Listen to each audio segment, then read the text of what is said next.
From the book jacket. With the exciting arrival of the new Jedi Order series, the next era of Star Wars history is about to begin. Here, fantasy and science fiction's most acclaimed authors propel the legendary epic into the next millennium, introducing us to a rich cast of characters that features old favorites, Luke Skywalker, Han Solo, and Leia Organa Solo, along with the next generation of Jedi and never-before-seen creatures, droids, and deadly agents of darkness. In Vector Prime, the launch novel for this thrilling new saga, New York Times best-selling author R.A. Salvatore takes the Star Wars universe to previously unscaled heights of action and imagination, expanding the beloved story of a galaxy far, far away. 21 years have passed since the heroes of the Rebel Alliance destroyed the Death Star, breaking the power of the Emperor. Since then, the New Republic has valiantly struggled to maintain peace and prosperity among the peoples of the galaxy. But unrest has begun to spread. Tensions erupt in outbreaks of rebellion that, if unchecked, threaten to destroy the Republic's tenuous reign. Into this volatile atmosphere comes Nome Anor, a charismatic firebrand who heats passions to the boiling point, sowing seeds of dissent for his own dark motives. In an effort to avert a catastrophic civil war, Leia travels with her daughter Jaina, her sister-in-law Mara Jade Skywalker, and the loyal protocol droid C-3PO to conduct face-to-face diplomatic negotiations with Nome Anor. But he proves resistant to Leia's entreaties, and far more inexplicably, within the Force, where a being should be, is a blank space. Meanwhile, Luke is plagued by reports of rogue Jedi Knights who are taking the law into their own hands, and so he wrestles with a dilemma. Should he attempt, in this climate of mistrust, to re-establish the legendary Jedi Council?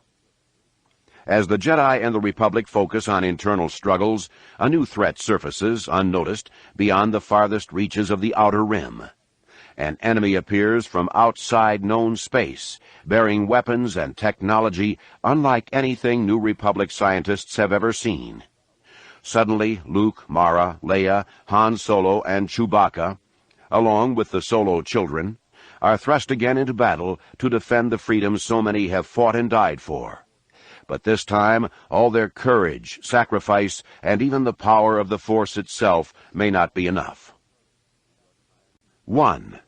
Fraying Fabric. It was too peaceful out here, surrounded by the vacuum of space and with only the continual hum of the twin ion drives breaking the silence. While she loved these moments of peace, Leia Organa Solo also viewed them as an emotional trap, for she had been around long enough to understand the turmoil she would find at the end of this ride, like the end of every ride lately. Leia paused a moment before she entered the bridge of the Jade Saber, the new shuttle her brother Luke had built for his wife, Mara Jade. Before her, and apparently oblivious to her, Mara and Jaina sat comfortably side by side at the controls, talking and smiling. Leia focused on her daughter Jaina, 16 years old, but with the mature and calm demeanor of a veteran pilot. Jaina looked a lot like Leia, with long dark hair and brown eyes contrasting sharply with her smooth and creamy skin. Indeed, Leia saw much of herself in the girl. No, not girl, Leia corrected her own thoughts, but young woman. That same sparkle behind the brown eyes, mischievous, adventurous, determined. That notion set Leia back a bit, for she recognized then that when she looked at Jaina, she was seeing not a reflection of herself, but an image of the girl she had once been. A twinge of sadness caught her as she considered her own life now, a diplomat, a bureaucrat, a mediator, always trying to calm things down, always working for the peace and prosperity of the New Republic. Did she miss the days when the most common noise around her had been the sharp blare of a blaster or the hiss of a lightsaber? Was she sorry that those wild times had been replaced by the droning of the ion drives and the sharp bickering of one pride-wounded emissary after another? Perhaps, Leia had to admit, but in looking at Jaina and those simmering dark eyes, she could take vicarious pleasure. Another twinge, jealousy, caught her by surprise, as Mara and Jaina erupted into laughter over some joke Leia had not overheard. But she pushed the absurd notion far from her mind as she considered her sister-in-law, Luke's wife and Jaina's tutor, at Jaina's own request, in the ways of the Jedi. Mara was not a substitute mother for Jaina, but rather a big sister, and when Leia considered the fires that constantly burned in Mara's green eyes, she understood that the woman could give to Jaina things that Leia could not, and that those lessons and that friendship would prove valuable indeed to her daughter. And so she forced aside her jealousy, and was merely glad that Jaina had found such a friend. She started onto the bridge, but paused again, sensing movement behind her.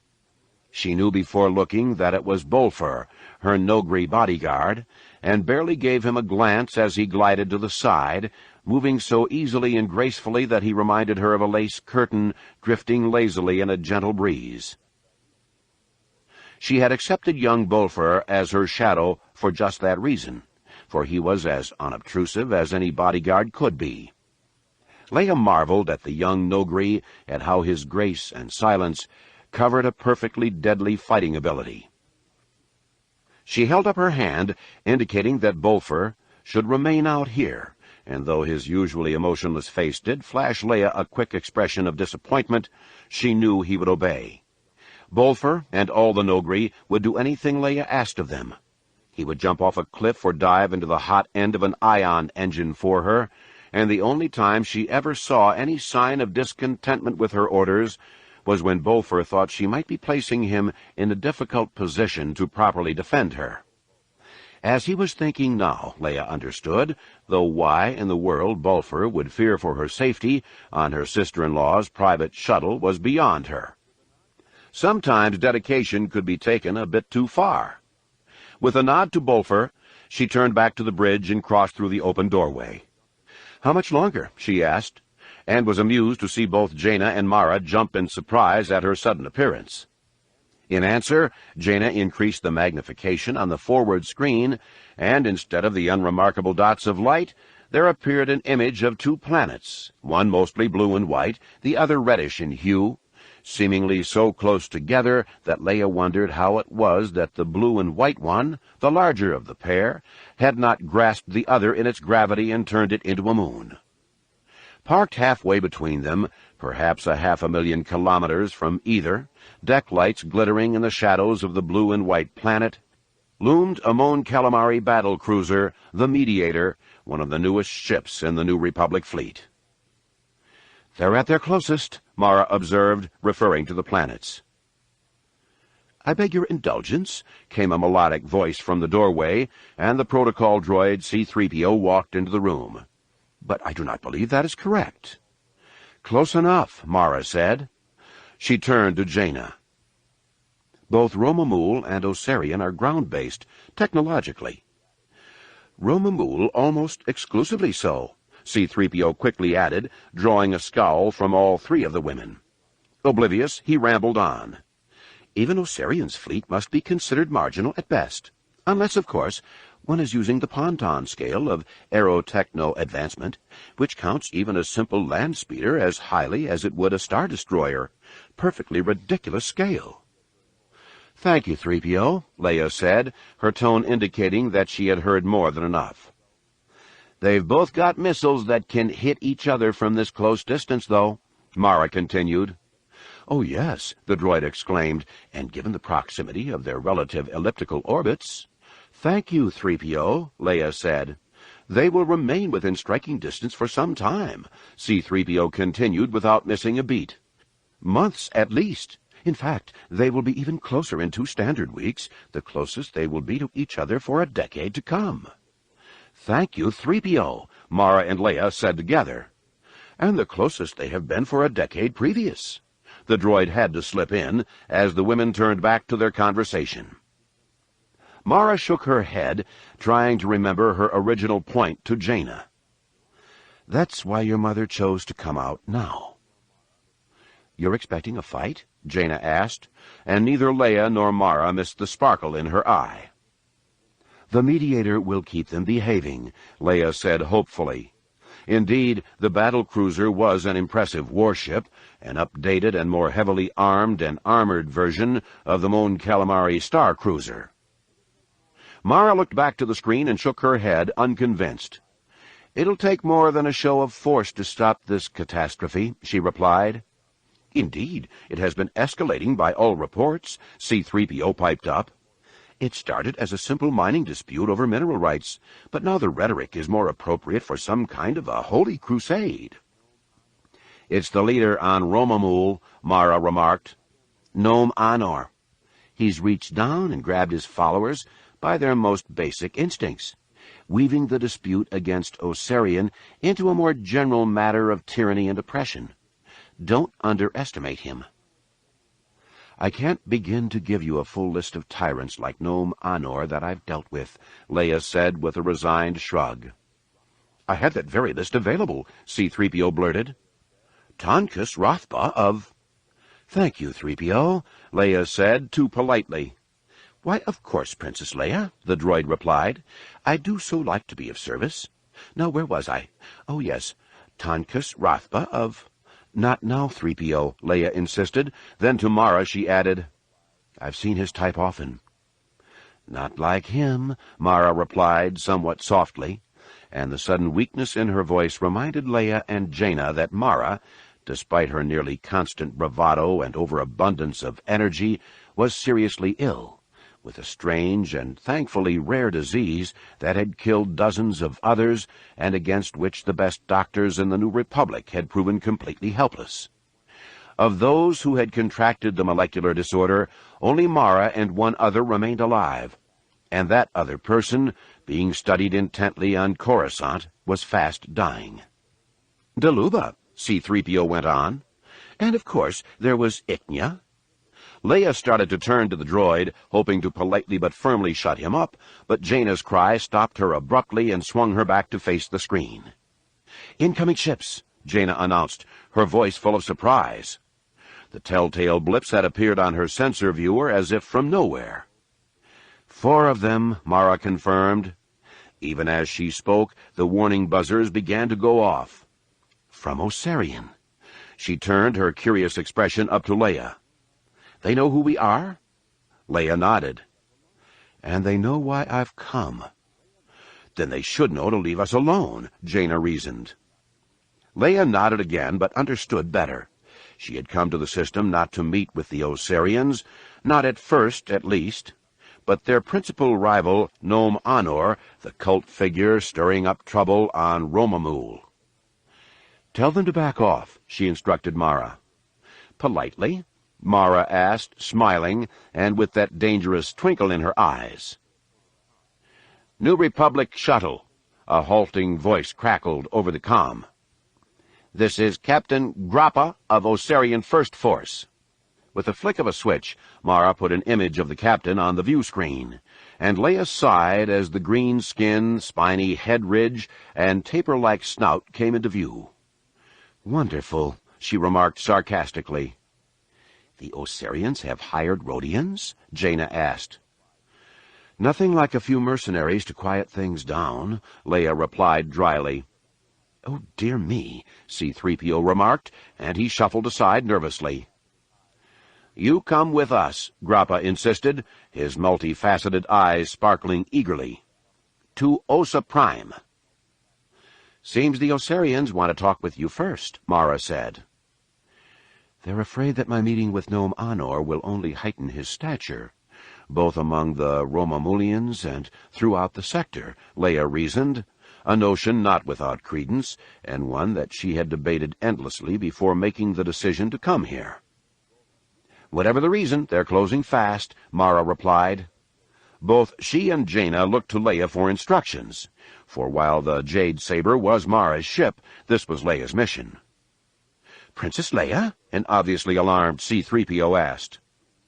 Leia sat down in the chair behind Mara, intently studying the screen, which Jaina had switched back to a normal space view. The 4 approaching fighters were clearly visible. "Lose them," she said determinedly, a request that neither of the pilots needed to hear twice. Indeed, Mara had been eager to put the shuttle, with its powerful twin engines and state-of-the-art maneuvering systems, through a real test. Green eyes sparkling, smile wide, Mara reached for the controls, but then retracted her hands and put them on her lap. "You heard her, Jaina," she said. Jaina's mouth dropped open. So did Leia's. "You mean it?" Jaina asked. Mara's only reply was an almost bored expression, along with a slight yawn, as if this whole thing was no big deal, and certainly nothing that Jaina couldn't easily handle. "Yes," Jaina whispered, clenching her fists, wearing a smile nearly wide enough to take in her ears. She rubbed her hands together, then reached out to the right, rolling her fingers over the floating ball control of the inertial compensator. "Strap in," she ordered, and she dialed it down to 95%, as fighter pilots often did, so that they could gain a tactile feel to the movements of their ships. Reading the G's, Jaina had heard it called, and she always preferred flying that way, where fast turns and mighty acceleration could push her back in her seat. "Not too much," Leia said with concern. But her daughter was in her element now, Leia knew, and she'd pushed the shuttle to its limits. Leia felt the lean as Jaina veered right, angling away from the approaching ships. "If you run, we shoot you down," came the uneven voice of Grappa. "Z-95 headhunters," Mara said derisively of the closing craft, an antiquated starfighter, and she flipped off the comm switch and looked back at Leia. "Can't shoot what you can't catch," she explained. "Kick them in," she added to Jaina, motioning to the primary thrusters, thinking that a burst of the powerful engines would shoot the Jade Saber right past the befuddled Rhodians and their outdated starfighters. Even as she spoke, though, two more blips appeared on the sensors, streaking out from the shadows around Romamul, angling right in line with the Jade Saber. "Mara," Leia said with concern. At that, Mara did reach for the controls, but only for a moment, and then she looked Jaina right in the eye and nodded for the young woman to proceed. Leia lurched forward in her seat, held back only by the belt, as Jaina reversed throttle and kicked the etheric rudder right. There came a metallic thump behind them, C-3PO hitting the wall, Leia guessed.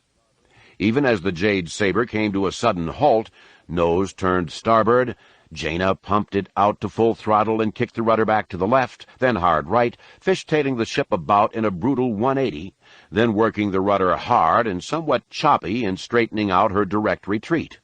As they turned, a laser cannon blast cut across their bow. "All right, the first four are on our tail," Mara instructed calmly. The Jade Saber jolted, hit aft, a blow the shields easily held back. "Try Mara started to say, but she lost the words and nearly her lunch as Jaina pulled a snap roll right and then another right behind it. "Oh, we'll be killed," came C-3PO's cry from the doorway, and Leia managed to turn her head to see the droid leaning in against the metal jamb, and then to see him fly away with a pitiful cry, as Jaina kicked the etheric rudder again, putting the ship into another sudden fishtail. A pair of headhunters streaked past the view screen, but just for a split second, for Jaina vectored away at a different angle and at single-engine full throttle, pressing Leia back in her seat. Leia wanted to say something to Jaina then, some words of encouragement or advice, but found her words stuck in her throat. And not for any G-forces. It was the sight of Jaina, the fire in her brown eyes, the determined set of her jaw, the sheer concentration. At that moment, Leia knew. Her daughter was a woman now, and with all the grit of her father and mother combined. Mara glanced over her right shoulder between Jaina and Leia, and both followed her lead long enough to see that two of the initial four had altered course accordingly and were fast closing, laser cannons blasting away. "Hold on," a confident Jaina warned, and she pulled back the stick, lifting the Jade Saber's nose, then shoved it forward, dropping the shuttle into a sudden inverted loop. "We're doomed," C-3PO cried from the hallway. The hallway ceiling, Leia knew. Halfway around, Jaina broke the loop with a snap roll, then kicked her into a fishtail and a barrel roll, bringing her about to nearly their original course, but with the initial four behind them. Now she did kick in both ion drives, as if to use sheer speed to split the gap between the two incoming fighters.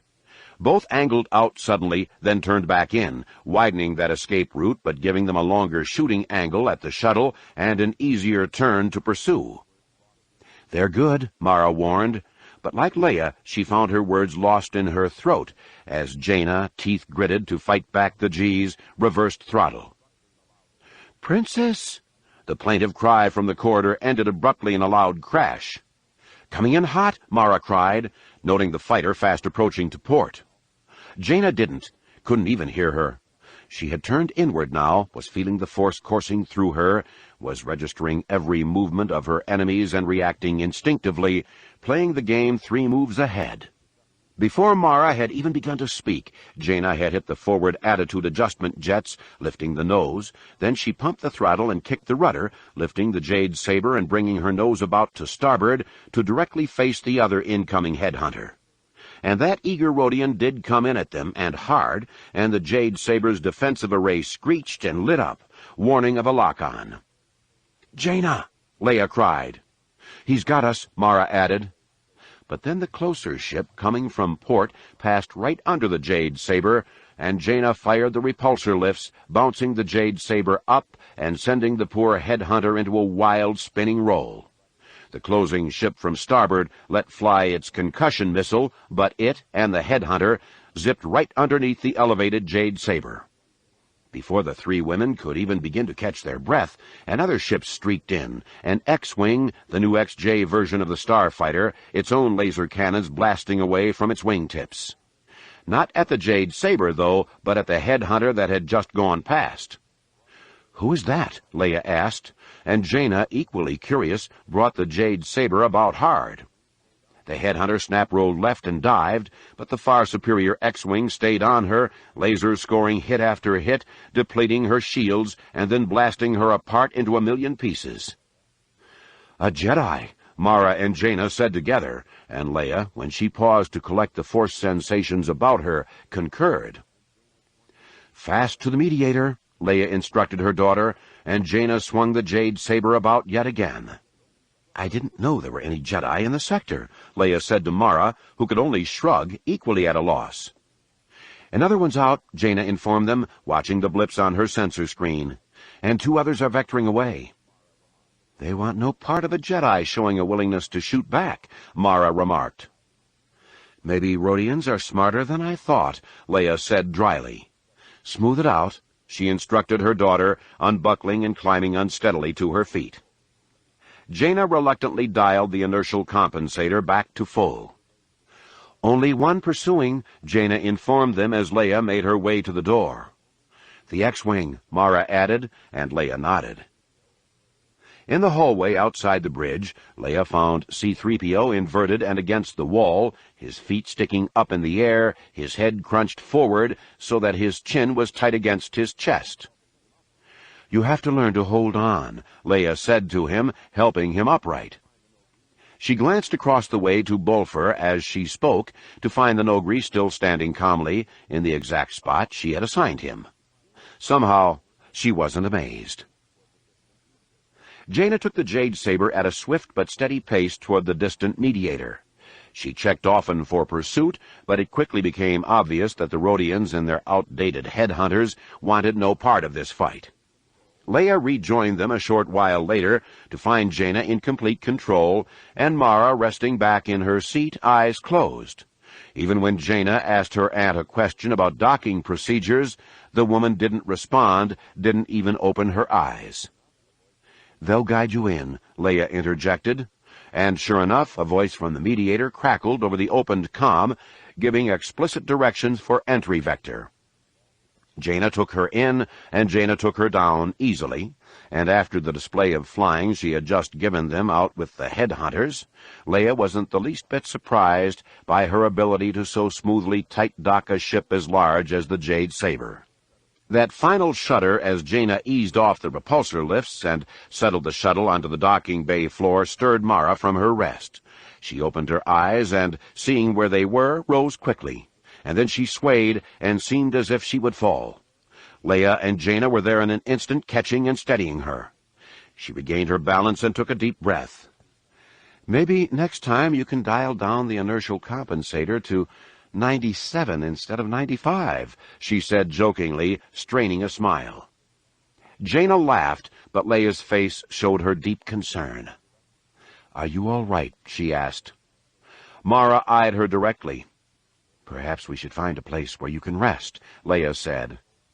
"Where we all can rest," Mara corrected, and her tone told Leia to back off, a reminder that Leia was intruding on a private place for Mara, a place she had explicitly instructed all of her friends, even her husband, not to go.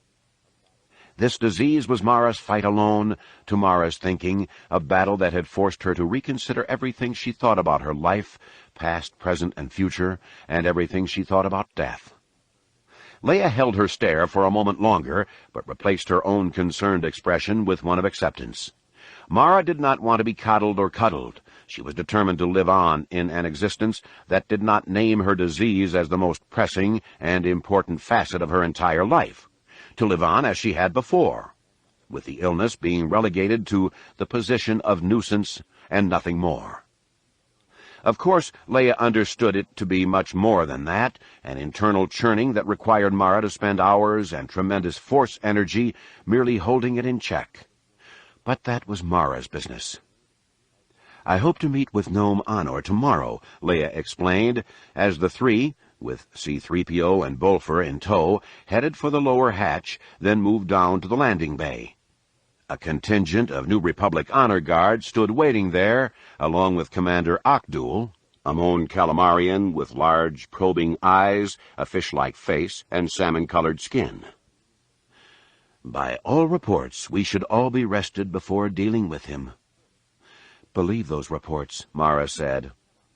"And first, it seems I get to meet with our savior Jedi," Leia added dryly, looking back behind the jade saber to see the X-Wing gliding in to rest. "Worth Skidder," Jaina remarked, recognizing the markings under the canopy on the starfighter. "Why am I not surprised?" Leia asked, and she blew a sigh. Akdul came over to them then and extended his formal greetings to the distinguished guests, but Leia's reaction set him back on his heels. Indeed, it raised more than a few eyebrows among the members of the Mediator's honor guard. "Why did you send him out?" Leia snapped, motioning toward the docking X-Wing. Commander Akdul started to answer, but Leia continued. "If we had needed assistance, we would have called for it." "Of course, Princess Leia," Commander Akdul said with a polite bow. "Then why send him out?" "Why do you assume that Worth Skidder flew out at my command?" the cool Commander Akdul dared to respond. "Why would you assume that Worth Skidder heeds any order I might give?" "Couple of Ridgehead parachutes floating over Osarian, if those Rhodians had any luck," came the sing-song voice of Worth Skidder.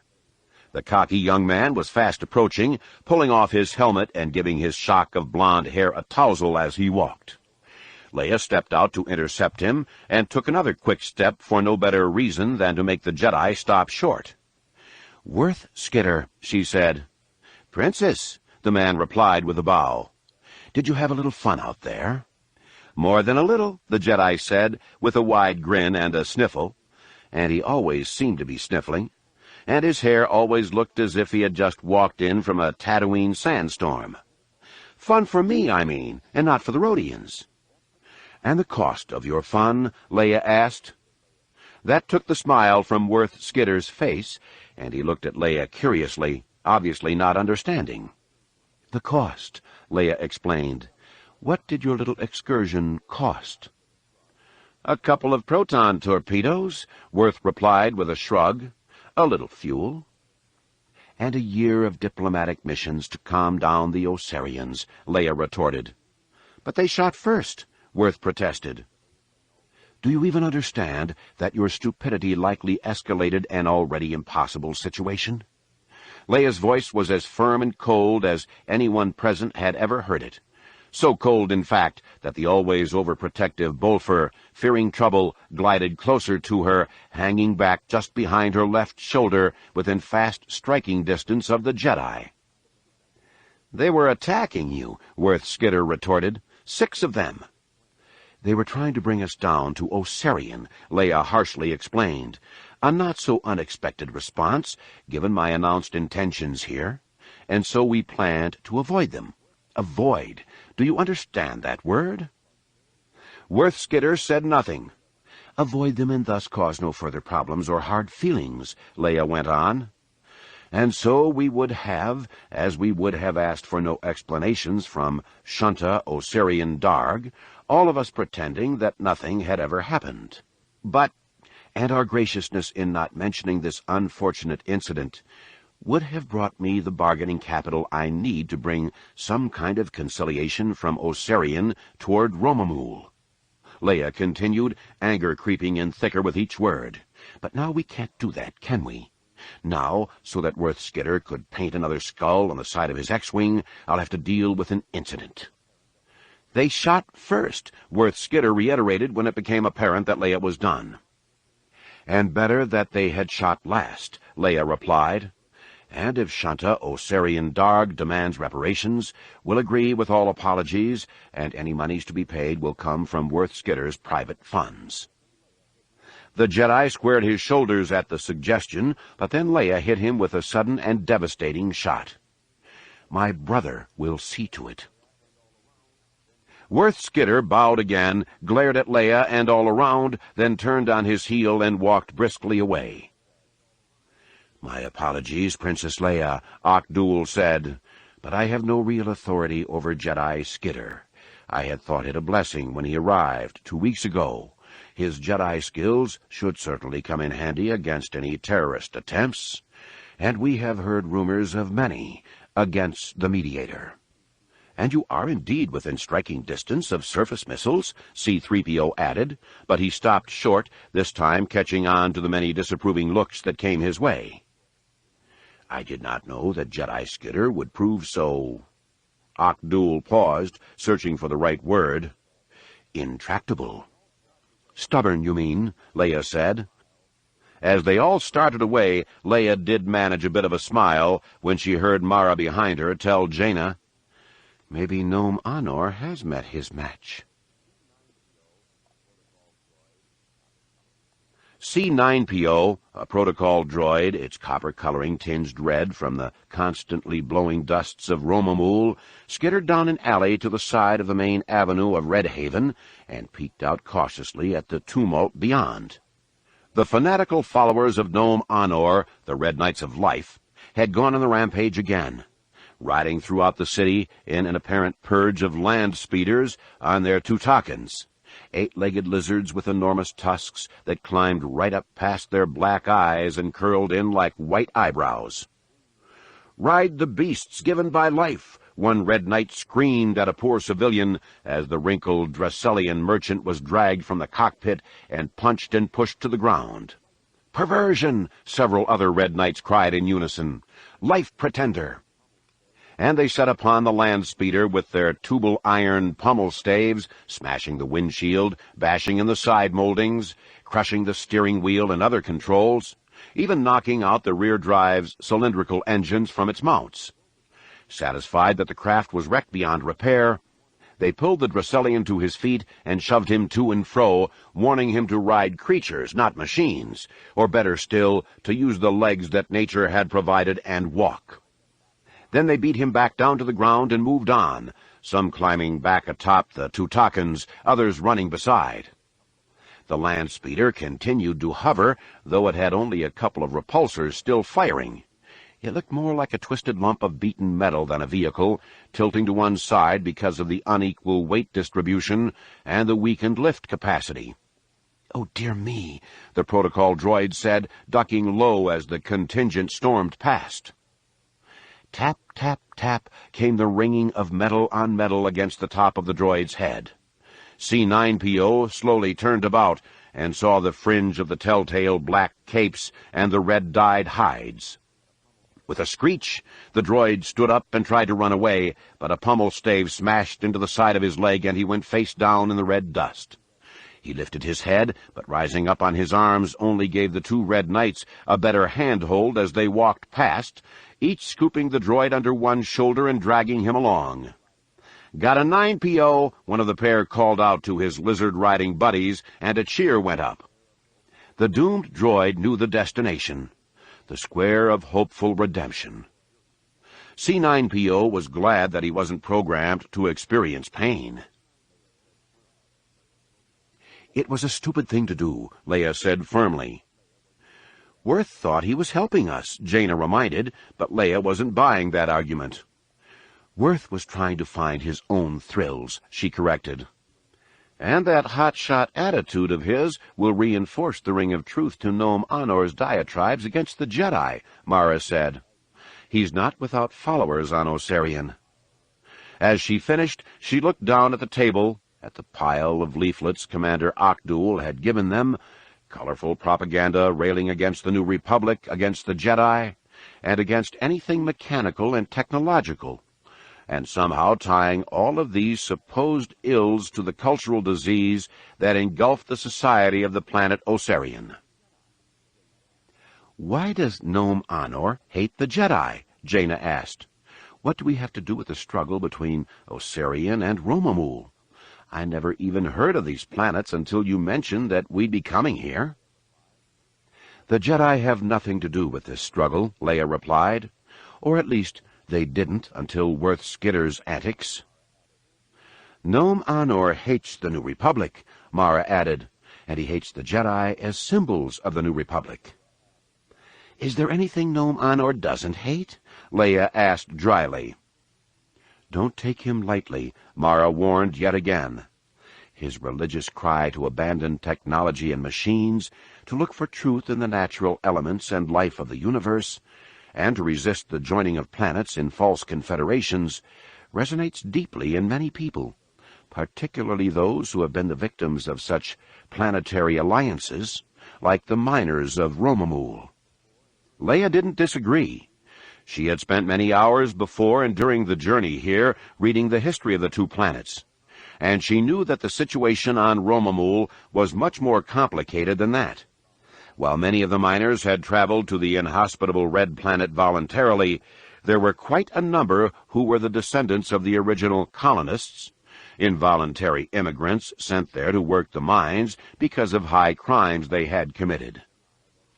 Whatever the truth of the situation, though, Leia couldn't deny that Romamul was the perfect breeding ground for zealots like Nome Anor. Life there was tough. Even basics like water could be hard to come by, while the prosperous Osarians lived in comfort on white sandy beaches and crystal-clear lakes. "I still don't understand how any of that concerns the Jedi," Jaina remarked. "Nome Anor was stirring up anger against the Jedi long before he ever came to Romamul," Mara explained.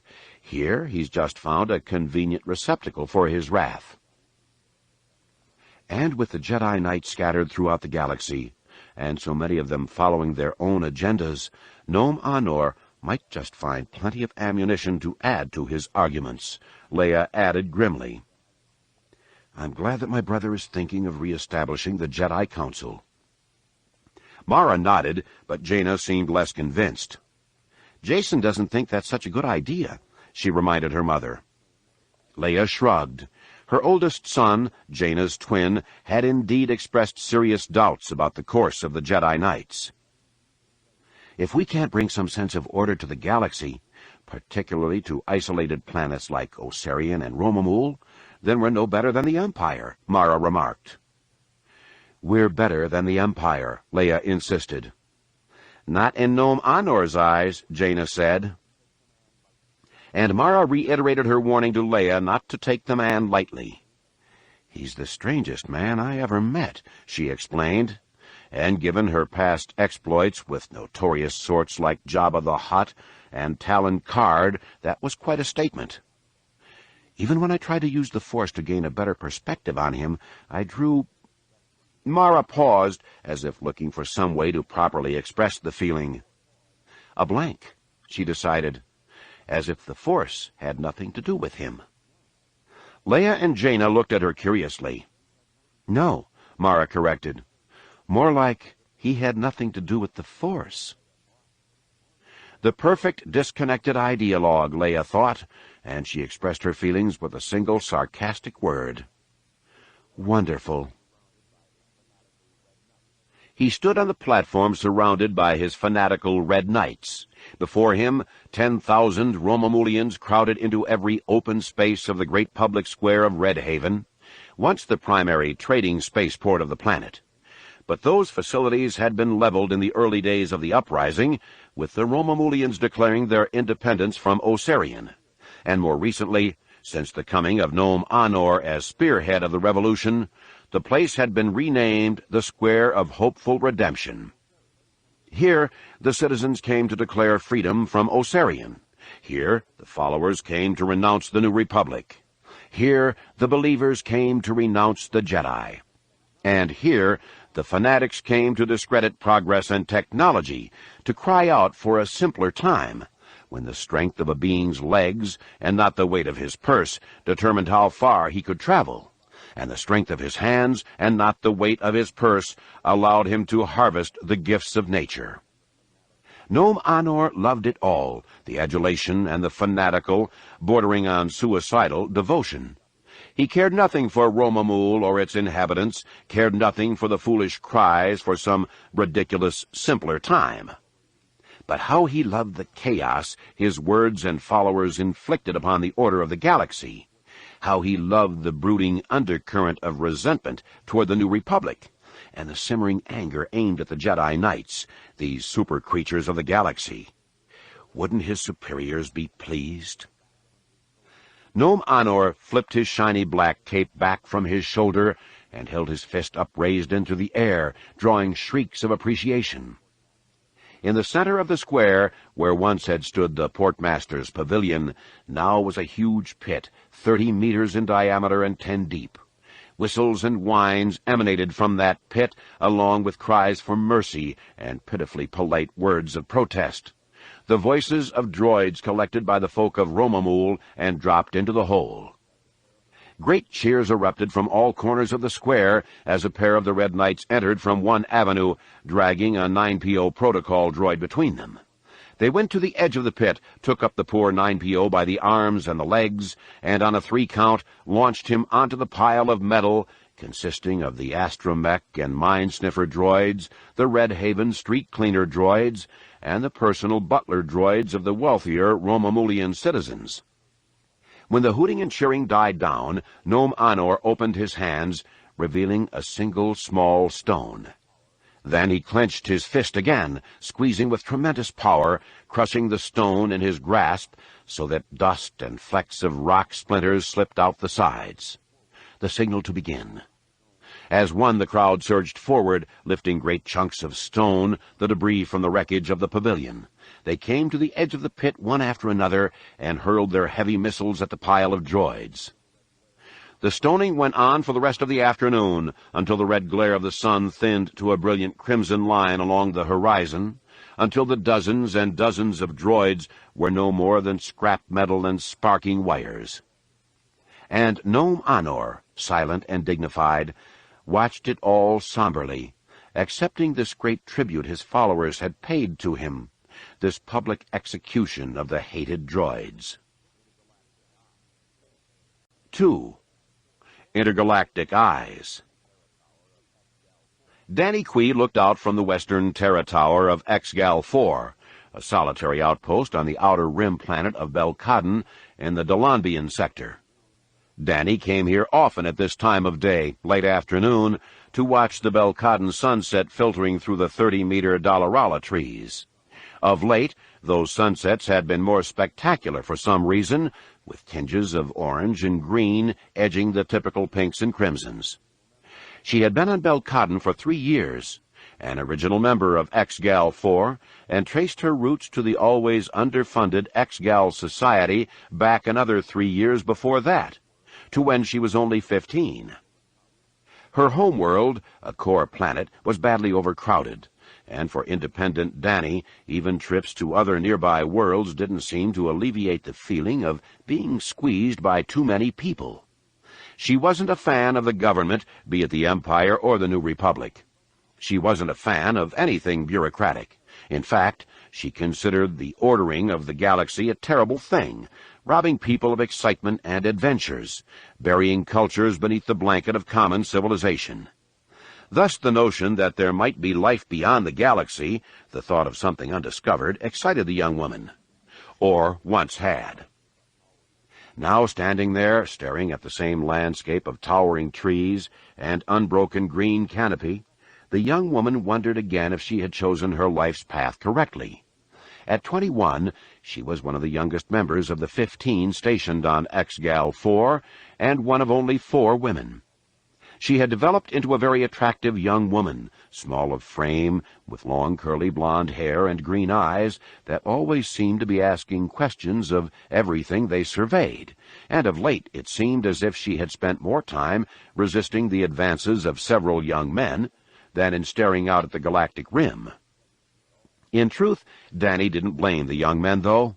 They had all come out here full of hope and adventure, pioneers on the edge of the galaxy. In short order, they had established a base, a walled fort actually, to hold out the savage wildlife of Belcodden, and had set up their listening and looking equipment. Great dishes and telescopes, including orbiting scopes. That first year had been full of dreams and hard work and danger. 2 of the original members had been seriously wounded when a red-crested cougar had leapt over the wall from a nearby tree. And so the work had continued, clearing the trees back 30 meters, further securing the outpost.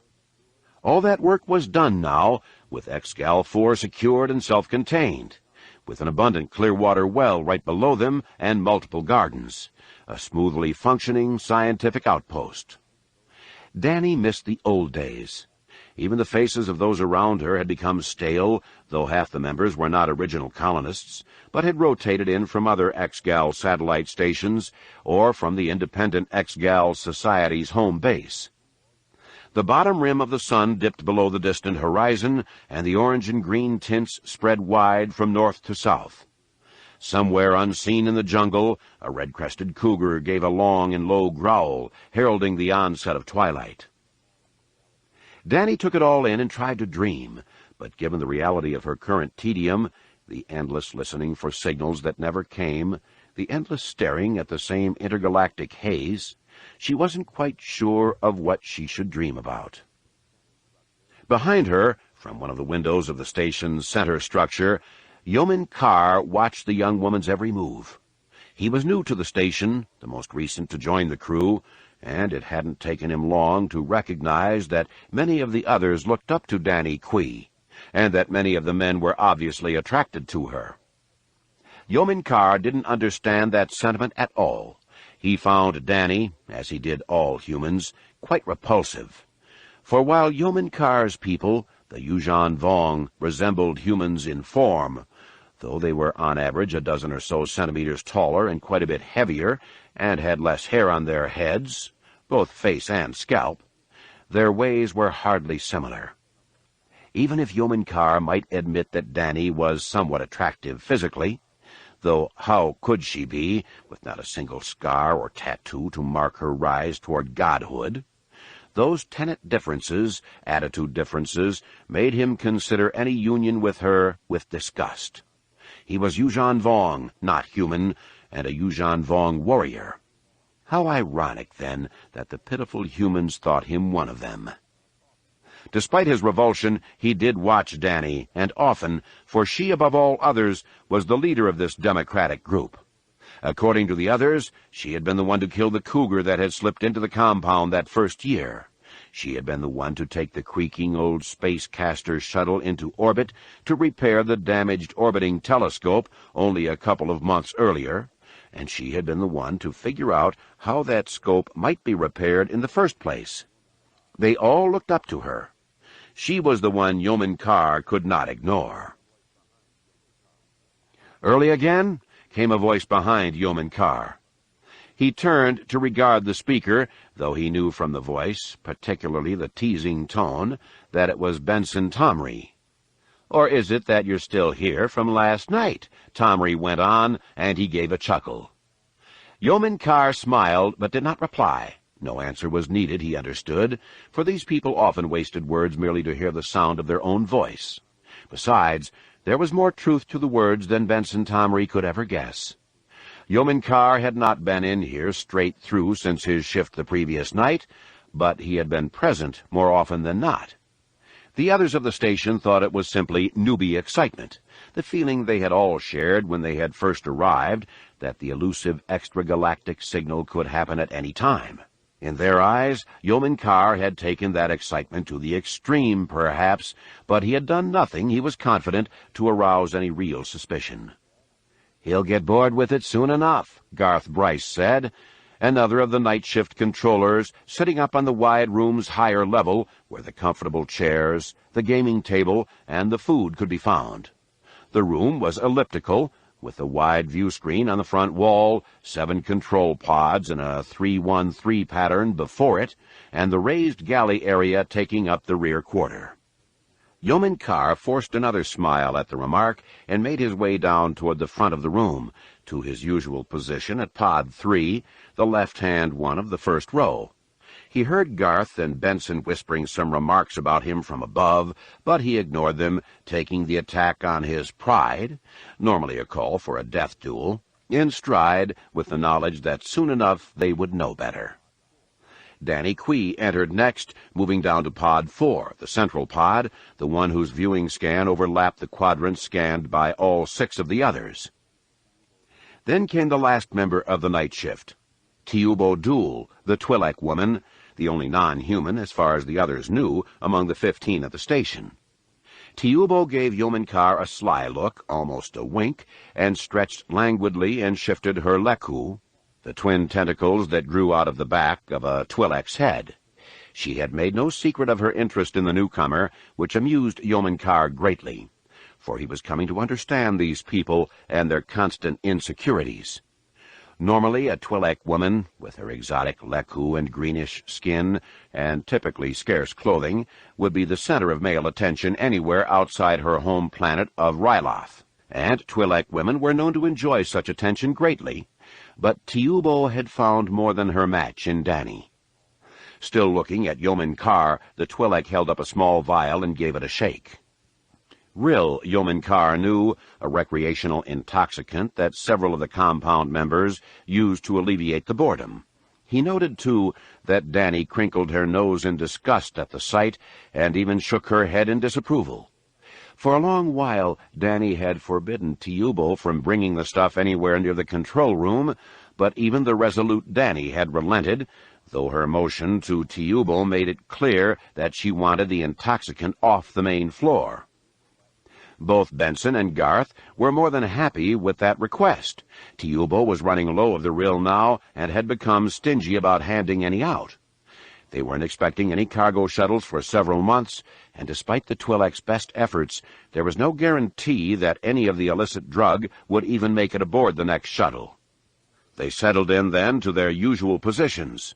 After a quick check of all systems from the central pod, and setting the forward screen to cycle through the smaller viewers of each individual pod, Danny joined the others, who were done with the rill and were all laughing in the galley area. On her suggestion, they began a 4-way game of Dejeric, a board game where holographic monsters of varying strength traveled specified paths along the rows of squares, vying for tactical advantages against their opponents. At his post, Yeoman Carr, as he did every night and most days, when he could inconspicuously hang out about the pod, dialed down the volume so that only he would hear any telltale signals, and covertly locked his dish on Sector L-30, the location he knew to be the entry point, Vector Prime. "You want to play?" came Benson Tomry's call an hour later, his tone making it clear to Yeoman Carr that Tomry was not faring well in the strategic battle. A part of Yeoman Carr wanted to go up there and engage in the game, particularly waging against Danny, who was a strong strategist. Such competitions were good. They kept the warrior mind sharp and focused. "No," he answered, as he had for every night in the last few weeks. "Work to do." "Work?" Benson Tomry scoffed. "Like the greatest scientific discovery of the last millennium will happen at any second, to your waiting eyes." "If you feel truth to that, on the next shuttle you should go?"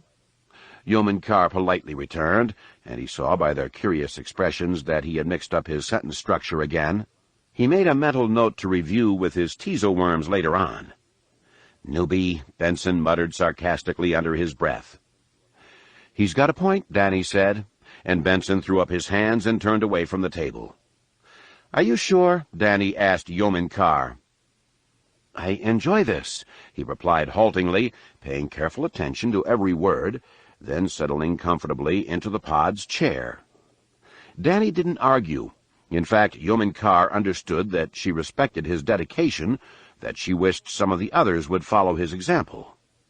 And so it went as the night lengthened.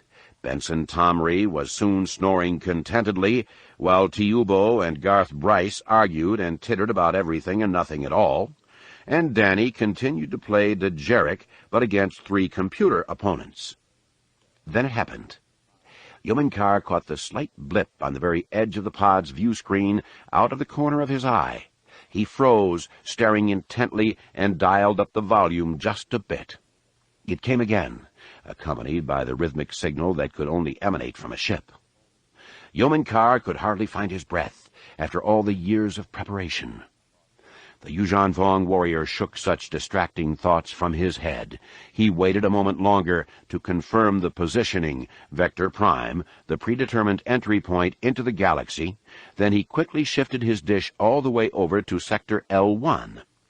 That would buy him a couple of hours on this screen. He looked up at the main viewer, repeating the image of the central pod, and breathed a sigh of relief to see that it had already cycled past Pod 3 and wouldn't be back for at least an hour. And even then, it would not overlap past L25, and the signal would be long past that point. With the dish angle changed, Yeoman Carr dialed his volume back up to normal, then stood up and stretched, his movement attracting Danny's attention. "Walk, he started to explain and realized that he was confusing the sentence structure once more. "I need to take a walk," he corrected. The woman nodded. "It's quiet enough," she replied. "You can knock off for the rest of the shift if you want." "No," he answered. "I need just only to stretch out a bit." Danny nodded and went back to her game, and Yeoman Carr walked out of the room. As soon as the control room's door was closed behind him, he removed his hard boots and broke into a dead run. He had to pause for a long while he got into his private quarters, forcing himself to steady his breathing. It would not do for the executor to see him so obviously rattled. Nor would it do for the executor to see him in this horrid human disguise, he reminded himself. Never mind that humans did not typically appropriately paint their skins or mutilate any part of their bodies to show their worship to a worthy pantheon. Human eyes did not droop with the appealing bluish sacs beneath them, as did Yuuzhan Vong eyes, and the human forehead was flat, not enticingly sloped as were those of the Yuuzhan Vong. No, even after these months as an advance agent of the Preterite Vong, Yeoman Carr could hardly stand the sight of the infidels. He stripped off his clothing and moved to the full-length mirror at the side of his room. He liked to watch this, to use the visual stimulation to heighten the sensation of exquisite agony. He moved his hand up beside his nose to the little crease beside his nostril, his fingers working at the obscure seam at the side of his left nostril, the contact point for the Ooglith masker. Sensitive to his touch and well-trained, the creature immediately responded. And Yeoman Carr clenched his teeth and fought hard to steady his trembling as the thousands of tiny grappling tendrils pulled free of his pores, the Ooglith masker rolling back over his nose and separating across his cheeks. The seam widened down his chin and neck in the front of his torso, his fake skin peeling back, rolling down until he merely stepped out of it.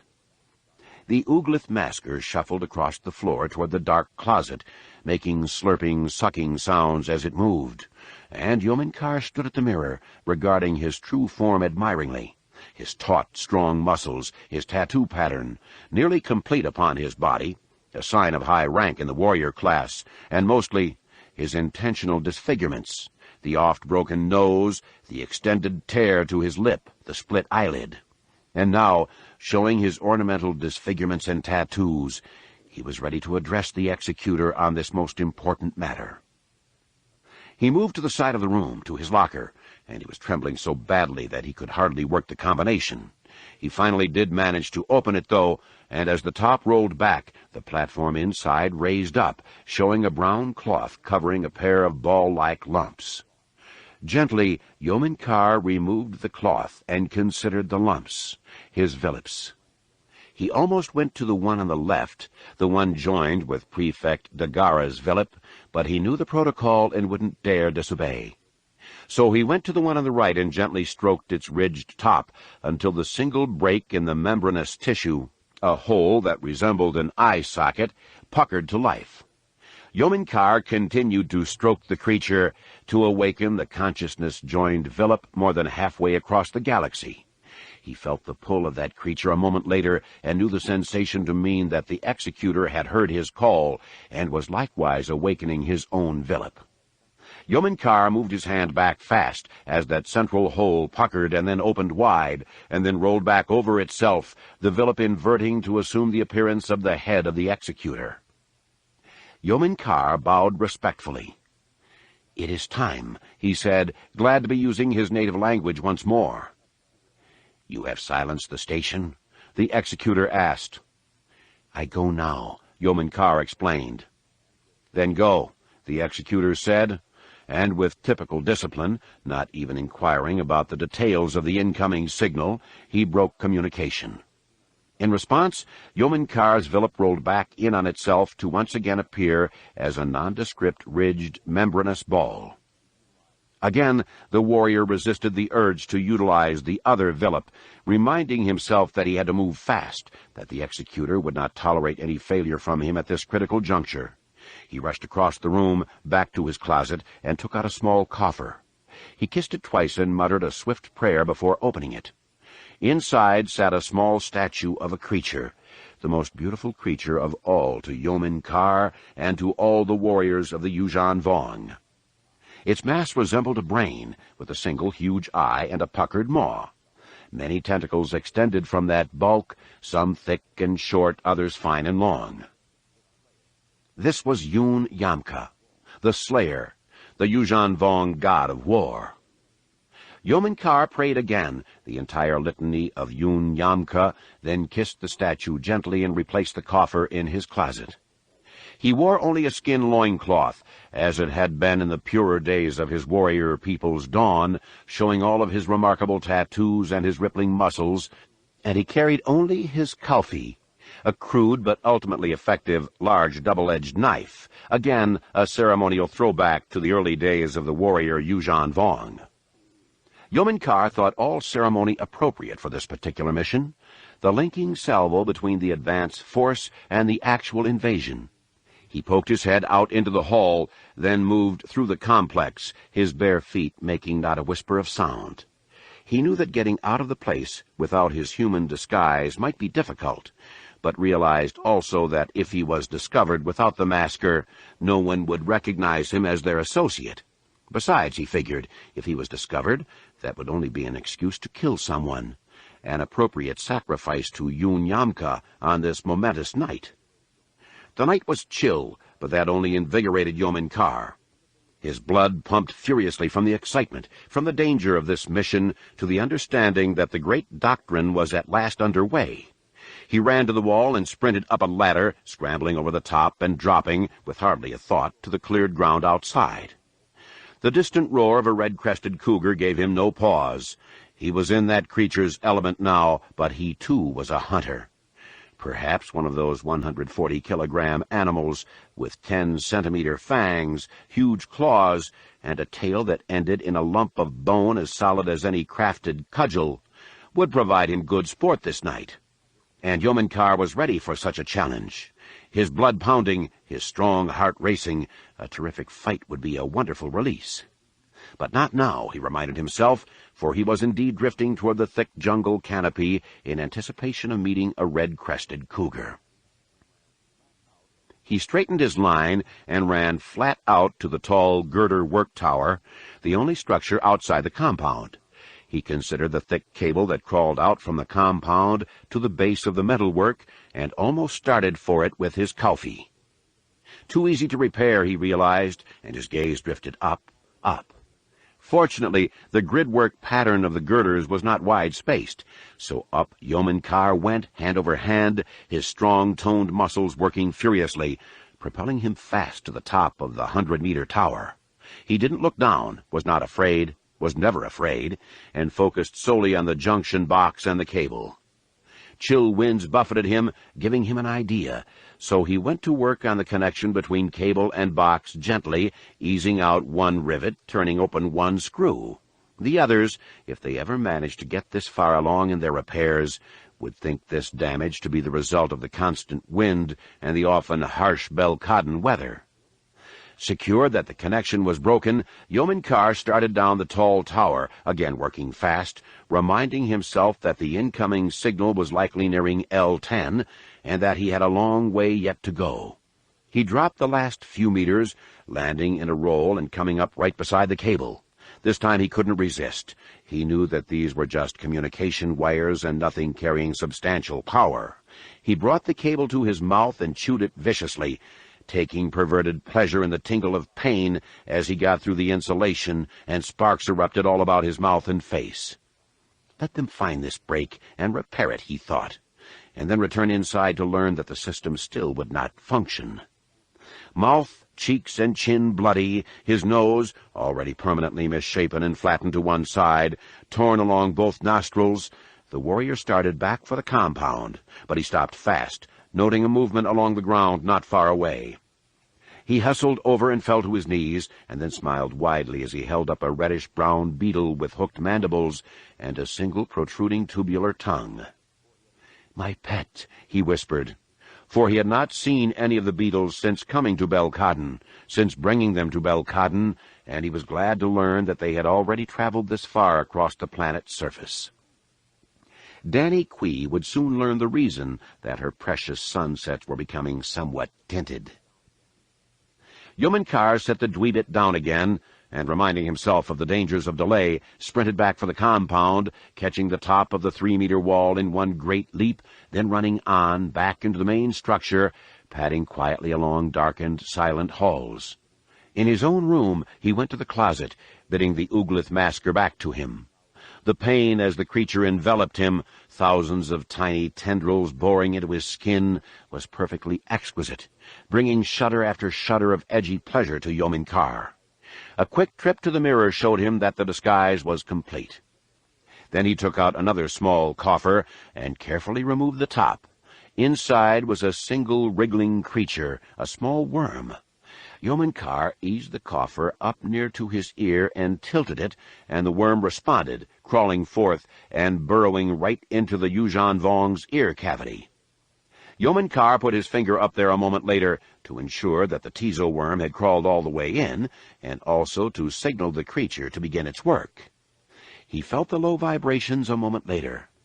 Tizo worms were decoders, a creature bred by the Yuuzhan Vong alchemists to translate other languages. Despite their diminutive size, they could store enormous amounts of information and could emit that information subliminally.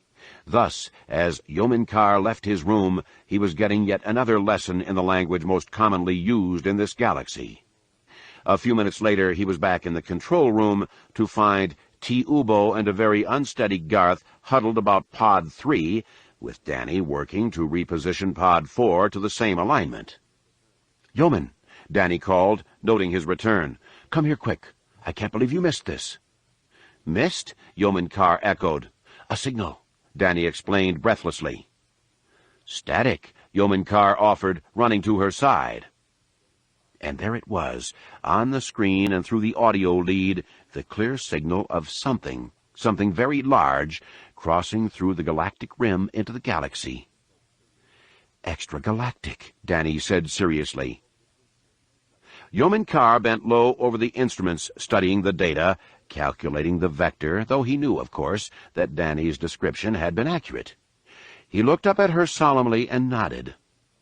Benson Tomry burst into the room then, along with several other members of the team, and soon enough all 15 were present, angling the pod viewers, computer-enhancing the signals, running comparisons of this signal to all the millions of others in their databanks, trying to gain as many perspectives as possible on whatever had just streaked into their galaxy. Then, predictably, the debate began. It never ceased to amaze Yeoman Carr how endlessly these humans could debate and argue about practically anything, an observation that merely reinforced his belief in the strict hierarchical structure of his own society. He would never question a prefect. A prefect would never question a high prefect, as these fools were arguing with Danny now. Never. And that, he believed, was the weakness his masters would come to exploit.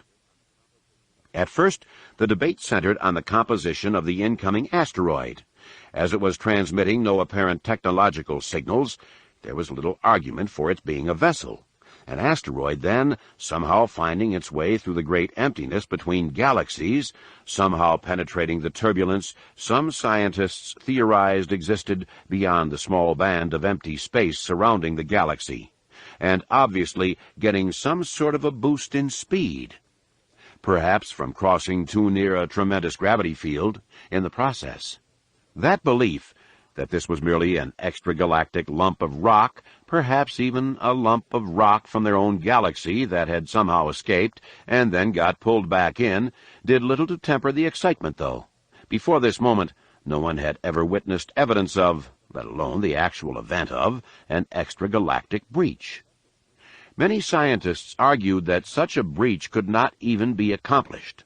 Certainly several brave explorers and a couple of desperate outlaws being chased by the authorities had gone into the turbulence of the galactic rim over the last few decades, but none had ever been heard from again. Here might be the answer. And the questions. What materials might this asteroid contain? What signs of life? Would this asteroid, once they caught up to it and examined it, provide new answers to the questions of the universe, perhaps even to the creation of the universe?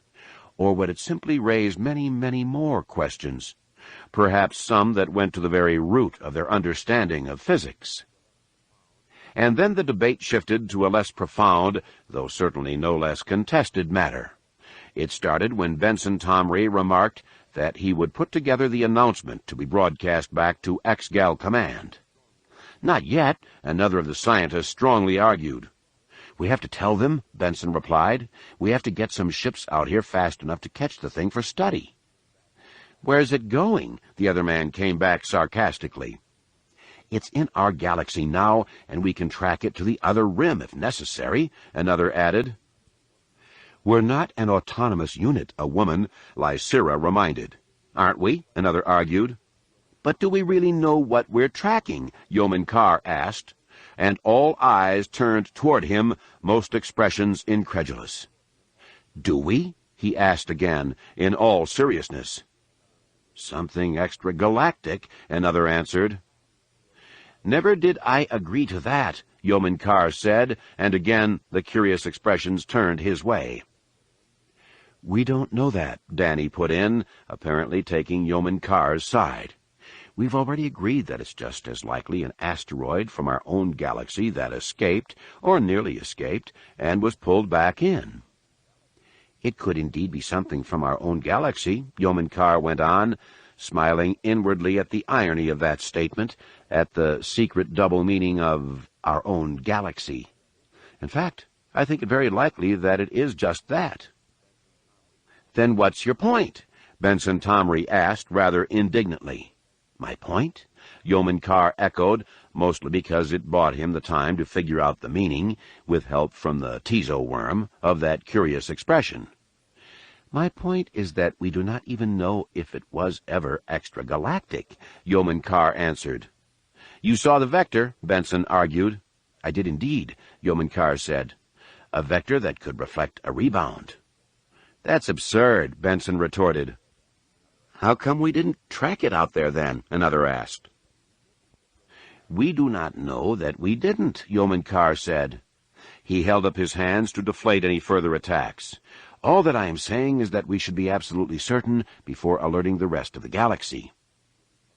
And any call we make will be public information before it ever gets to X-Gal Command, Danny agreed. Yes, Yeoman Carr said. And then we may discover the signal to be no more than a failure of one of our tracking systems, or a piece of useless space debris bouncing back in from our own galaxy, and how intelligent we shall look in the eyes of the judging X-Gal commanders. "This is bigger than us," Benson Tomry replied. "It is," Danny agreed. "But we were put out here to function independently. Maybe Yeoman Carr's right. If we go prematurely alerting the whole galaxy, we could look like fools.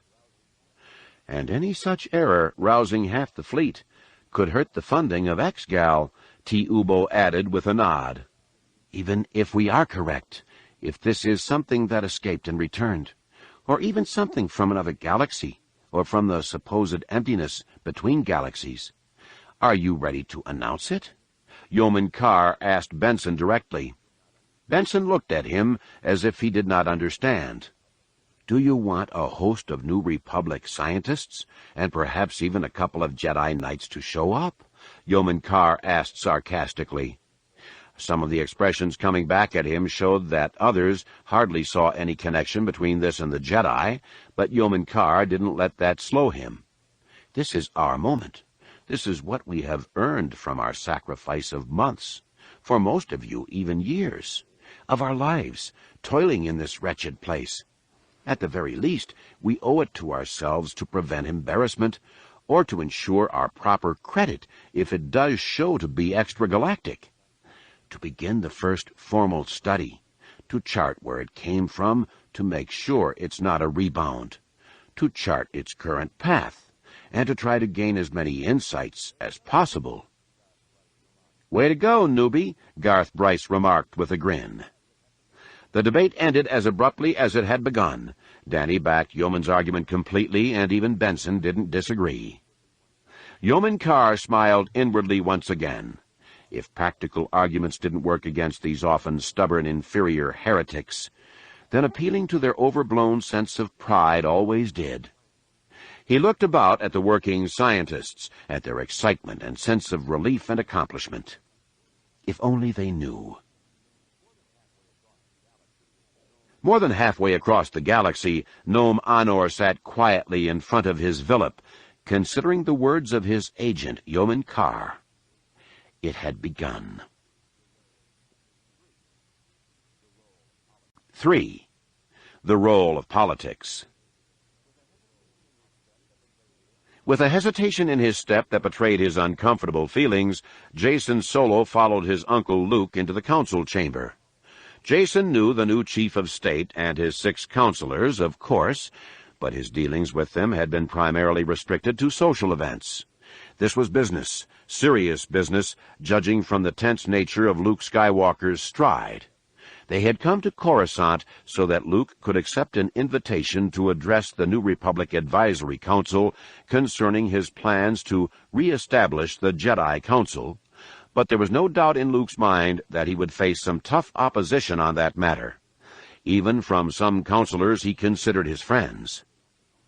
What made it all the worse for Jacen was the fact that he hoped his Uncle Luke's opponents proved victorious in this matter.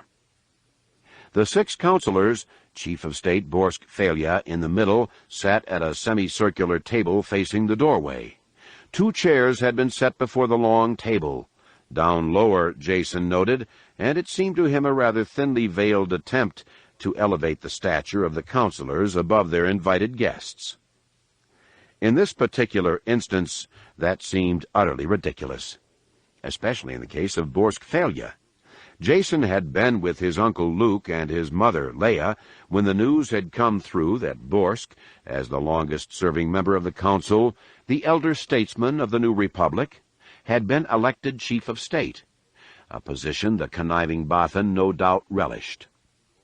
Just a few years before, Borsk had escaped a lengthy prison sentence only through a generous pardon. Ever was he the consummate politician who leaked information to weaken his opponents, once nearly unseating Leia as Chief of State with damaging and ultimately untrue allegations. Despite getting caught in such an unseemly situation, Borsk, as always, found a way to land on his own political feet.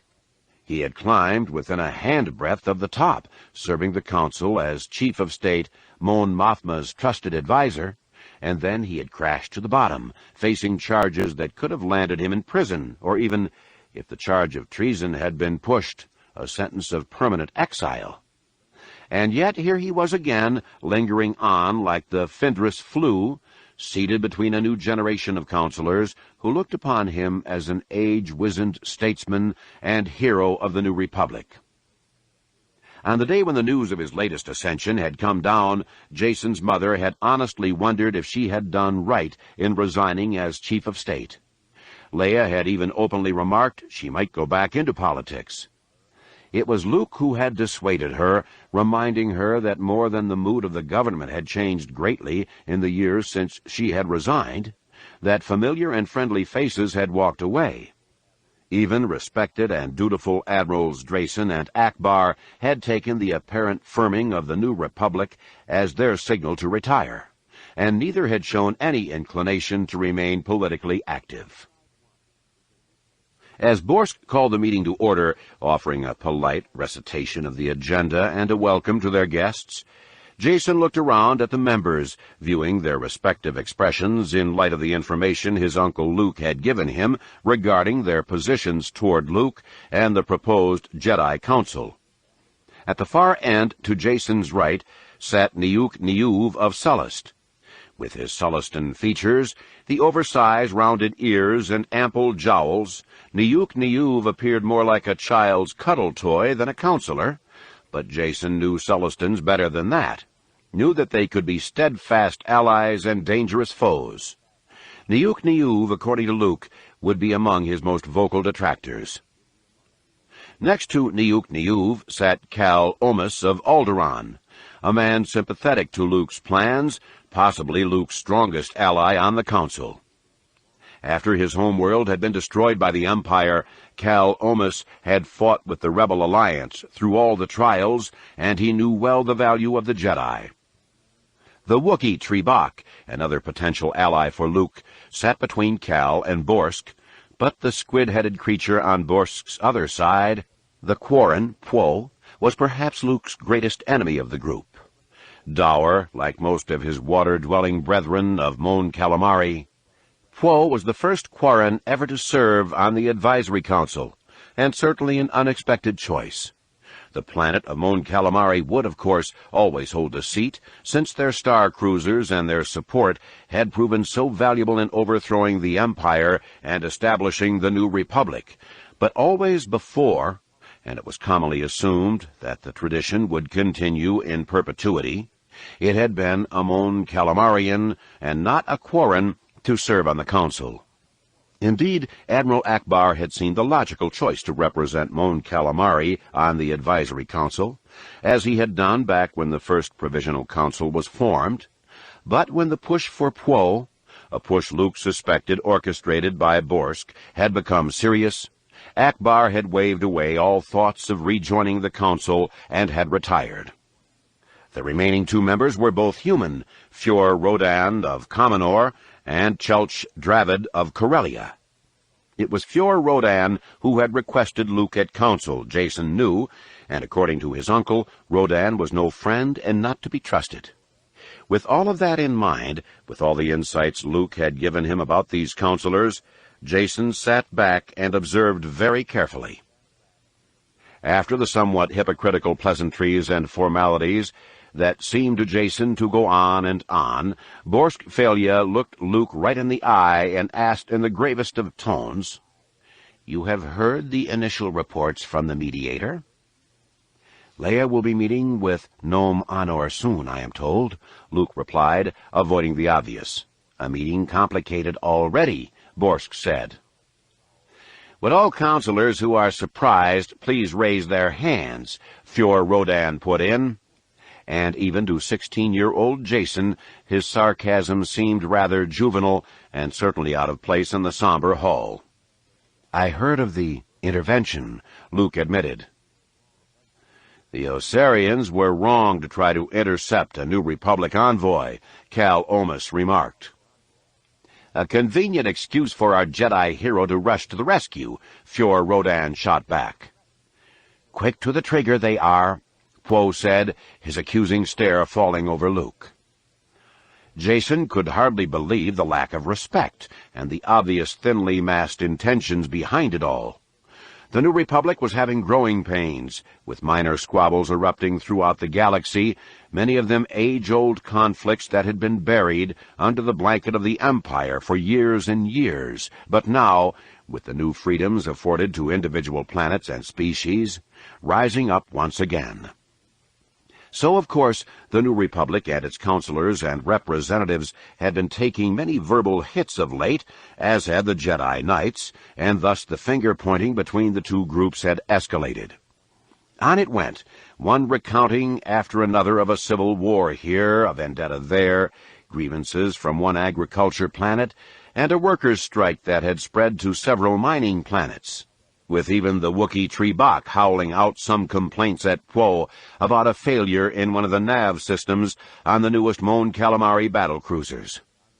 It all seemed like so much nonsense to Jason, a bunch of talking heads full of complaints and short on solutions, and yet another reminder of his fears concerning his uncle's schemes for enacting some control over the Jedi. He tuned right out of the meeting for many minutes, falling into some silent meditative techniques he had been trying to perfect, until Borsk again looked Luke in the eye and bluntly asked him his plans concerning the Jedi Council. Luke paused for a long while. "I haven't made any final decision," he replied, which took Jason somewhat by surprise, since his uncle had seemed fairly certain that he would indeed re-establish the Council. "Whether with Council or by yourself, you must rein in these wandering Jedi," Counselor Niyuk said with uncustomary passion. Trebok howled in protest, and Cal Omus gave words to the sentiment. "Rein in?" he echoed incredulously. "Need I remind you that you speak of the Jedi Knights?" "A dangerous group," Counselor Poe remarked gravely, the watery essence of his voice only adding weight to the statement. "Causing disturbances throughout the galaxy," Fior Rodan was quick to add. Jason noted that his uncle was watching the quietest member of the council, Chelch of Corellia, one he believed might be the swing vote on any resolutions concerning the Jedi, and one who was now giving no outward hint whatsoever of his intentions. "Why, I have heard of battles along the Outer Rim as far out as the Anger system," Fior Rodan went on, standing up and waving his fist. "Jedi swooping in, torpedoes flying, against innocent citizens." "Smugglers, you mean," Cal Omus retorted. "Many who aided in the overthrow of the Empire," Fior Rodan shot back. "And you take that as an excuse for their current illegal activities?" "The Jedi Knights are not the law," Niyuk pointed out. "So they should be told," Fior Rodan said. "Chief Failure, perhaps we should consider a resolution against the Jedi. A strong statement from this council demanding that they end all policing efforts that have not been explicitly authorized by this council or by regional ambassadors." Borsk Failure turned to meet Luke's stern gaze, blanched, and rubbed his hairy face. "Let us not be premature," he said. Jason did not miss how the Bothan seemed to shrink back from his Uncle Luke's powerful presence. "Premature?" Fior Rodan echoed with a laugh. "These wild ones have become a bit inflated concerning the policy-making role of the New Republic. Are we to tolerate that? Are we to deny their help in those areas where they are best qualified?" Cal Omas retorted angrily, bringing a derisive snort from Fior Rodan, a shout of agreement from Trebok, a groan from Poe, and a stream of retorts from the ever-more impassioned Niyuk.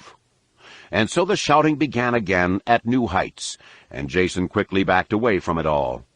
The Jedi, it seemed, were to be judged on every move, and by people who, in Jason's estimation, had no right to judge them.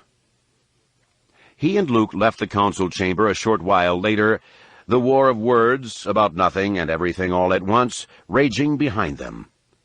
To Jason's surprise, Luke was wearing a satisfied smile. Both Fior Rodan and Niyuk tipped their hands in the last part of the exchange, he explained to the obviously confused Jason. "With the smugglers?" Luke nodded and smiled. You think they're tied to smugglers? Jason asked incredulously. It's not so uncommon, Luke said. Ask your father, he added with a grin that set Jason back on his heels. The roots of Han Solo were no secret to the young man. So you think their complaints about the Jedi have to do with their own profits? Jason asked. You think some of the counselors are working with smugglers, that some Jedi are giving a hard time? Luke shrugged. I don't know that, he admitted, but it seems to fit. And what are you going to do about it? Luke stopped. Jason did too, the pair turning to face each other directly.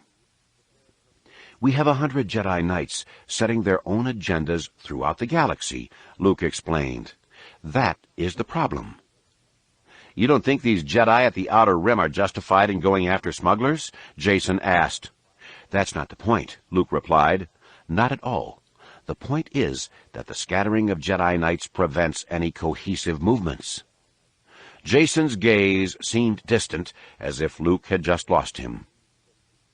We have Worth Skidder acting foolishly defending Mara's shuttle, and the Osarians over here. Other Jedi apparently going after smugglers with a vengeance at the Outer Rim, and I've heard stories of still other problems in other sectors. Luke explained. It's hard to keep up with it all, and sometimes it feels like I'm fixing symptoms without ever getting to the real disease. His choice of words gave Jason pause, and Luke too, when he thought about them in the context of his wife. That's why we need the Jedi Council, Luke pressed on a moment later. A singular purpose and direction. Is that what it means to be a Jedi Knight? Jason asked bluntly, a question Luke had been hearing many times in the last few months. From Jason, and not from his other apprentice, Jason's younger brother Anakin. Why do you care what the counselors think? Jason asked, as much to change the subject as out of true curiosity. You don't need them to reestablish a Jedi Council. Why would you want anything from them and their foolish arguing? I don't need them, Luke admitted. The Jedi, despite what Fjord Rodan and Niuk Niyuv and even Borsk Failure might think, don't answer to the Council. But if I don't have their agreement in this matter, my plans, as I develop them, both for the Academy and for the Jedi Council, might prove more difficult to implement, at least in the Public Relations Department. You learn to play along, Jason. That's the game called diplomacy. But that was just the point, Jason thought, though he kept it to himself. Any formalities concerning the Jedi, from the Academy to any new councils, seemed to him to be layers of bureaucracy added to something spiritual and personal, something that should not be governed.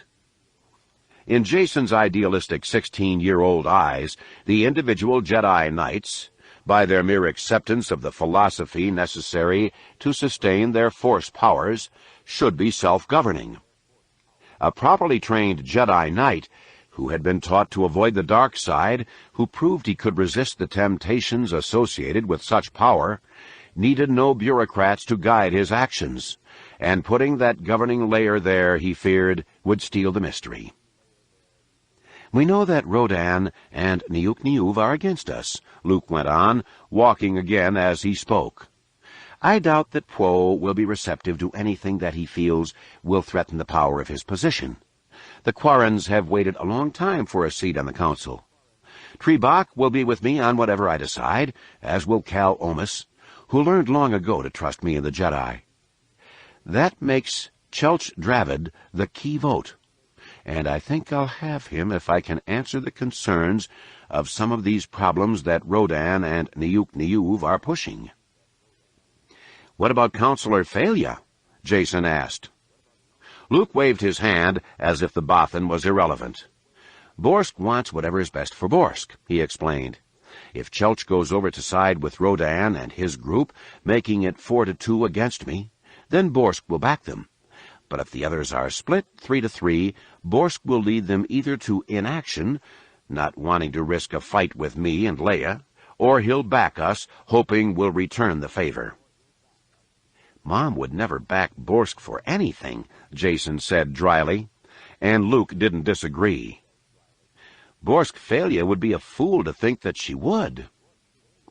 He lives in a world where alliances shift by the moment, Luke explained. Borsk does what Borsk needs to do at any given moment to benefit Borsk, and he's so jaded by that personal philosophy that he thinks everyone else plays by the same rules. Now it was Jason's turn to come to an abrupt halt. "And these are the people you want to please?" he asked skeptically. "These are the people you seek to emulate with your own counsel?" "Of course not," Luke replied, taken aback. "But that's what will happen," Jason argued.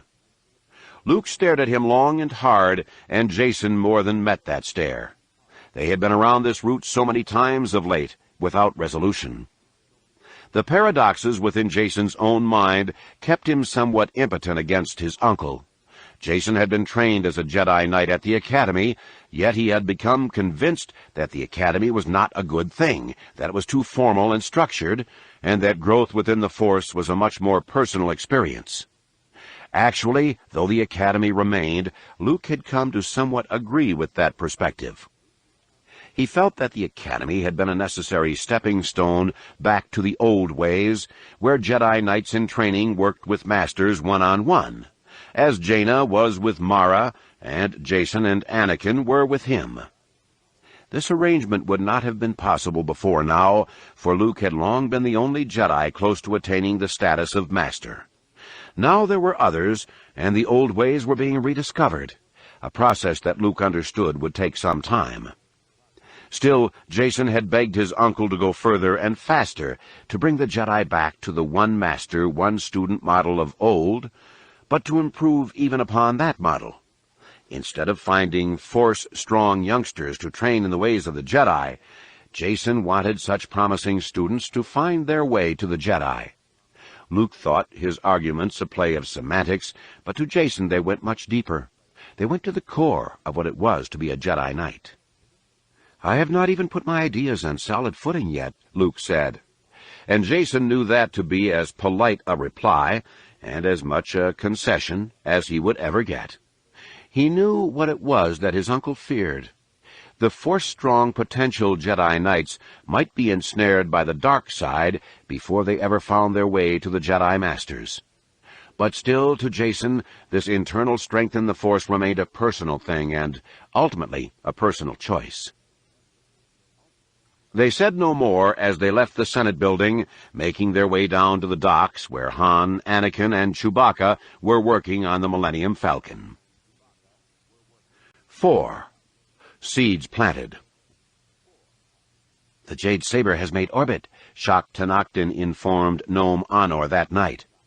"Leia Organa Solo is aboard her, along with her daughter and Mara Jade Skywalker." "And a Nogri," Nome Honor added. "Always at least one Nogri if Leia Solo is about." "The Nogri are worthy adversaries," Tenoctin agreed, "but I fear the others more. So should you." Nome Honor turned to glare upon the man, reminding him of who was the boss here, and who the mere attendant. And Shock Tenoctin did shrink back, the blood draining from his face. He had been around Nome Honor long enough to fear that glare as much as, perhaps even more than, he feared death itself. "They are Jedi," he stammered, trying to clarify his warning, trying to make certain that Nome Honor did not note any lack of confidence in him. Speaking doubts about Nome Honor had proven a fatal flaw for several previous advisers. "Leia is not true Jedi, or at least she has not embraced her Jedi powers, from what I have been told," Nome Honor replied with a sly grin, one that allowed Shock to relax a bit. "Nor is her daughter a proven Jedi." "But Mara Jade is counted among the strongest of the Jedi Knights," Shock Tenoctin pointed out. "Mara Jade has her own problems to consider," Nome Honor reminded. Shock Tenoctin didn't take comfort in that. In fact, the reminder of Mara's disease only heightened his trepidation about letting her see Nome Honor at this time. "She should be long dead," he dared to say. Nome Honor smiled again and scratched his head. He had been wearing his Ooglith masker for a long while, and was literally itching to take the thing off. But he hadn't the time, of course, and in truth he didn't want even the trusted stooge Tenoctin to see his true self-disfigured face, with its strange eye, a reflection of Noam Anor's highest show of devotion on the day he was awarded the position of executor among the Yuuzhan Vong, and the first advance scout for the Preterite Vong invasion force. He had taken the eye out with the sharpened end of a burning stick. Of course he had filled that hole in his face with yet another marvelous organic innovation, a player in bowl, a creature that looked much like a normal Yuuzhan Vong eyeball, but its pupil was really a mouth, and one that could spit a venomous glob accurately across 10 meters at the command of its host by a simple twitch of Noam Anor's eyelid. "I am impressed with Mara Jade's ability to resist the spores," he admitted. "Everyone else you tested them on was dead or dying within a few weeks," shocked Tenoctin replied. "Most within a few days." Noam Anor nodded. His Coom spore formula had indeed proven wonderfully effective, breaking down the victim's molecular structure and causing horrible death in short order. If only he could find a way to make the not-so-subtle shift from simple poison to disease, where the spores could become self-propagating, spreading on their own from being to being, and thus infecting large populations. Noam Anor sighed and scratched his head yet again. The spores, Coom, Brallop, Tegnest, and a dozen other varieties, were but a hobby, one that he had been able to insert into his official duties in attempting to develop some method for easily killing the super creatures, the Jedi Knights. Also, such alchemical work, if successful, could prove critical in Noam Anor's ascension to the rank of High Prefect. But in those endeavors and aspirations, to date at least, it appeared as if he had failed, for Mara Jade Skywalker had somehow defeated the spores, or at least had held them at bay. "Do you have a Schlecko newt?" he asked. Shock Tenoctin nodded and reached into his pocket, producing a small brown-orange lizard. "Make certain that it gets near to Mara Jade's mouth," Noam Anor explained, and Shock Tenoctin, who had heard the explicit instructions several times already, nodded. The Coom spores Noam Anor had used in his lethal blend were the favored delicacy of the Schlecko newt, and if there was any trace of them at all on Mara Jade's breath, the little creature would surely detect it. "I shall escort them in," Shock Tenoctin offered, and after a confirming nod from Noam Anor, the man turned on his heel and walked from the room. Noam Anor rested back in his chair, considering the upcoming meeting and the potential gains he might find. He thought it quite humorous that Romamul's enemies on Osirian were so fearful of the meeting that they thought Leia's recognition of Noam Anor in such a manner would strengthen his prestige and, therefore, power. For, in truth, Noam Anor hardly cared for any such gains in prestige at this time. In fact, his thinking went to quite the opposite. He carried all the emotional weight and influence he needed to control the weak people of Romamul, or of any other planets on which he planned to stir up trouble. But beyond that immediate sphere of influence, Noam Anor preferred anonymity. For now. No, Noam Anor was looking forward to this meeting simply so that he could gauge the effect of his infection upon Mara Jade, and so that he might learn more of the Jedi in general, including Leia, a woman he knew would prove pivotal in the upcoming events, and Jaina, who might prove to be a weak link to get to Leia Solo, perhaps even to Luke Skywalker and Mara Jade. That was one of his missions here, to identify those most dangerous foes and to find some way to minimize their effectiveness. Occasions such as the Osirian-Romamul conflict, where Noam Anor could also further the effects of the internal squabbles among the humans and their allies, could brook Tuken Noam Canbin too, or weaken the hinges of the enemy's fort, as went the common saying in his native tongue, were then all the better. There were other agents doing that very same thing, after all, though in Noam Anor's estimation it wasn't even a critical component of the Yuuzhan Vong's overall plan. These humans and their pitiful allies would propagate their own problems by their very nature, he knew. They had no sense of structure and order, not in terms of the regiment and hierarchical code to which his own people adhered, at least. He had witnessed disinformation campaigns waged against political enemies, even one that had basically accused Leia Organa Solo of treason. He had witnessed coup attempts on many, many worlds, and had seen supposed authorities profiting many times from the activities of less than legitimate business contacts. These infidels did not understand the law or the need for unbending adherence to it. That would make it all the easier for the disciplined Preterite Vong, he knew, and all the more justifiable. Nom Anor noticed on one of his many security holocams then that Shak Tenoctin was returning, with Tomactus Bretha, the former mayor of Red Haven and now a member of Nom Anor's independent senate, and Leia, Jaina, and Mara. He noted the movements of two others as well, a golden droid, and he would have to remember to punish Shak Tenoctin for allowing a droid into his complex, and a ghostly gray creature seeming almost to float behind the others, hanging close to Leia, as if it was nothing more substantial than the woman's shadow. The expected Nogri bodyguard, Nom Anor knew. He nodded at the sight and made a mental note to keep careful watch on that one. In many ways, Nom Anor held much more respect for the Nogri, those deadly warriors, than for any humans, even Jedi. Then he let his gaze shift back to Mara, studying her every movement, trying to discern some hint of instability, some hint that the infection was fighting on.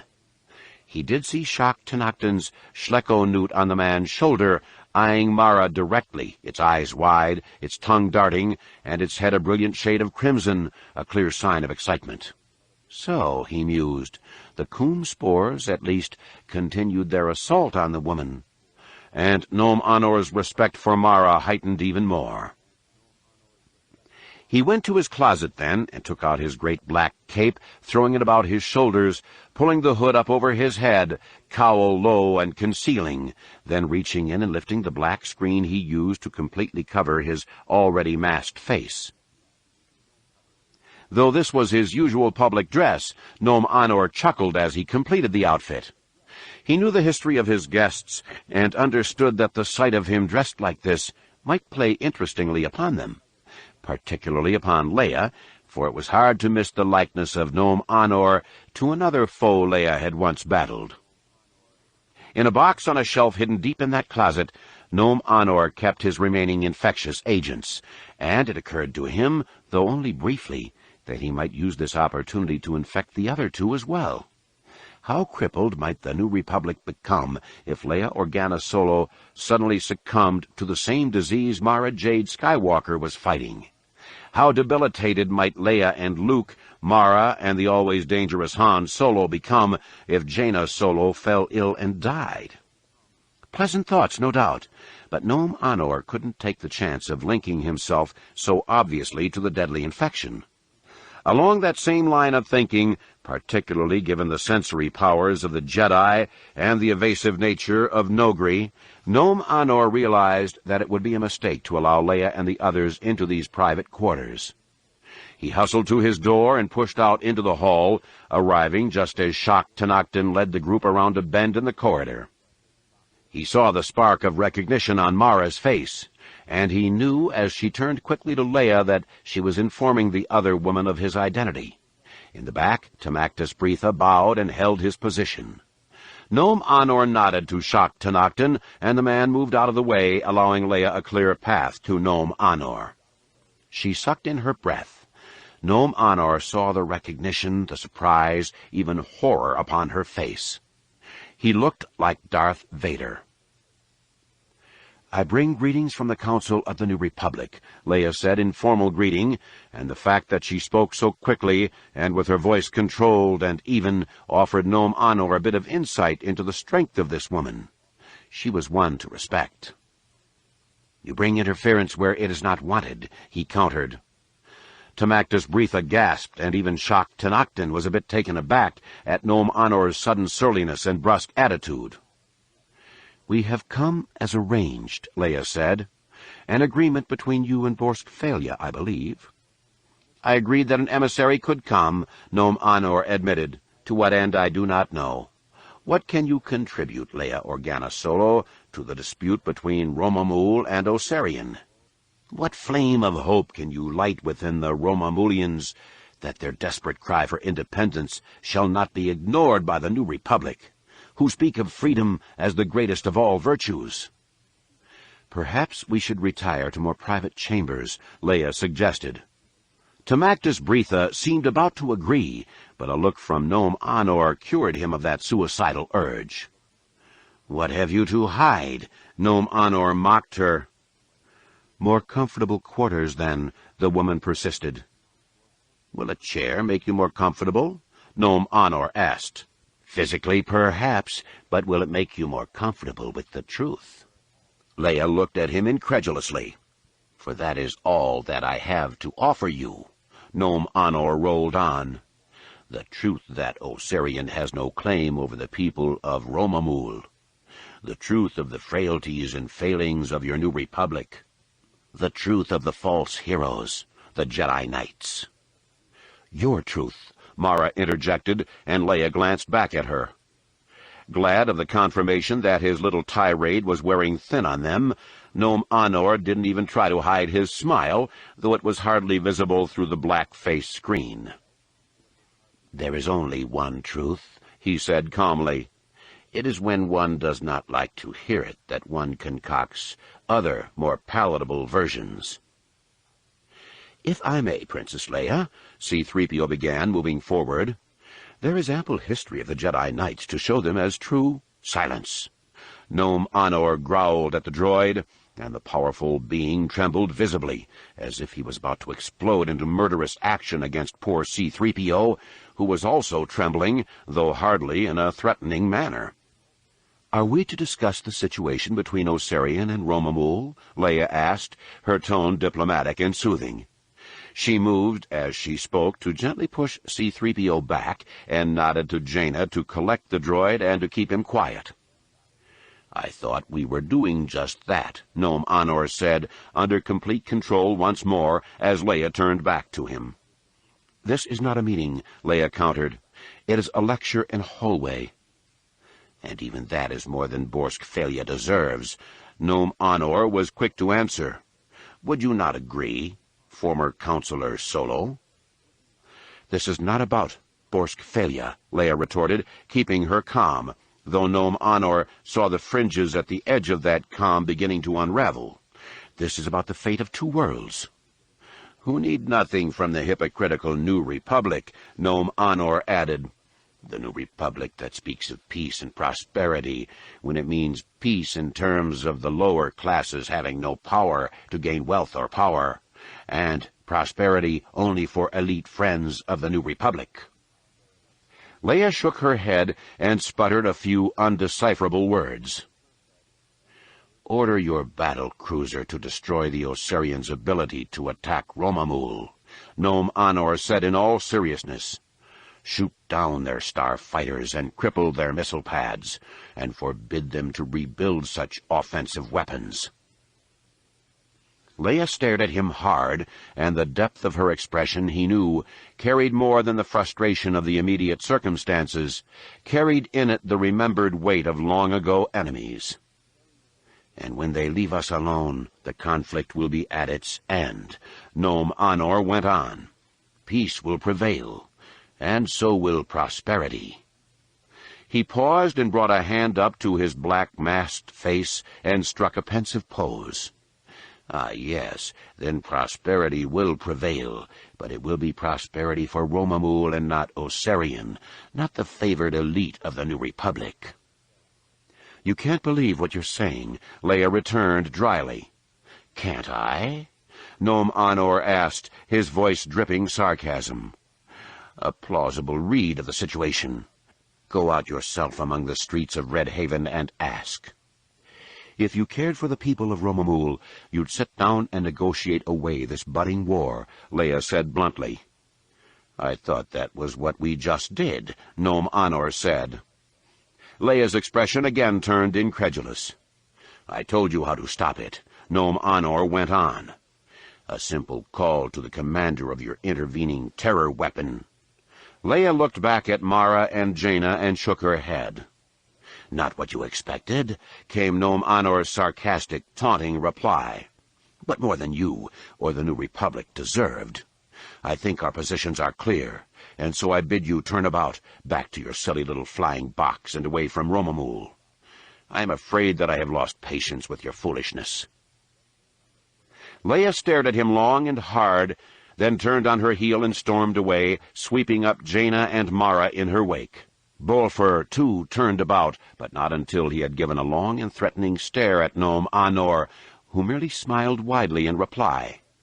C-3PO, too, turned to leave, but he lingered there a moment, wilting under Nome Anor's glare, perhaps the coldest stare he had ever felt. "Excuse me, sir, but may I inquire if there is a problem?" the droid gingerly asked.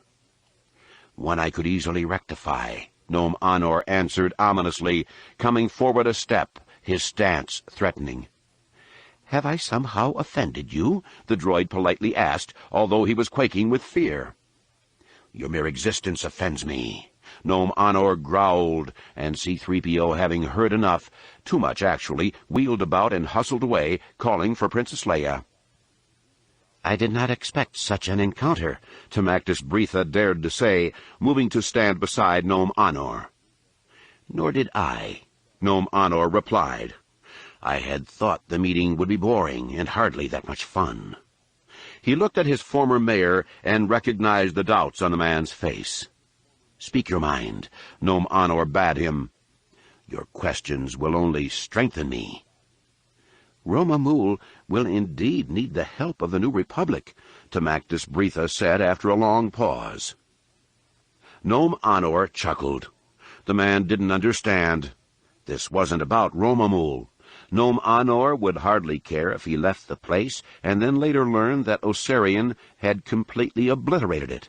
Of course, he would never go on record making such a statement. "Our cause is bigger than the civil war between a pair of planets," he told Tamactus. "It is about the basic freedoms of citizens of the New Republic and basic fairness to the exploited masses everywhere. When that truth comes out, then Romamul will find all the allies it needs to crush the thief lords of Osarian."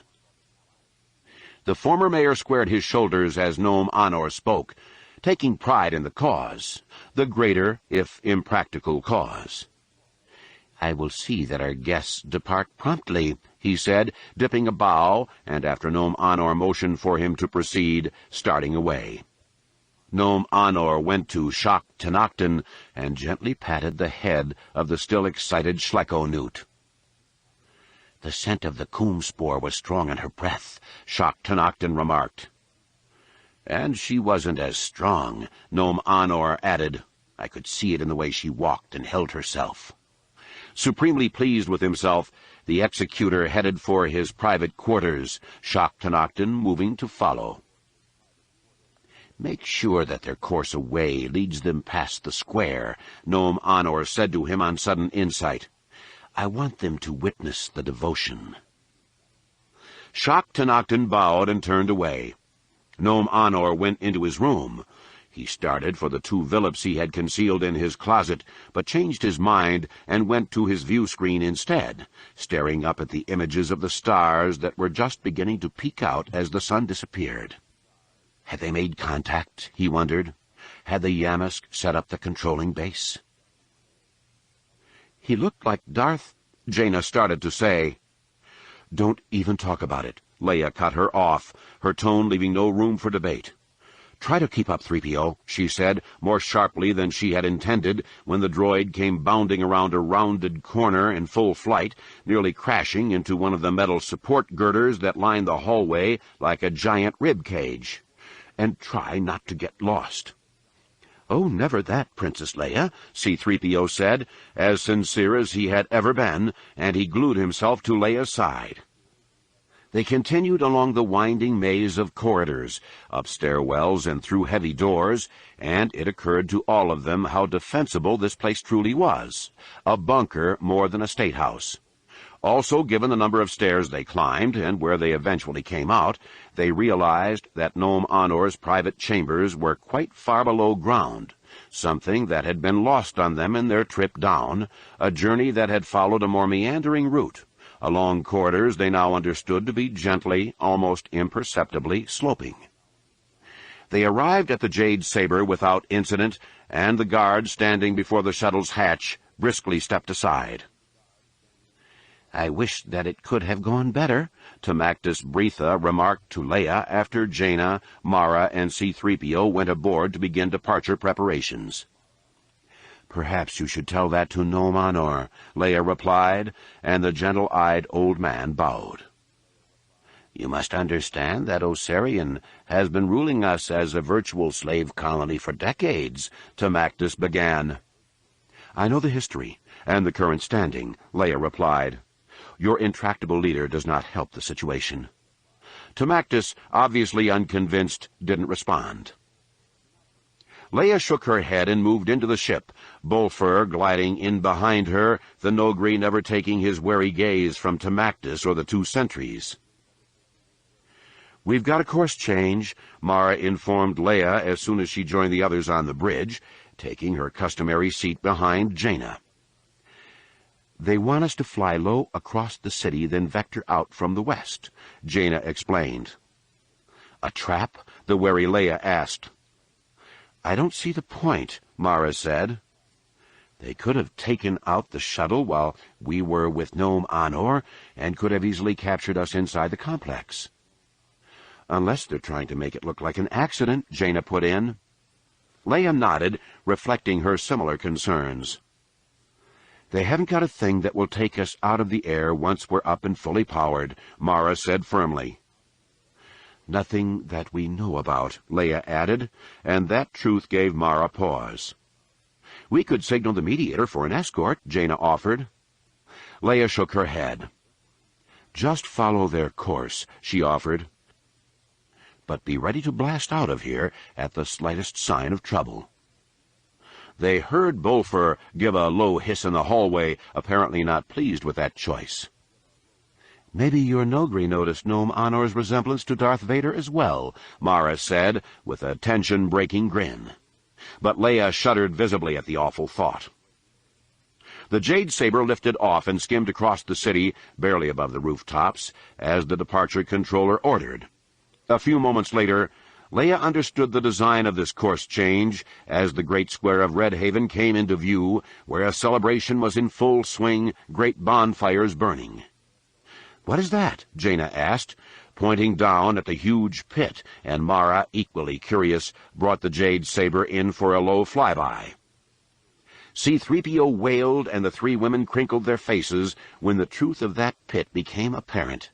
When they saw the battered, pitiful droids, some still moving or sparking, and every motion invariably drawing a new volley of stones from the crazed crowd that ringed the pit. "Barbaric!" C-3PO cried. "The inhumanity!" "Get us out of here," a disgusted Leia instructed, but Mara was already spinning the Jade Saber up on end and punching full throttle, the roar of the twin engines making many of the fanatics in the square dive for cover. A squawk of protest came over the comm, but Mara just clicked it off. "Well," she said as they soared far, far away, "I warned you about Nom Anor. Still think I was exaggerating?" "He is about as infuriating as any being I've ever met," Leia agreed. "And once again, my sensitivity to the Force revealed nothing about him," Mara added. "Nothing. I even tried to silently call to him, just to get a reaction. But he didn't respond at all.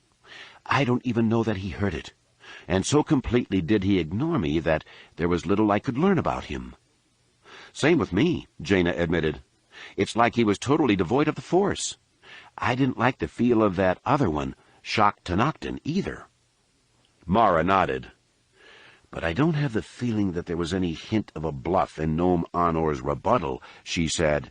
"He brought us here for no better reason than to snub us, and even if Osarian puts the pressure on, I doubt that one will ever negotiate."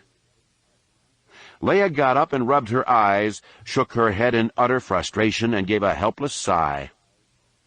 "I admire you," she said to Mara. "Truly. You met him once, and agreed to do so again. You're a braver person than I."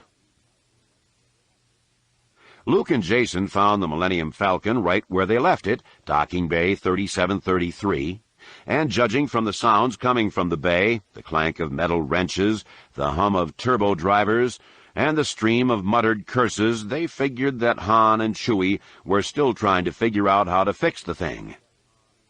On the way to Coruscant, Han had given the controls over to Anakin, who was more than a bit jealous that Mara often let Jaina fly the Jade Saber, and the 15-year-old, predictably, pulled a few hot-dogging maneuvers on the way down. But while the Millennium Falcon was surprisingly agile for a ship that looked more like an old garbage scow than a starfighter, she was also much, much more powerful. The Falcon had the agility to pull the turns Anakin put her through, though with his inertial compensator dialed down only 2%, everyone on board had nearly passed out from the G's, but the boy had apparently throttled up a bit too hard coming out of more than one. By the time Han had managed to take back the controls for the last remnant of the flight to dock, the Falcon was listing badly, with one engine and several repulsor lifts firing intermittently and unpredictably. Even now, secured in the bay, one of those repulsors popped off now and again, jolting the ship's edge up a few degrees, to bounce back down as the repulsors sputtered back out. Luke and Jason exchanged a smile as the Falcon went up yet again, higher this time, nearly onto its side, then dropped fast to horizontal, slamming down against the floor. "Weow!" came the screech of R2-D2. "Chewie!" Han cried, from somewhere above the open lower landing ramp, followed by a thud, a swear or two, and a wrench bouncing down the ramp to clang out into the docking bay. Han staggered down behind, covered in grease and sweat, muttering every step of the way. He bent to retrieve the wrench, but stopped and glanced up at his returning son and brother-in-law. "Teenagers," he muttered. "I thought you'd have it fixed by now," Luke replied. "All but that number 7 repulsor," Han explained. "Something crossed and shorted in one of the kids' rocker rolls. Keeps firing off and on, even if we power her down. R2 got a bit of a shock when he plugged into the nav computer." Luke smiled widely. Ever since he had met Han and set eyes on the Falcon, he considered the two, pilot and ship, to be almost spiritually linked. Both were a patchwork of seemingly unrelated skills, and both were far more formidable than they appeared, and both, Luke thought now, always seemed to be breaking down and defying logic in the repair mode. "Try it now," came Anakin's voice from within, answered by a Wookiee wail. The Falcon hummed to life, repulsor lifts firing in testing sequence. 110, 29, 38, 4, 7. And 7 fired beautifully. "Kid's got talent," Han remarked, but even as he said it, something inside the Falcon exploded, and thick smoke poured down the landing ramp, accompanied by another R2-D2 "Weow!" Chewie wailed again. "You pushed it too fast," Anakin yelled at the Wookiee, and Chewie's wail became a growl, and a moment later Anakin came running down the ramp, waving the smoke from his face, as filthy as if he had just dived face-first into a Tenuvian tar pit. He skidded to a stop before his glowering father. "He pushed it too fast," Anakin sheepishly tried to explain. "You pushed it too fast," Han countered, anger rising. "You said I said you could fly it," Han interrupted, poking his finger at the boy. "I didn't say you could try to outdo your sister, because you can't, you know. And you can't turn the Falcon the way you turn a land speeder." "But—" Anakin paused and looked to his uncle and brother for support, but while the two weren't smiling any longer, neither did they have anything to offer against Han's assessment. With a sigh that sounded more like a snarl, Anakin waved his hands in frustration and stormed back up the landing ramp. "Teenagers!" Han cried. Now Luke did smile again, for he could envision a young Han Solo in exactly the same situation, hearing the exasperated cry of "teenagers" from every adult around him. There were many differences between Anakin and Han, with the son seeming far more introspective.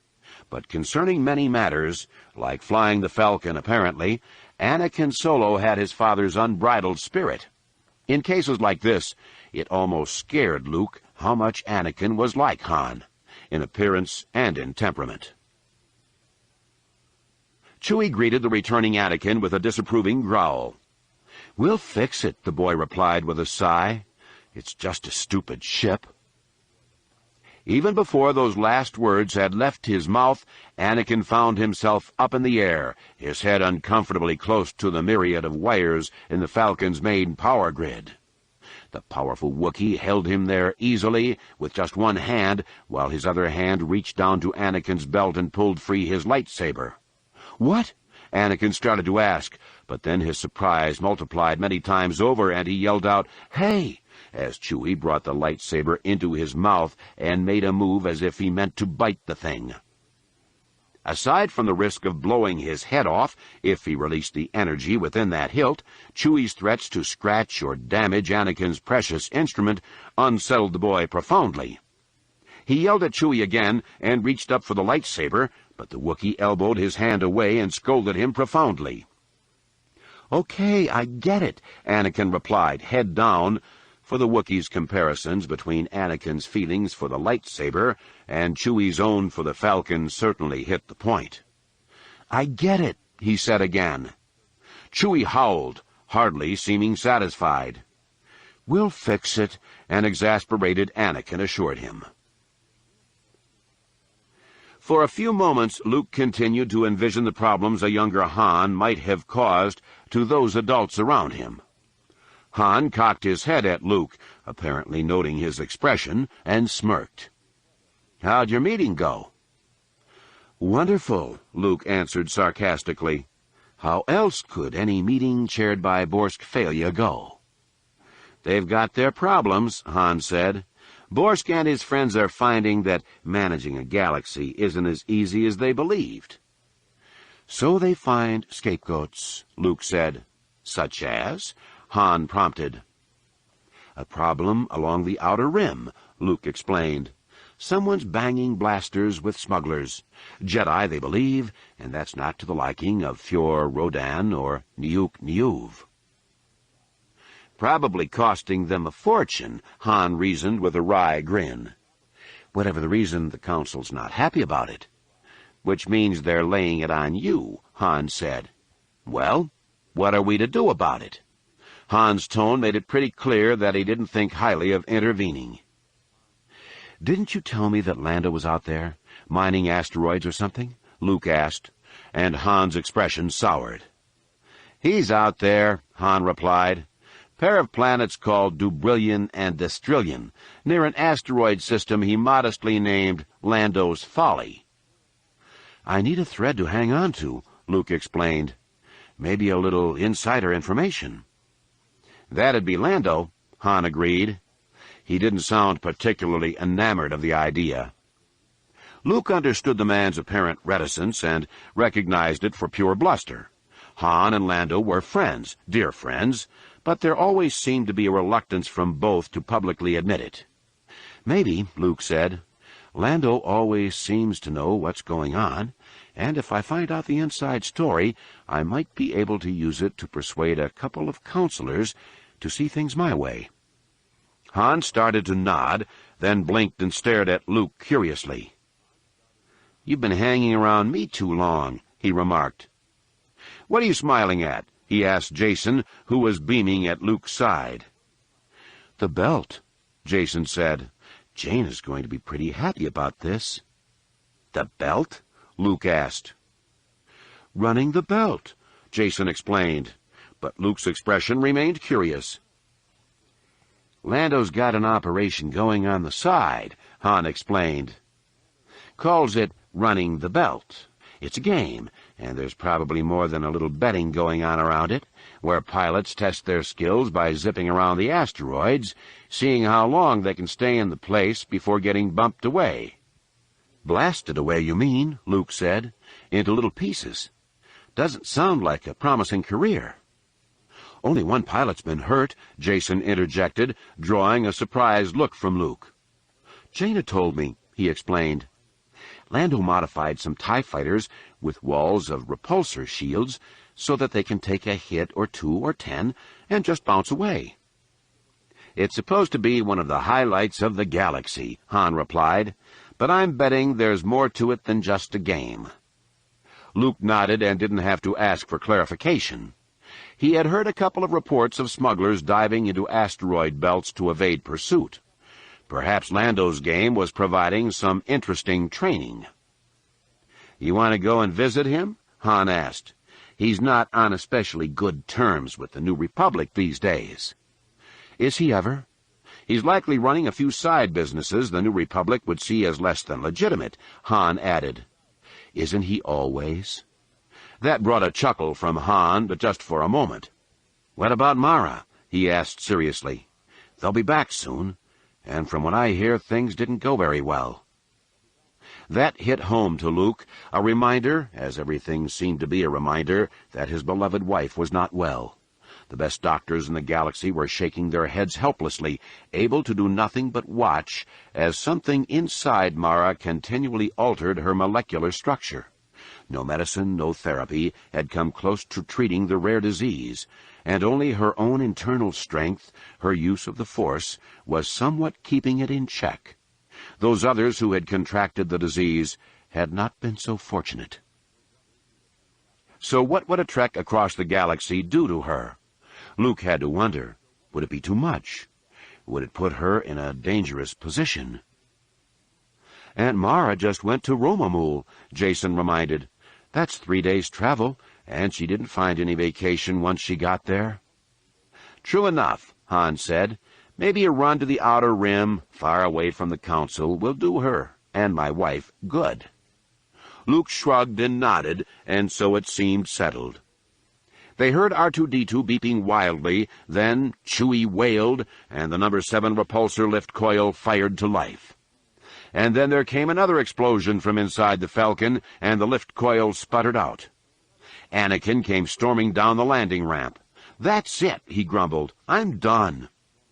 Before Han could even begin to yell at him, though, a huge hairy paw landed on the boy's shoulder and yanked him back inside, and Anakin's feeble attempt at any protest was blasted away by a tremendous Wookiee roar. Han blew a sigh and tossed his wrench over his shoulder to clang on the metal floor. "Teenagers," Luke remarked, tossing a wink at Jason. 5. The War Coordinator. Danny Quee pored over the charts again and again, checking coordinates and vectors. She was in the control room. Most of the scientists were spending the whole of their waking hours and some of their sleeping ones in there, now that they had something interesting to watch. 9 of the 15 were in the room now.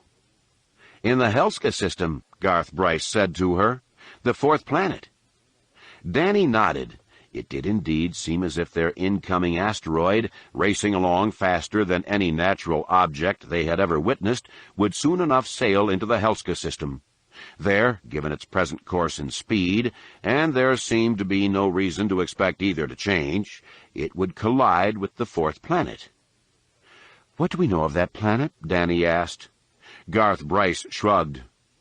"There isn't much in the databanks about the Helska system. There's not an easily inhabitable planet among the 7, and no one's taken the time or trouble to build one up.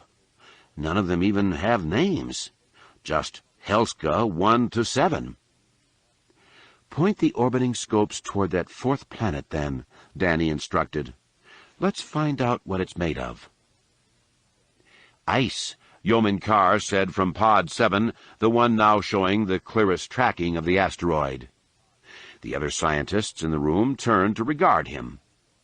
"I did some research and some personal viewing," Yeoman Carr explained. "Once we determined that the asteroid would make a close pass or a hit, I took some shots from our orbiting scope." "So it's just a frozen ball of rock?" Garth asked. "Or a ball of frozen water," Yeoman Carr replied. "I could detect nothing more substantial than ice and vapor. No sign of minerals at all." Of course, Yeoman Carr knew much more about that planet, the 4th in the Helska system. He had been there. He had studied it. He had left the Villip beacons out by the galactic rim to steer the incoming Brethren, the glory of the Preterite Vong, to it. "And you're sure it's going to hit it?" Tiubo asked. "Looks like it," Danny replied. "How big's that planet?" Tiubo asked. "Not big," Yeoman Carr replied. "A few thousand kilometers in diameter." "If it's nothing but ice, then that asteroid will disintegrate it," Benson Tomry remarked, and a grin widened on his face. All of them had been excited when they discovered that the incoming asteroid was on a path for a collision, for none had ever witnessed that rare event. Now, if Yeoman Carr was right about the composition of the planet, the show might be amazing indeed. "Let's try to get a better reading on that planet," Danny suggested. "And I think it's time we send out the word so that X-Gal and the New Republic can get some scientists out there." "And fast," Benson Tomry added. "They've only got a few days before—" He paused and smiled widely, then threw his hands out wide as he finished suddenly. Boom! Tiubo went right to the transmitter in the raised section of the chamber and clicked open the normal channel for accessing the galactic net and contacting X-Gal. It didn't work. "Have the Dovin Basils tightened their lock on the planet," the huge and powerful prefect Dagara told his crew. His crew on the asteroid, which wasn't an asteroid at all, but rather a huge 10-kilometer chunk of yorick coral, a living world ship. "You wish more speed, Prefect?" another of the tattooed warriors asked. Dagara, not used to being questioned, looked at him curiously. "Belek Tew," the other said, snapping his fists against opposite shoulders, the reply and signal for both apology and permission to continue. Dagara nodded. This one, Tu Shulb, had proven resourceful and cunning in their trip across the galaxies. "A change in speed might alert all those watching," Tu Shulb explained, "for natural bodies would not so obviously accelerate." "Those watching?" Dagara questioned. "Do you doubt that Yeoman Carr has performed?" "No, Prefect," Tu Shulb said, and he signaled his respect again and reiterated, "Belek Tew." Dagara motioned him off on his task to the Dovin Basils, the organisms that propelled the world ship. Possessed of the ability to lock onto specific gravity fields, to the exclusion of all others, even to gravity fields millions of kilometers away, the adult 3-meter spherical Dovin Basils worked like perpetual thrusters, and the more they focused their line, the greater the pull. Now they were locked on a planet, the one the inhabitants of this galaxy called Helska 4, as per the instructions of Yeoman Carr's Villet beacon, which had been left out at Vector Prime, the breach point of the galactic rim, with specific directions. Dagara almost reconsidered his order to Tu Shulb then, for the instructions of Yeoman Carr had called for a steady run to the 4th planet, but the Prefect was anxious, and if Carr had done his job correctly, no one would be the wiser. Of course, the acceleration might force some last-minute course corrections to properly intercept the planet. But so be it, for the Prefect wanted to be on with it.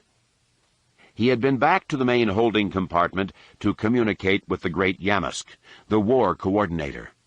And the gigantic creature, its bulbous head glowing red with eagerness, its many tentacles, some thick and others filament-thin but 100 kilometers long, coiled and twitching, had clearly revealed to him its desire to begin. Dagara was a prefect, no minor title, and this was his ship to command. But the greater mission was the province of the war coordinator, a creature, a tool, genetically engineered over centuries to serve his people in just this conquering capacity. The Yamsk was eager. So was Dagara. "A tail," one of the scientists at X-Gal 4 announced, and he stood up and slapped the edge of the console. "I knew it." Danny, Benson, and several others rushed over to the Pod 7 viewer, nodding as they acknowledged the visible tail of the asteroid. "Not much of one," another remarked, but a trailing line of something was indeed visible. "A comet, then," Benson Tomry mused, and several conversations erupted all at once, mostly concerning the apparent lack of heat beyond the galactic rim. For if there was indeed sun-like heat and energy out there, as many scientists had theorized, then no comet could have come through with any ice intact. Danny and Benson exchanged sincere smiles. This had been a day of unexpected discoveries, always a delight to the scientific mind.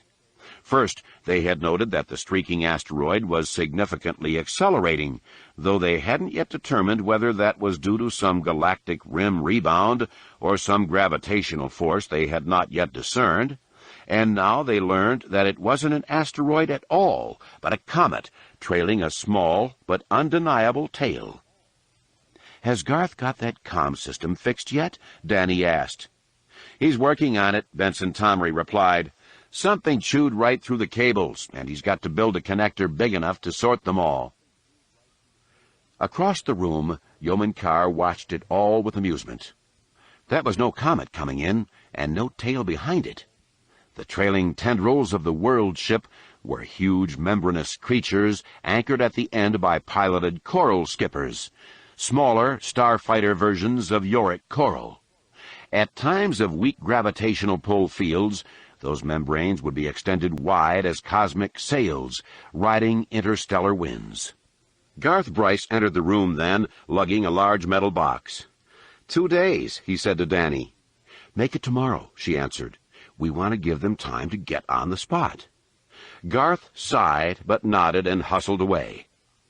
Yeoman Carr only smiled, knowing the futility of it all. Garth Bryce would fix the cables, only to find that the system wouldn't work anyway. How long would it take them, the Yuuzhan Vong warrior wondered, to find out the next problem? The subtly disconnected cables at the top of the tower. Yes, these foolish beings were in for many surprises over the next few days, and they'd never get the word out to their fellows, and then their planet would burn down around them. The sunset that night was thick with green and orange, a clear sign that Yeoman Carr's little dweebits were working their deadly magic. Dagara sat in his multicolored compartment and felt the vibrations and the less subtle movements about him. It was all in place now, for he had ordered the slowdown to intercept the fourth planet, the place he and the Yamsk would make their base of operations. Out behind the world ship, dozens of single-piloted coral skippers fanned out, carrying with them the huge membranous sail. They inverted that sail into a semicircle, with the world ship at its apex. The Dovan Basils, at the commands of the helmsman, released their grip on the planet's gravity and focused instead on opposing fields, slowing the huge living vessel.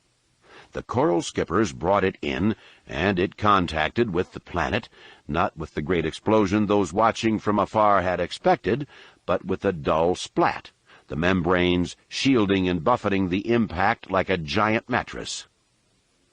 Dagara, like the other 5,000 Yuuzhan Vong aboard, moved to his locker and coaxed out a fleshy membranous creature, a variation of the Ooglith masker called an Ooglith cloaker. With help from the prefect, the creature rolled up over his legs and enveloped him, and then began the stinging ecstasy of the joining, its millions of connecting tendrils slipping into Dagara's pores. Unlike the masker, the cloaker's facial mask was transparent, showing the glory of its host's disfigurements. After a short pause to fully experience the connection, Dagara scooped a soft star-shaped creature from the water tank beside him and held it up to his face, where it latched on.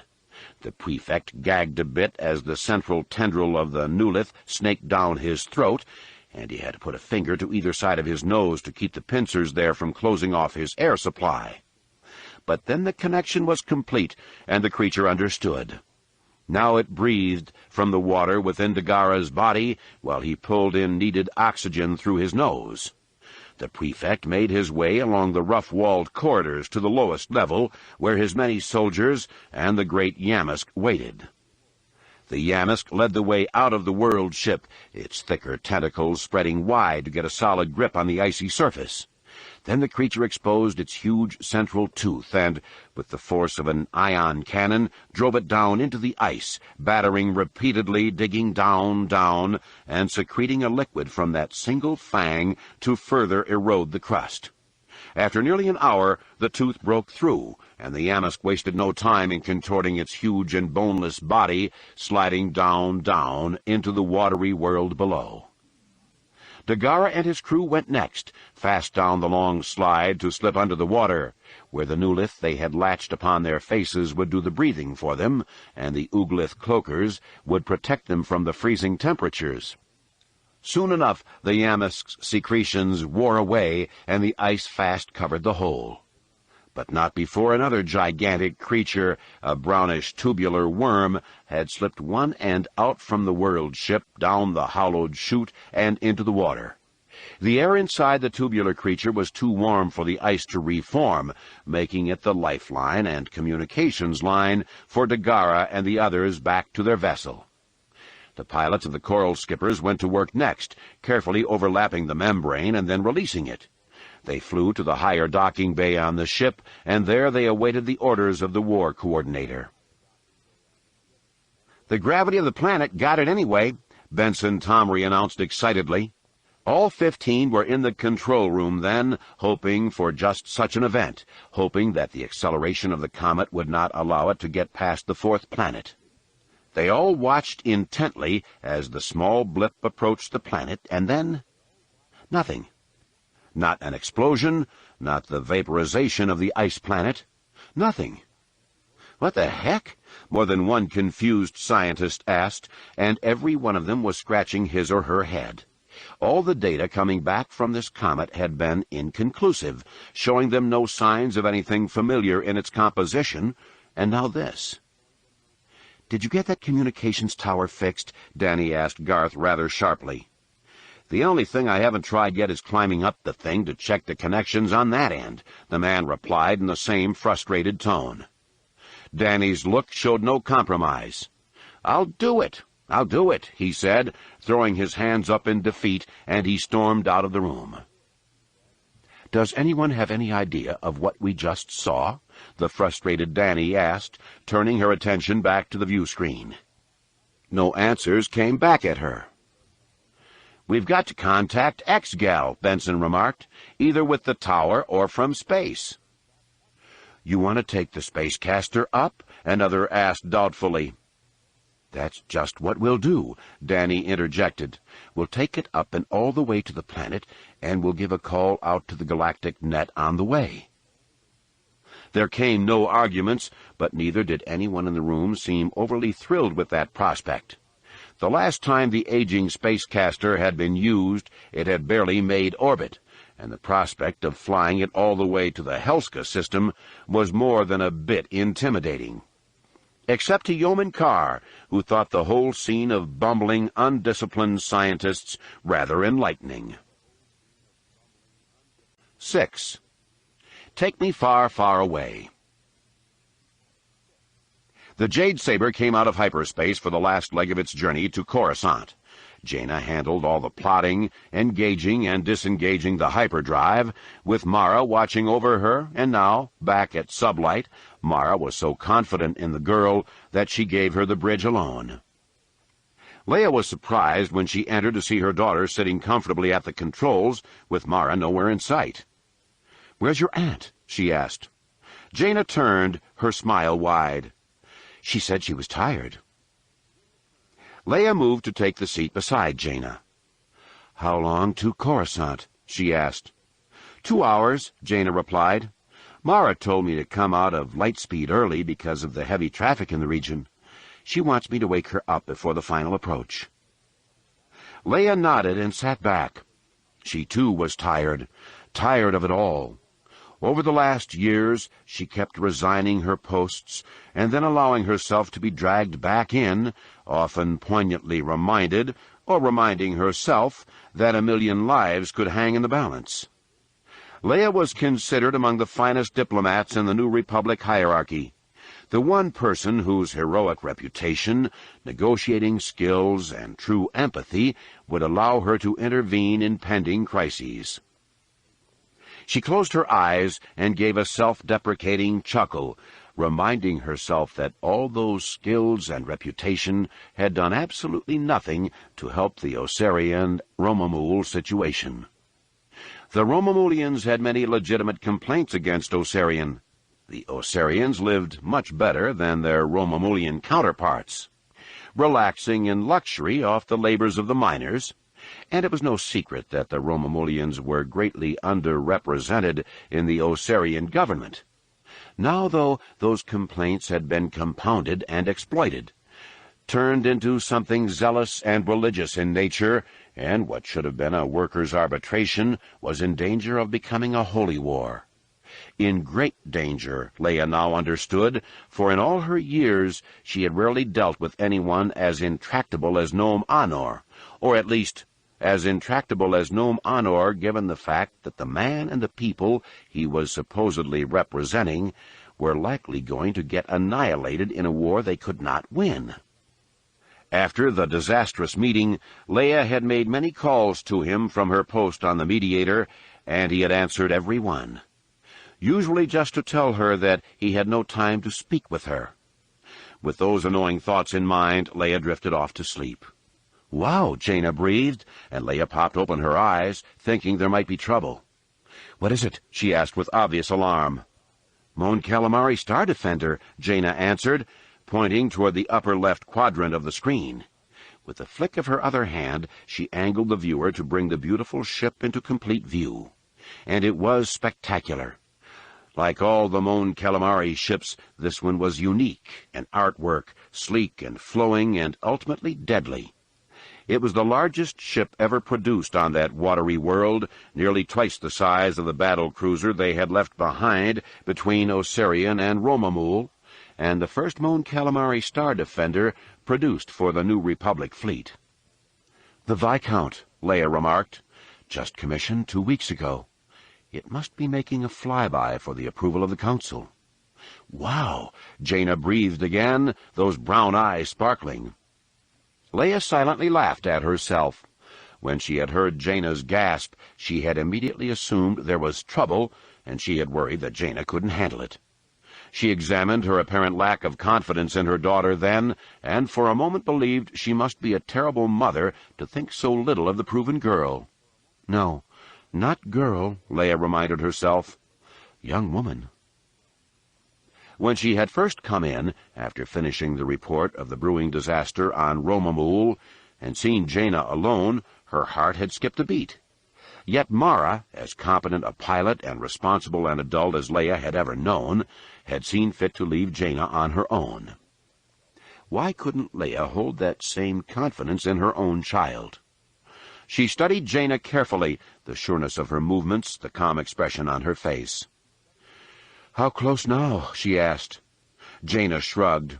"You were asleep for over an hour," she explained. "We've got another half-hour, maybe, depending on the course they tell us to follow." "I'll go get Mara," Leia offered, climbing out of her chair and stretching away the last remnants of sleep. "You could let her rest," Jaina suggested. "I can bring the jade saber down." Leia thought it over for a moment. Yes, Jaina could land the shuttle with no problems, and Leia was an experienced pilot and could watch over her all the way, and Mara could certainly use all the rest she could find. She almost agreed. Almost. And again came those nagging doubts about the way she mothered Jaina. "It's Mara's ship," she said. "To land it without her explicit permission would be a slight against her." Glad for the etiquette dodge, Leia smiled and patted Jaina's shoulder. "I know you'd put it down so softly that Mara wouldn't even shift in her bed," she said, and she winked at Jaina when the young woman looked up at her. That brought a smile to Jaina's face, and Leia patted her shoulder again and left the bridge, heading for Mara's room. She paused outside the door and lifted her hand to knock, but then hesitated, hearing quiet sounds coming from within. Leia put her ear to the door and listened carefully. She heard only an occasional sniffle, and Leia understood that Mara was crying. "Mara?" She called softly and knocked on the door. No reply, and Leia pushed the button and let the door slide away. Mara sat on her bed, her back to Leia, her shoulders hunched slightly, as if she had just gotten control of her emotions. "Are you all right?" Leia asked. Mara nodded. Leia moved over and sat on the bed beside her, draping her arm across Mara's shoulders, as soon as she recognized the moistness rimming the woman's eyes. "What is it?" she asked softly. Mara sat up straighter and took a deep breath, ending in a forced smile. "Nothing at all," she answered. Leia stared at her skeptically. "A dream," Mara clarified. "And when I woke up, I was just being foolish." "Do you want to talk about it?" Mara shrugged. Leia waited a moment longer, but the other woman apparently would not offer anything more. "We're nearing Coruscant," Leia explained. "Would you like me to help Jaina bring her in?" "I can do it," Mara assured her. She rose and started for the door, a step full of stiffness that brought a wince to her face. Leia was up in an instant, hooking Mara under the arm for support. "I just slept in a twisted position," Mara tried to explain, but Leia, not buying that for a moment, didn't let go. She came around Mara's side and gently forced her to sit back on the edge of the bed. "It's not the way you slept," she said. "It's the disease, isn't it?" Mara looked up at her, successfully fighting back any trace of tears. "It came on again a little while ago," she admitted. Leia sighed and shook her head, wishing there was something, anything, she could do to help her sister-in-law, her dear friend. "That's fairly common, you said," she prompted. "Is there something different about the attack this time?" Mara looked away. "You have to tell me," Leia said, more sternly than she had intended, and the look Mara returned to her, not of anger or violation, but more of incredulity, set Leia back. Why did Mara have to tell her after all? It wasn't as if she could do anything to help the woman. All of the others who had come down with this disease had told their doctors, and had subsequently been referred to the best physicians in the New Republic. All of them had detailed every twinge, every ache, and had begged for any help at all. They were all dead, or soon would be. "I'm sorry," Leia said, that disturbing thought hanging thick in her mind. "You don't have to tell me anything." She leaned forward and kissed Mara on the cheek, then rose to leave, offering the woman her hand. Mara took that hand, but instead of getting up, she pulled Leia back down to the bed beside her. Then she stared long and hard into Leia's eyes. "My womb, this time," she said. Leia crinkled her face, not understanding. "This illness," Mara explained. "It came to me again while I slept, this time attacking my womb." Leia's eyes widened with fear. "Did you defeat it?" Mara nodded and managed a slight smile. "It won't kill me yet," she replied, with a less than comforting chuckle. Leia nodded, full of admiration for this strong and stoic woman. Every time the disease had cropped up, Mara had focused her strength, had focused the force inward and beat it back. "But it was more difficult this time," Leia remarked, thinking she had the answer to Mara's uncharacteristic, tearful reaction. The woman shook her head. "Not so bad an attack," she replied. "Then what?" Leia asked. Mara took another deep breath. "My womb," she said solemnly. Then it hit Leia fully. "You're afraid you might not be able to have any children," she said. "I'm not so young any more," Mara answered with a self-deprecating chuckle. It was true enough. Mara, like Leia and Luke, was past 40, but except for the disease, she was very healthy and, as far as Leia knew, still able to have kids. Leia surely understood the woman's concerns, though, given the disease's attack on her very core of womanhood. "When I married your brother, we talked about having kids," Mara explained. "He had watched your three grow so strong and wonderful, and more than anything in the world, we both wanted our own." "You can still have them," Leia assured her. "Perhaps," Mara answered. "But who knows, Leia? I'm growing tired of fighting, and this disease shows no signs of letting up." "Nor is it gaining any ground," Leia reminded. "I haven't given up," Mara assured her. "But I can't have kids now. I don't even know if I'd pass this along to them, or if they'd be killed by it inside of me. And who knows when it will be over, or if it will have caused too much damage for me to ever have them." Leia wanted to say something reassuring, but how could she possibly dismiss Mara's obviously well-grounded logic? She put her arm on the woman's shoulder. "You have to keep hoping," she said. Mara managed a smile. "I will," she promised. "Besides, I've got Jaina under my wing now, and that's almost as good." A quick flash across Leia's face betrayed her. "What?"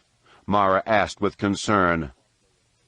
Leia blushed and laughed out loud. "What?" "There have been times when I've been so jealous of you and Jaina," Leia admitted, smiling with every word.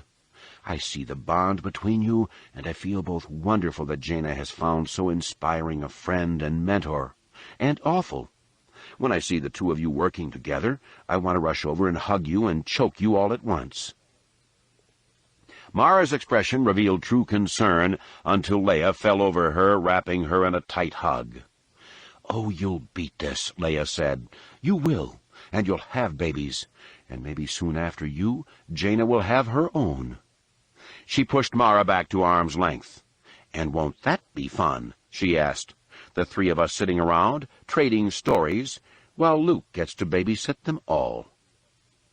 It was the perfect thing to say at that moment, and the edges of Mara's lips turned up just a bit into a smile, and a flash of hope crossed her vivid green eyes. Leia knew, though, as she and Mara headed back to the bridge, that it might well be a fleeting hope, and an image of herself and Jaina sitting and talking to Jaina's babies about their brave, deceased great-aunt Mara nearly broke her down at that moment. Nearly, but she held back the tears.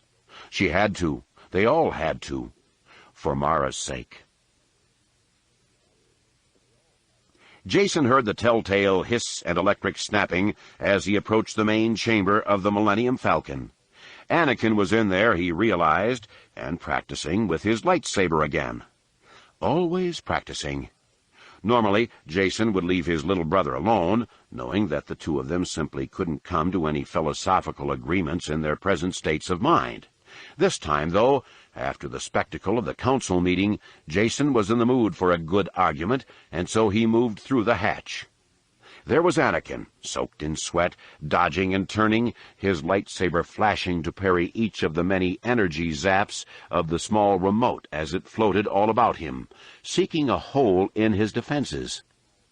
His little brother was getting good, Jason had to admit, as Anakin brought the glowing blade down and across to the left, up high to the left, and back over to the right in a flashing sequence, each movement neatly picking off an energy missile. The sequence ended, and Anakin clicked his blade off and stood breathing heavily. Jason started a slow, almost mocking clap. "Could you do as well?" Anakin asked, before he had even turned around to face his brother. "Does it matter?" Jason replied. Anakin crinkled his face in disdain and snorted. "You spend half your life dancing around with that thing," Jason commented. "We're Jedi Knights, or soon to be," Anakin replied. "And all the Jedi should spend all their waking hours alone, dancing about with remotes," Jason said sarcastically. "You practice," Anakin retorted. "And I spend more time alone than you do," Jason agreed. Anakin looked at him skeptically, as if to ask, given that admission, what the problem might be. "There is a reason for the solitude and the practice," Jason tried to explain. "To hone our skills," Anakin replied. Jason was shaking his head before his little brother had even finished that expected response. "To deepen our understanding," he said. "That again?" "That always," Jason said firmly. "When you are practicing, what are you thinking about?" Again, the skeptical expression. "Are you fantasizing that you're hunting outlaw Gamorreans?" Jason asked, "saving the galaxy as Dad once did?" "When I'm in the practice regimen, my mind is clear of clutter," Anakin replied. But again, Jason shook his head, unsatisfied with the answer. "Right before you fall fully into the Force," he clarified, "and right after. What are you thinking about?" Anakin's expression turned to one of anger. "What are you thinking at those times?" Jason pressed. "What fantasy battles do you wage in these sessions?" "Why does it matter?" Anakin snapped. "Because that's not the truth of the Force," Jason answered just as sharply. "You keep thinking of it as a tool, a weapon in your war against everything you see as bad. But that is such a limiting philosophy." "It is a weapon," Anakin replied slowly. "A powerful weapon, and a great responsibility." Jason shook his head. "Those are the minor truths of the Force," he said. "The ones that so many like you focus on to satisfy your personal hunger for glory." Anakin seemed as if he was about to spit. "The Force is a method of serenity and truth, not an outward-projecting tool to be used to further any single person's perception of good," Jason lectured. "Do you think the New Republic is evil?" Anakin scoffed. "Neither good nor evil," Jason explained, taking no offense. "But I don't agree with all of their actions. Certainly individual communities have suffered at their hands, just like during the reign of the Emperor. But this time, in actions taken for the greater good," Anakin argued vehemently, obviously not pleased with hearing any comparison between the New Republic and the Old Empire. Jason merely chuckled, the simple, mocking reaction having the effect of turning Anakin's words around so that the younger brother had to recognize the subtle truth in them. "I'm getting sick of hearing all of this," Anakin remarked. "You'll hear it until you learn the truth," Jason replied immediately. "That is my responsibility." "Uncle Luke told you that?" "This isn't about him," Jason replied. "It's about you and me." "He's going to put the Jedi Council back together," Anakin said, as if those words gave him a victory. "He has to," Jason said, his tone making it clear that he wasn't happy about the admission. "Or risk disaster because of the other Jedi Knights like you running through the galaxy, righting every wrong." He waved his hands dismissively at his brother and turned to leave, but before he had gone 2 steps, Anakin grabbed him by the shoulder and pulled him about. Anakin held up the pommel of his lightsaber. "This," he said emphatically, "is an instrument of law." "No," Jason snarled in his face. "That is a tool through which a Jedi might look inside himself and find his inner peace, a measuring stick for his acceptance of the Force." Anakin's expression revealed clearly that he didn't get the point at all. "To deny full entrance of the Force during such a practice session will weaken your parries and get you stung, and often," Jason replied. "It's not about waging war, Anakin. It's about finding peace and your place in the galaxy." "Pretty words that mean nothing when the fighting starts," Anakin retorted. "A Jedi at peace is a better warrior by far," Jason said. "Prove it." Anakin accentuated his challenge by turning on the blade, causing it to flash and hum to life right before Jason's face. "If I must, to get the point through your thick skull," Jason answered, calmly walking by. He turned to face Anakin and brought his own lightsaber to glowing life before him. Anakin closed the hatch.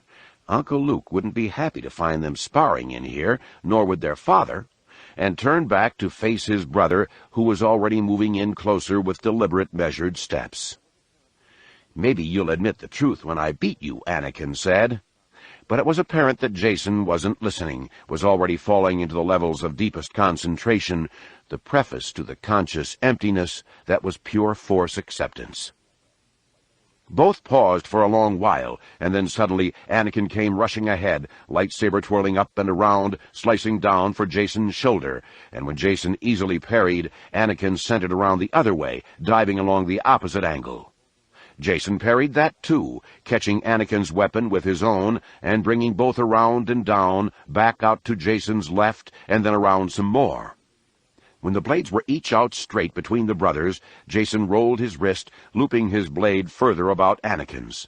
But Anakin was up to the measure, and he snapped his blade straight downward to break it free of the dangerous tangle. then brought it up again fast enough to knock Jason's blade aside before his brother could put it point in at his throat and score a quick victory. Anakin brought his blade back past one shoulder and slapped it out, sparks flying as it connected with Jason's parry. Again Anakin attacked, and then again, as if he meant to beat his brother back right through a wall. "Anger betrays you," Jason said, and the words sent a chill through Anakin, words that spoke of the truth of the moment and of the dark side of the Force, a place no Jedi could ever afford to visit. Anakin's attack mellowed, went more to finesse, subtle thrusts and slashes, and deceptively slight movements to parry Jason's every attack. And so they went for many minutes, back and forth across the room, each seeming to gain a momentary edge only to lose it again through the other's quick response. They had to trust in themselves and in each other, for there were no practice modes on their lightsabers. The slightest miss or wrong deflection or too far thrust could bring serious harm.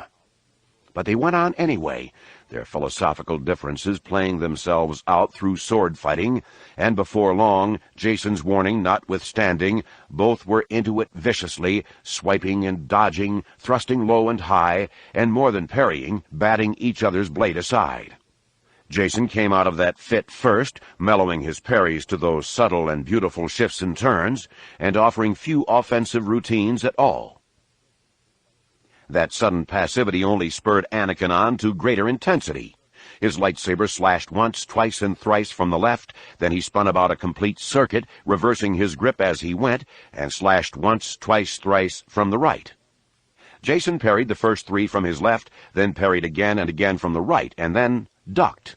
And Anakin, so into the flow, thinking to take the third parry and spin back the other way, swooshed his blade right over his ducking brother and overbalanced as the weapon hit nothing but air.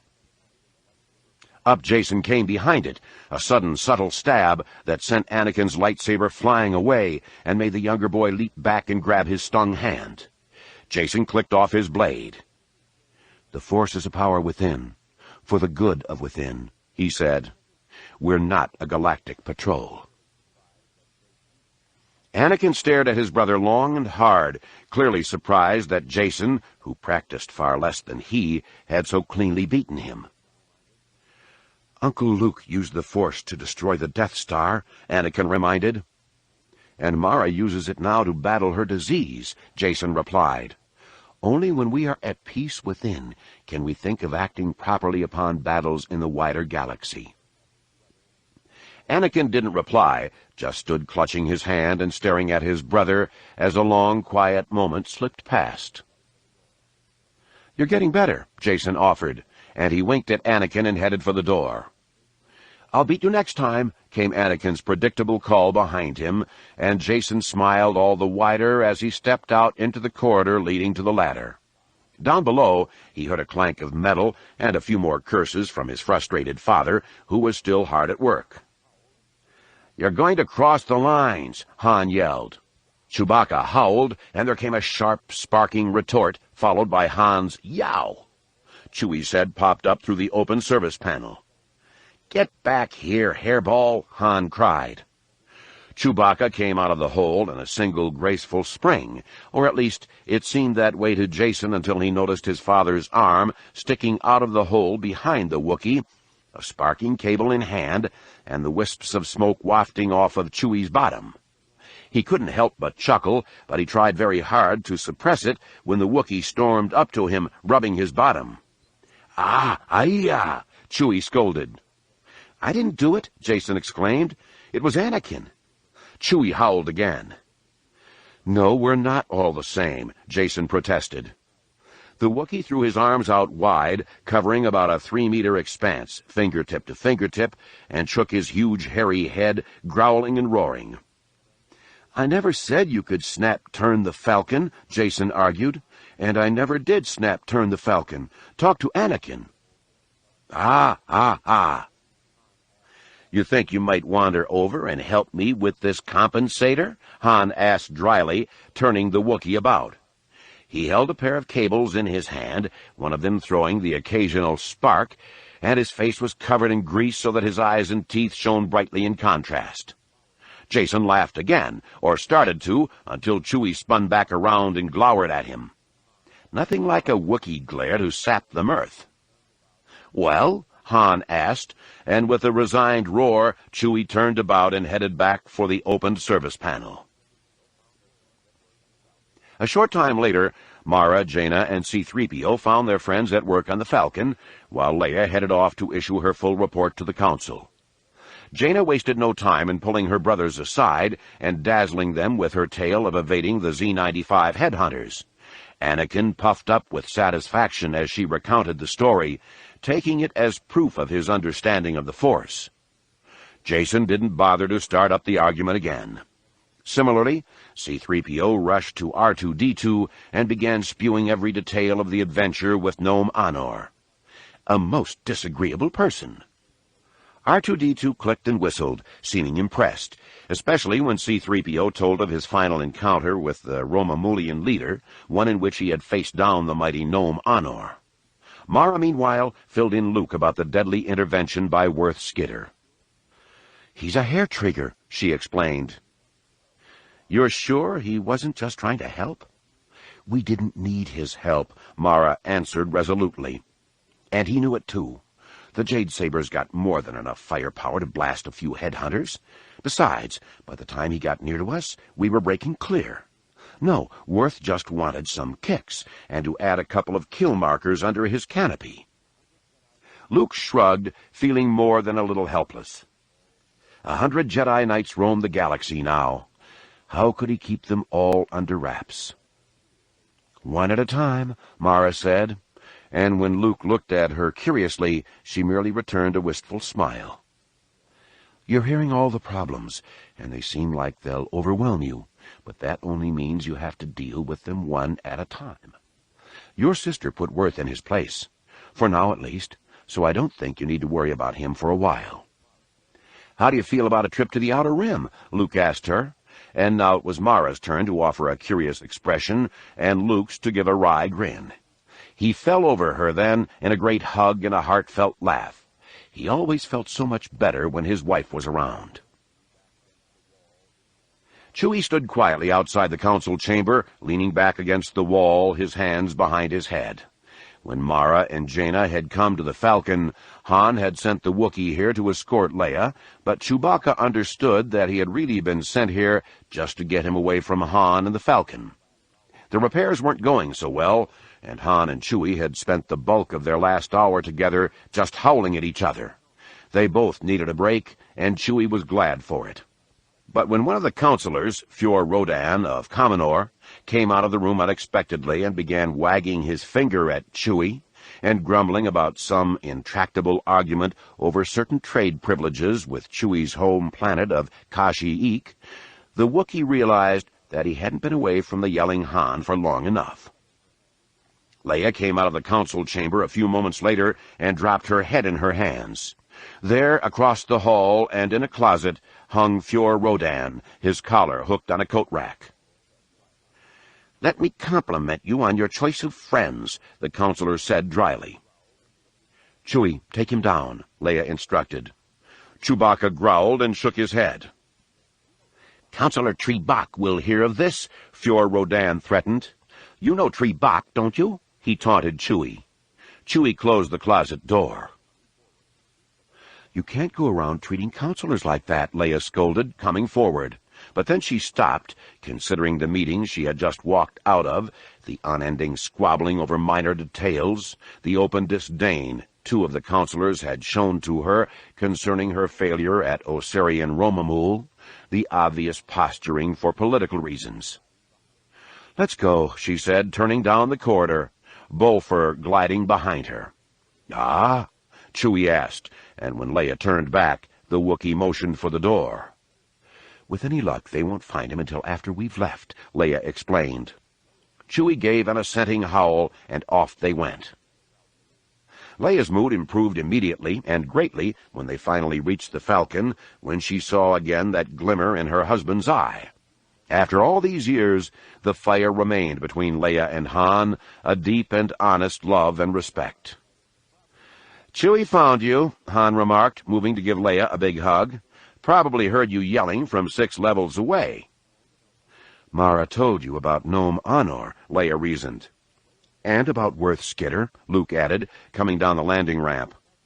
Leia sighed and shook her head. You've got to do something about that one, she replied. One problem at a time, Luke explained.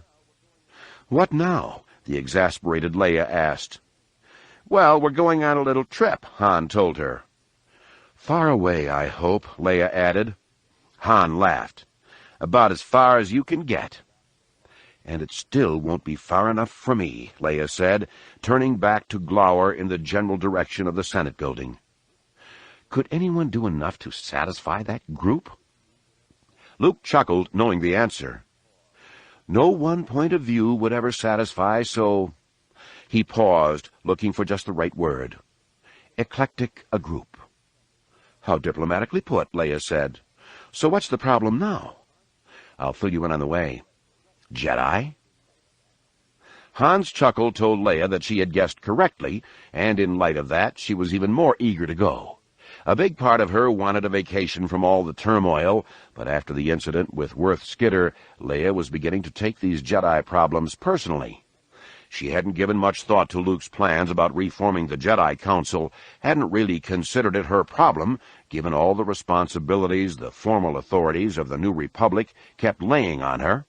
But now she was beginning to see the whole picture, and better that image would be if Luke could put the Jedi Knights in order.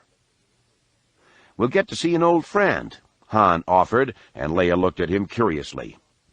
Lando, Han explained. So much for any thoughts of vacation, Leia realized. For any time Lando was involved, even peripherally, situations seemed to get very complicated and usually dangerous. In truth, she wasn't particularly thrilled with her husband having any dealings with Lando.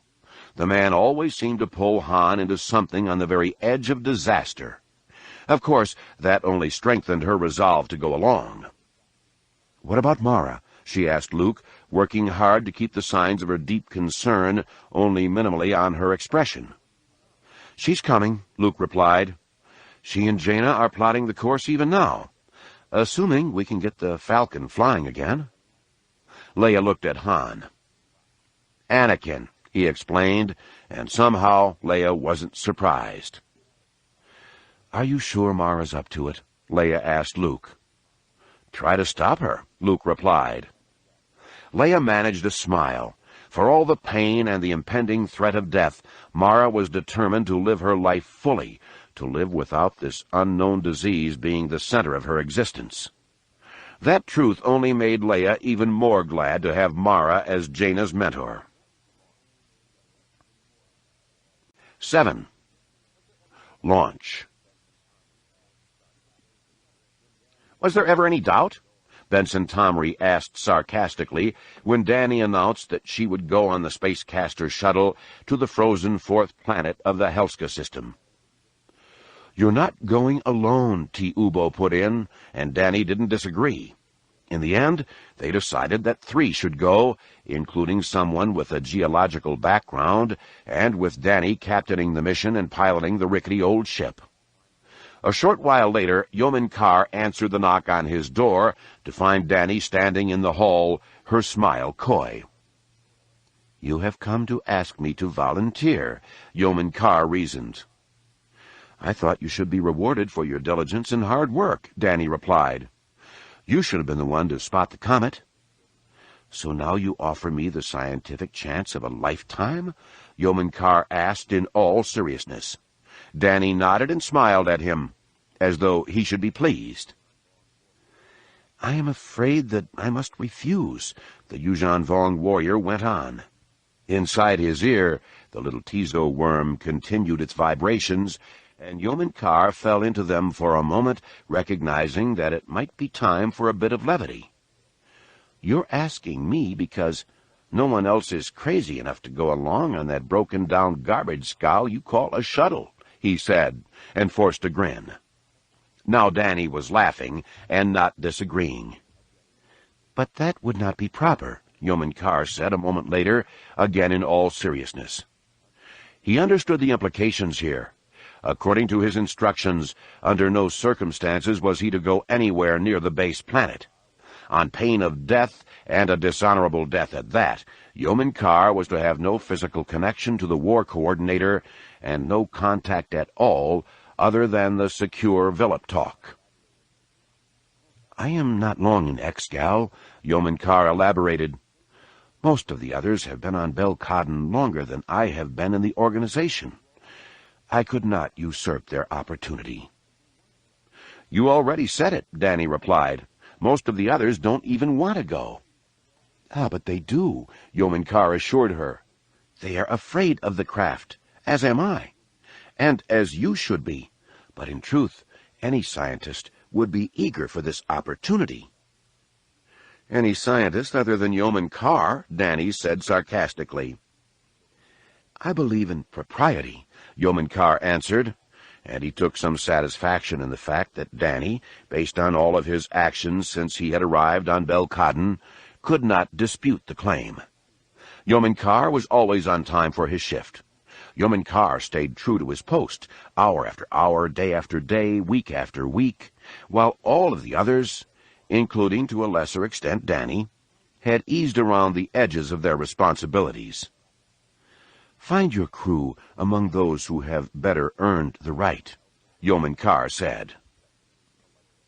They were both all smiles when Danny left him, accepting his polite refusal, but as soon as she had gone, as soon as he had closed the door of his private room, Yeoman Carr's expression turned to a concerned scowl. He wondered then if he should just kill them all in their sleep and end the potential threat of discovery.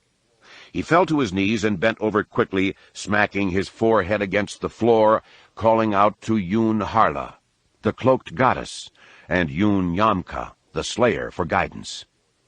His fingers whitened from the press he put on the floor, playing out his warrior urges against the unyielding surface. And then Yeoman Carr was calm once more and in control of his thoughts. He had to weigh the threat against the potential disaster and to help the scales balance. He went and retrieved the small coffer, for the Tizo worm had been in too long and was getting dangerously close to exhaustion. If the creature was left in too long, it would literally vibrate itself to death. The warrior went out from his room soon after, again in the dark of night, stealthily to the small spacecaster.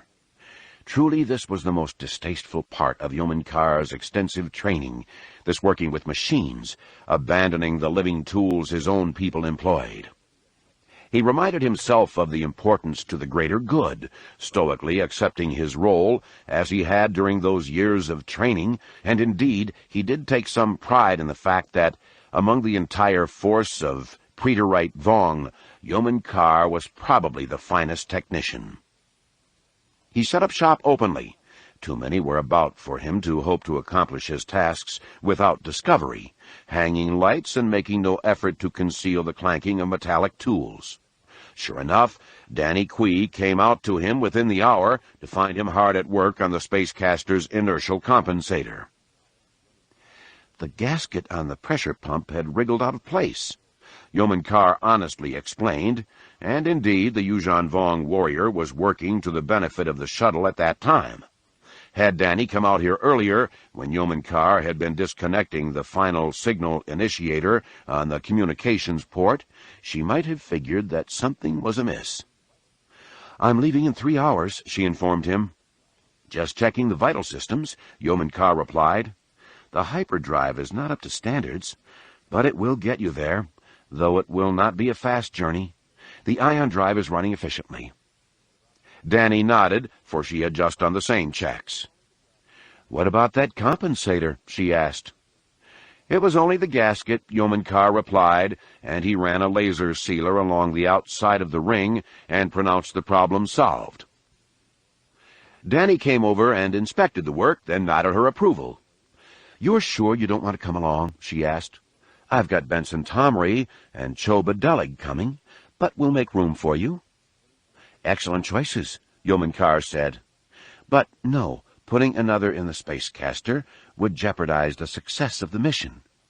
You will desire some time at the planet for close study, but you will not have enough supplies to take 4 out there and back. especially if that hyperdrive is not performing well. "I smell a Baldavian pocket hare," Danny replied, referring to the skittish creature that was often held up as a symbol of cowardice. Yeoman Carr merely laughed, understanding that she had just kiddingly insulted him, but not getting the reference at all. "Go get your sleep," he instructed, and he turned back to his controls. Danny put her hand on his shoulder. "I appreciate this," she said. Yeoman Carr nodded and kept his smile in check. If she only understood the irony of that statement. A short time later, Yeoman Carr clicked on the distance communicator and gave a call to the nearby X-Gal 4 station. All the signals on his screens offered confirmation that the signal had been sent. But, of course, thanks to Yeoman Carr's efforts, it had not. They would go out into space properly muted. That only half satisfied the cautious Yuuzhan Vong agent, though, for what dangers might occur if Danny and the others happened upon another vehicle on their way to the War Coordinator's base. There wasn't much traffic out here, but it was possible, especially since others might have tracked the incoming world ship. With that in mind, Yeoman Carr went straight to his Phillips when he returned to his room, and lifted the blanket on the connection to Prefect Dagara. When Dagara's Phillip inverted, Yeoman Carr recognized the nulith attached to the Prefect's face, their symbiosis so complete that the Phillip considered it a part of its host, and appropriately reflected it in its imaging. "Let them come to us," Dagara answered after Yeoman Carr informed him of the mission. "And you did well to quiet them." "Take heed of the woman called Danny Quee," Yeoman Carr explained. "She is formidable." A smile erupted on the face of the Prefect impersonating Phillip, one so wide that the edges of the Prefect's lips showed around the nulith. "One to convert?" Yeoman Carr considered that possibility for a long moment. Truly, Danny would make a good Yuuzhan Vong warrior, but that very trait likely damned her, for he doubted that her strong will could be so bent against her own people. His expression, reflected perfectly by his Phillip before Prefect Dagara, showed his range of feelings and doubts clearly. "A worthy sacrifice, then," Dagara answered. "She will be killed honorably and at the proper time." "You honor me by accepting my words, Prefect," Yeoman Carr replied. And Dagara had indeed done so, considering that this was an issue of sacrifice, as important a rite as could be found among the Yuuzhan Vong. While nearly all reasoning species understood that death was inevitable, the Yuuzhan Vong culture embraced it, nearly to the point of seeing life itself as preparation for death. Everyone would die, they understood, so how one died was the important factor. Normally, they reserved the most dishonorable deaths for their enemies. "How long will Belkadon survive in its present state?" the Prefect asked. "Not long," Yeoman Carr promised. He had taken some readings that morning and had done the calculations. "The gases will reach critical mass within a couple of days. The storms should come on strong soon after." "You have your Uglith cloaker?" Dagara asked.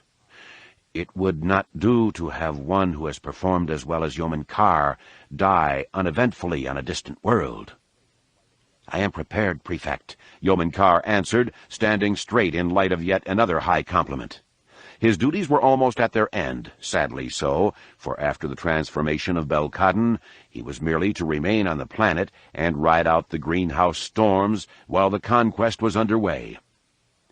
"I only hope that you will find some use for me while I wait." "It may well be," Dagara answered. "Perhaps we will use the data from your station to facilitate the arrival of the next group of world ships. More likely, Executor Gnome Anor will hear of your fine work and gather you to help with his espionage."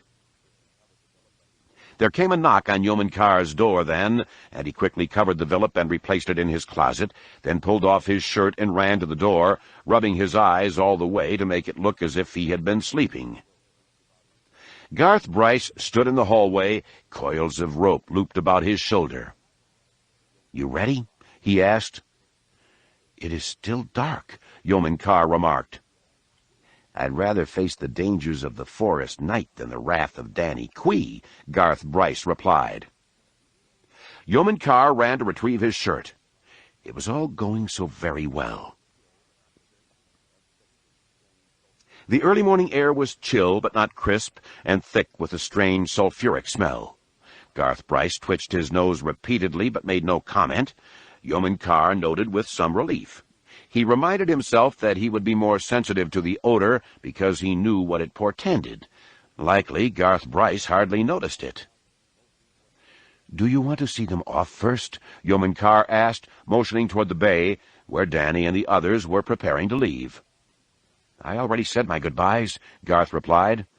"I just want to get this stupid work over with." "The tower is only 100 meters high," Yeoman Carr remarked. "Only," the sullen Garth echoed sarcastically. "And cold and windy up at the top." "We may be fortunate enough to find a red-crested cougar waiting for us at the base," Yeoman Carr went on, but Garth Bryce wasn't smiling. "It would save us the climb." That disturbing notion in mind, Garth Bryce paused at the outer perimeter control tower and redirected the nearby spotlights to brighten all the area around the base of the tower.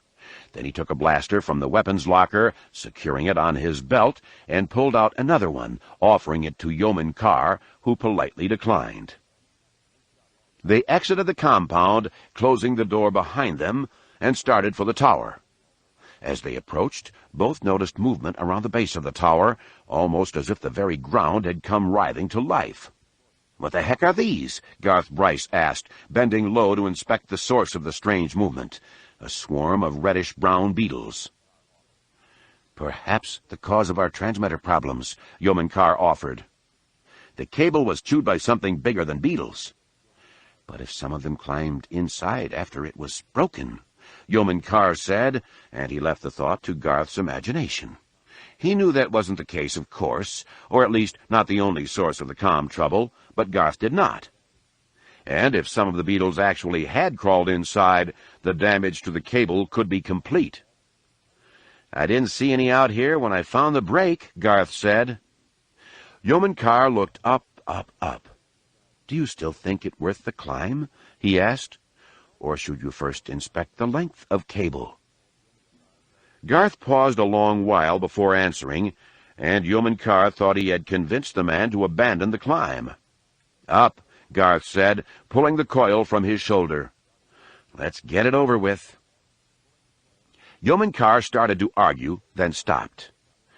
It might indeed be better for the mission to dissuade Garth from going up now, but personally Yeoman Carr was growing more agitated, more eager for action by the minute. He wanted to make this climb.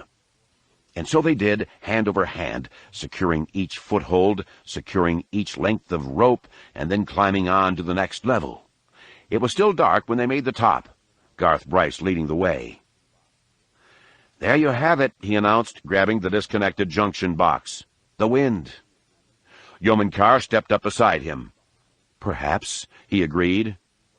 A thunderous roar from behind signaled that Danny and the other two were on their way, and the pair looked about to see the spacecaster soaring into the dark sky, her fiery plumes blotting out the stars.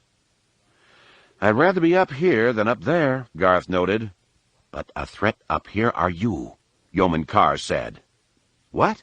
Garth asked, turning about, his expression curious.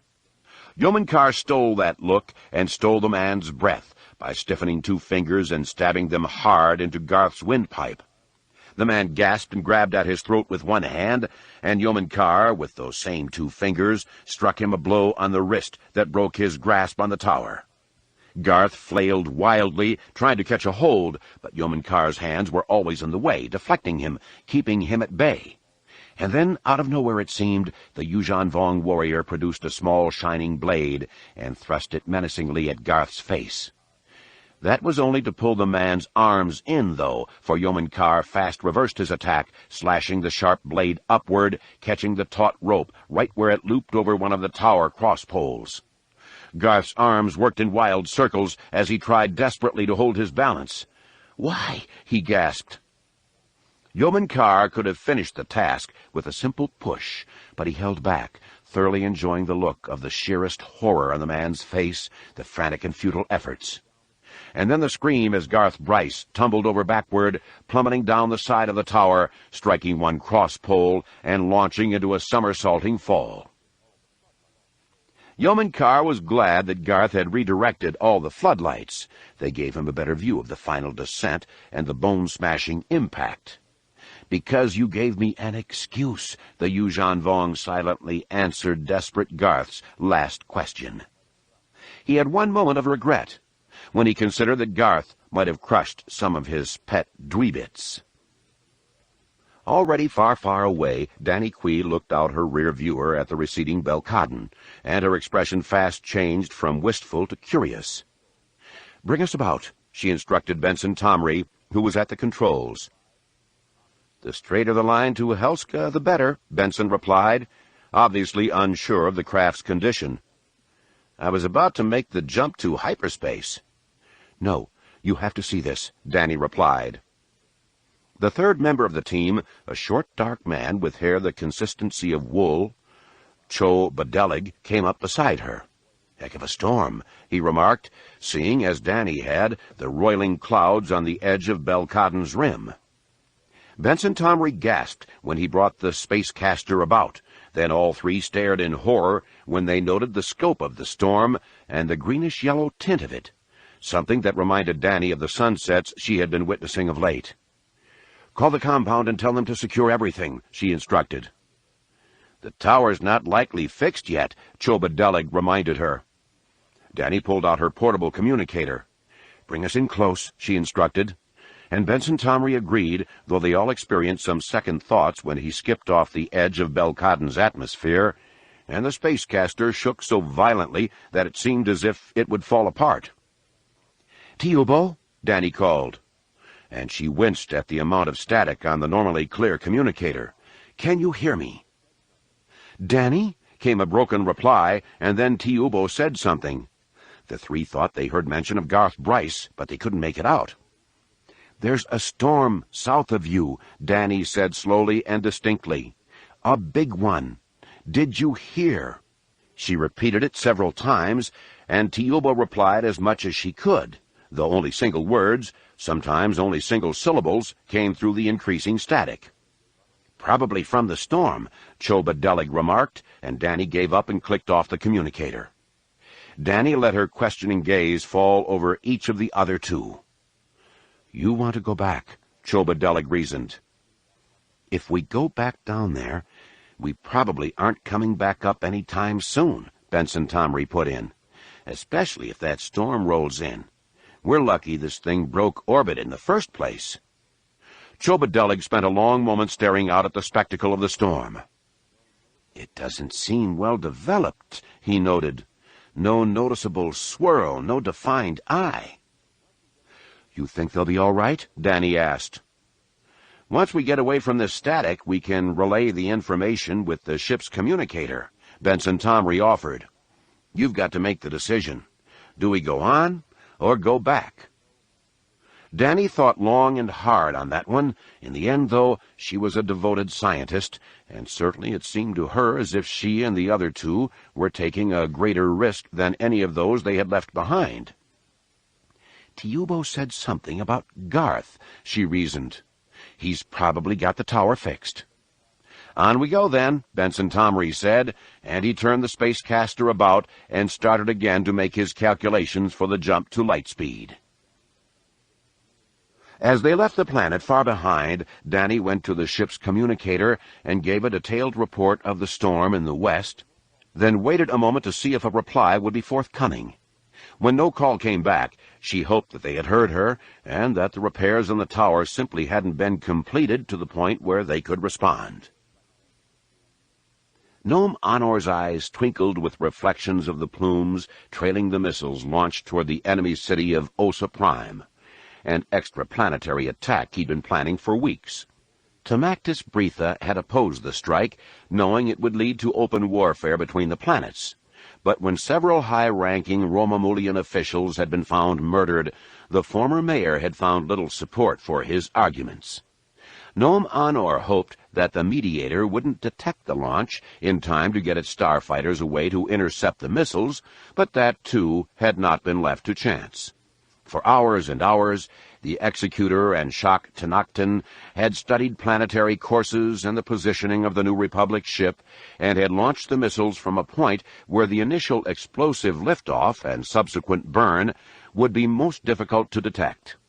Once they broke orbit, the missiles would all but shut down, seeming as insignificant specks, and by the time their rockets fired again, entering Osarion's atmosphere, it would be too late for the Mediator to get at them. To further the probability of success, Nome Honor had spent hours that morning talking to Commander Octul, acting conciliatory and explaining that, now that the meddlesome Leia Solo was gone, he and the commander might strike a deal to bring an end to the conflict.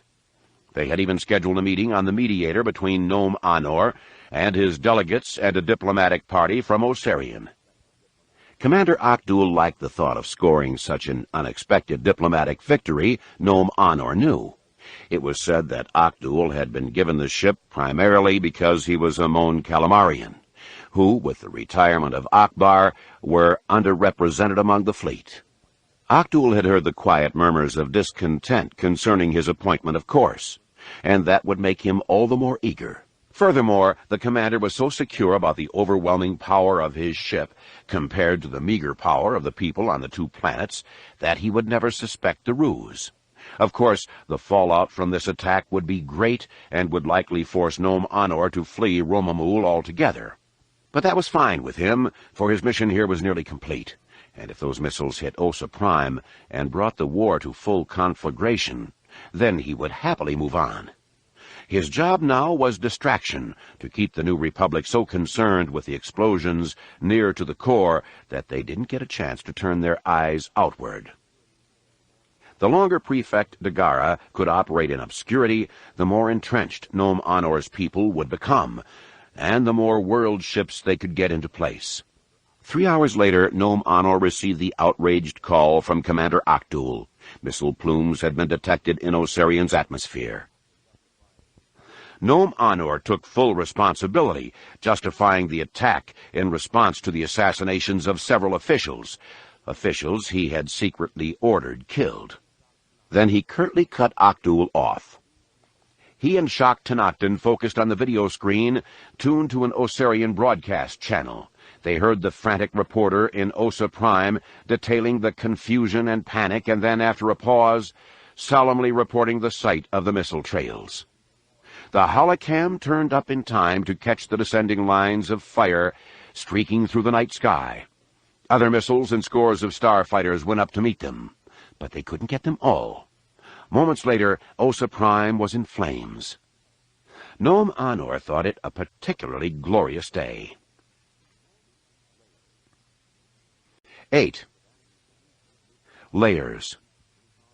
"You fought with Anakin again?" Luke remarked to Jason when he found his older apprentice sitting on the wall surrounding the Millennium Falcon's current dock and open courtyard on the planet Risi. Han and Chewie had flown here from Coruscant, explaining to their passengers, Jason, Anakin, C-3PO, and Leia, only that they needed to make one stop before bouncing out to the Outer Rim. Leia had managed to elude Bolfer on Coruscant, leaving the Noghri behind in a den with his kin. She didn't want his overprotectiveness, especially now, when she honestly felt that she needed a break from the layers of intrigue and bureaucracy that her standing had forced upon her. Bolfer, despite his good intentions, and the good intentions of the Noghri in general, toward her, could be more than a bit smothering. Getting away from Bolfer was a small personal victory for her, a symbol that she was breaking free of her station and responsibility, if only for a little while.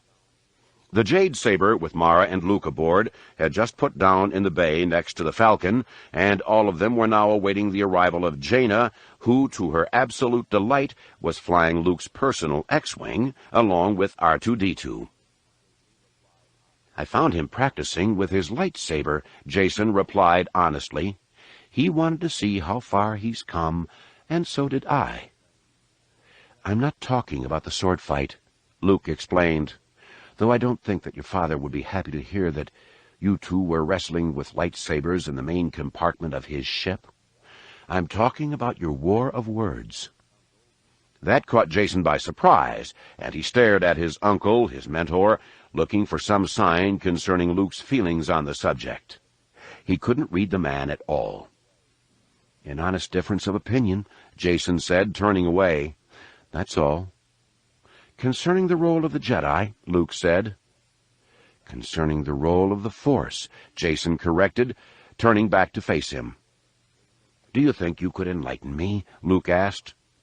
There was no trace of sarcasm in his voice, nothing mocking at all about the way he phrased the question. But Jason, too awed by his uncle's seeming omnipotence, didn't see it that way. He sighed and shook his head and turned away yet again. Luke hopped up to take a seat on the wall beside him. "You know the decision I face," he said. "I thought you had already made up your mind," Jason replied. Luke conceded that with a nod. "Almost," he said. "But if you've got something to tell me, some insight about why I shouldn't reconvene the Jedi Council, then now is the time to speak." Jason looked long and hard at his uncle and was surprised to find honest respect staring back at him. He was a 16-year-old kid, so often at odds with the adults around him that he wasn't used to being valued by them. Even Luke, whom he admired so much, was in place in the role of teacher, and a teacher of often harsh lessons. "I don't know how to tell you," Jason tried to explain. "Just speak what is in your heart," Luke prompted. "It's just that—" Jason paused and sighed again. He stared at Luke intently then, seeing the calm contentment on the man's boyish face, the wistful smile. Above all else, Uncle Luke, with all of those harrowing experiences behind him, and despite the obvious trials ahead of him, seemed to Jason to be in a place of spiritual comfort, a place of harmony.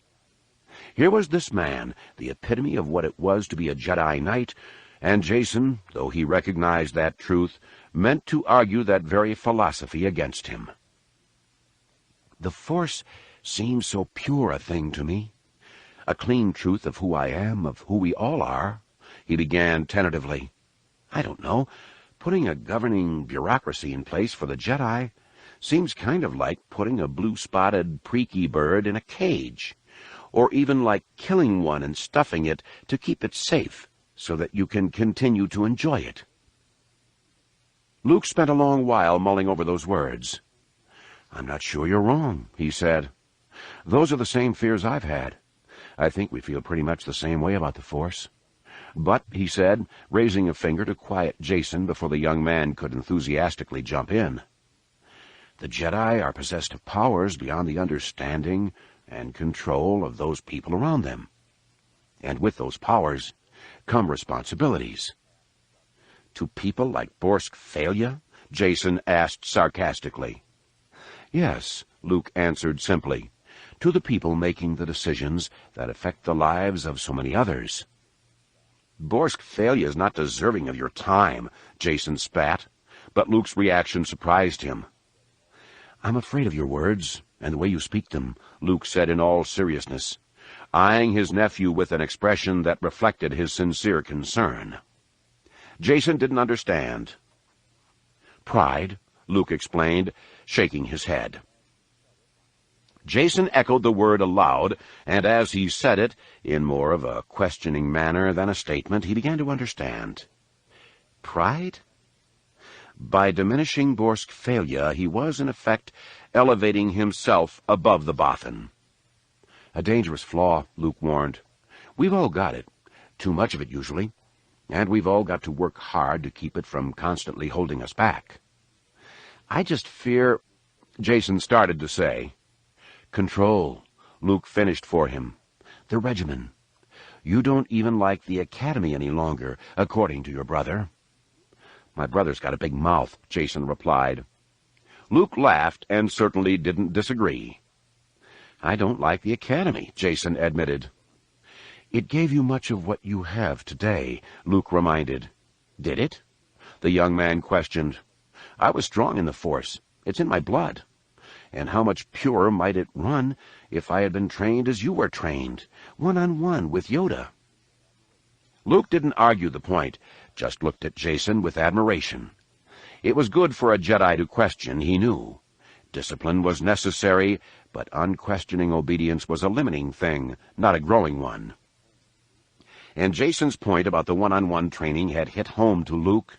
Even he felt that the Academy had gone too far away from that, thus leaving too many potential Jedi Knights without the necessary guidance to find their full power, and, even more importantly, to resist the tempting dark side. That's why they had gone back to the master-apprentice system, and Luke right now was one of only a few masters with more than one student. "I'm not even going to tell you that you're wrong," Luke said, putting a hand on Jacen's shoulder. "But I will assure you that, as you grow older, you'll come to see things a bit differently." "The more complete picture?" Jacen asked, a bit of sarcasm evident in his tone. "You think I like dealing with Borsk Phalia?" Luke asked with a tension-breaking burst of laughter. He patted Jacen's shoulder and started to walk away then, but as he neared the Falcon's lowered landing ramp, Jacen's voice stopped him.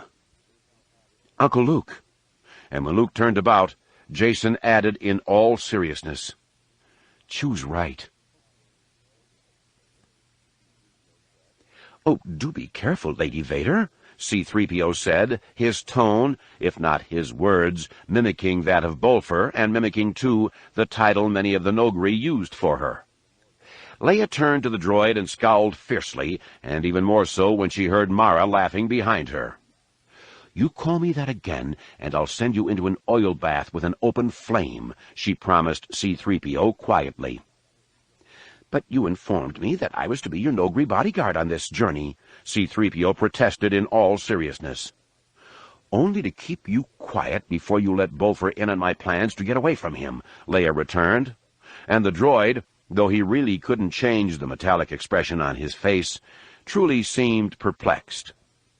Leia couldn't help but laugh at it all. Sometimes, no, all the time, C-3PO took her words far too literally.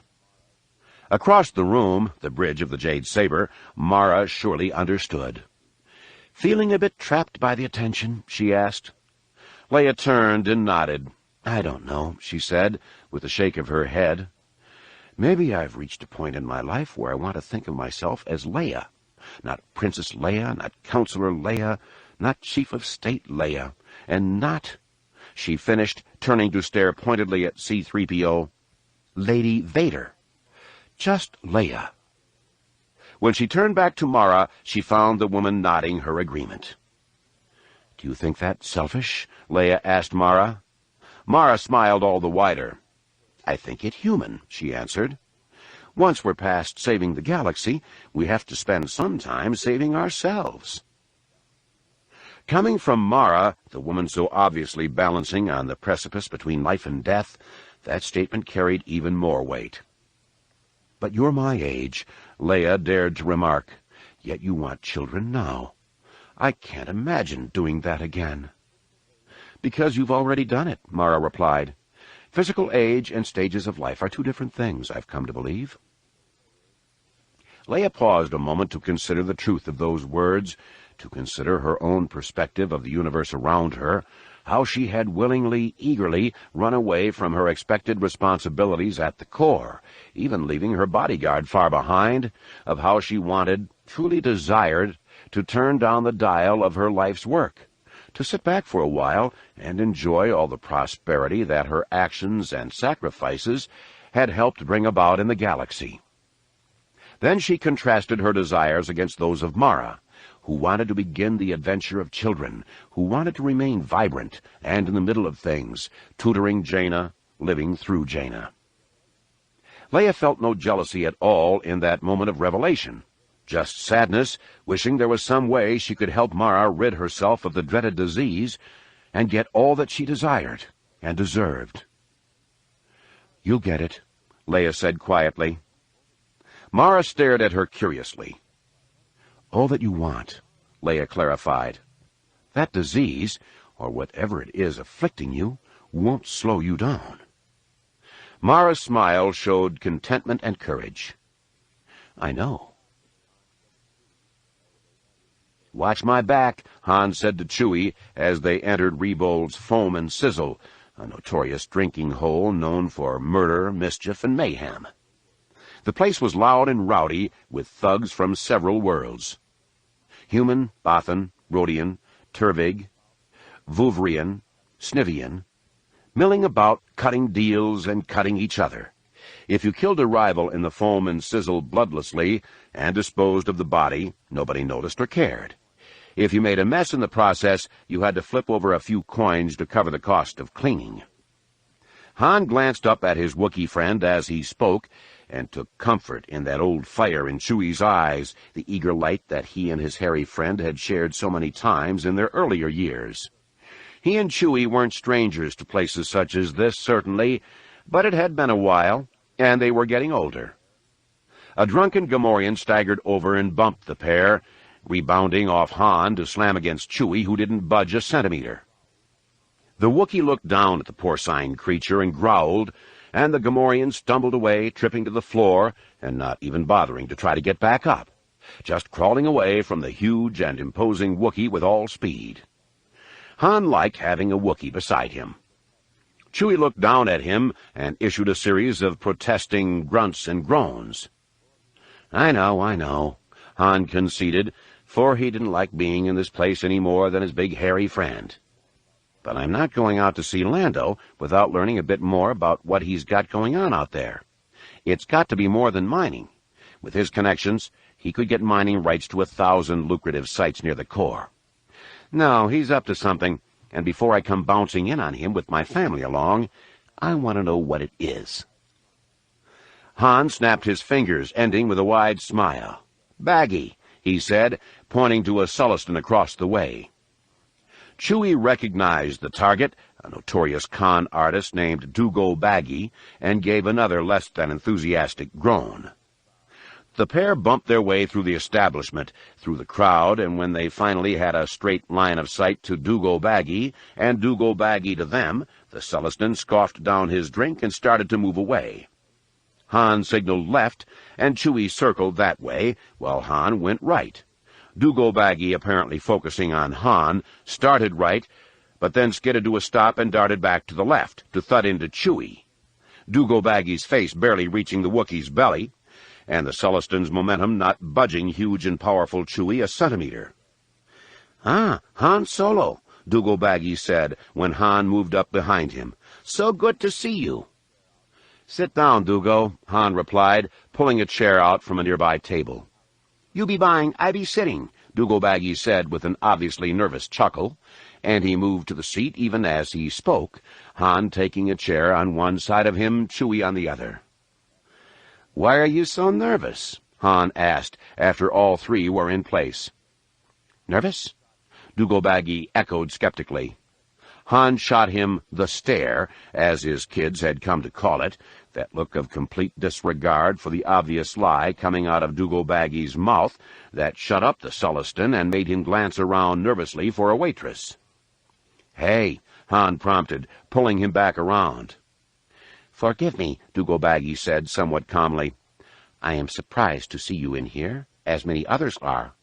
Just to talk with you makes me suspect." "I haven't gone that far over," Han assured the smuggler, "and I haven't been giving any of these guys any trouble at all. In fact, I've gone out of my way to intervene on behalf of a few over the last couple of years." He said the last part loudly, a reminder that he wanted all the nefarious characters who knew him to clearly hear. "And I'm not in here to give you any trouble either," he said seriously. "I just want a little information about an old friend."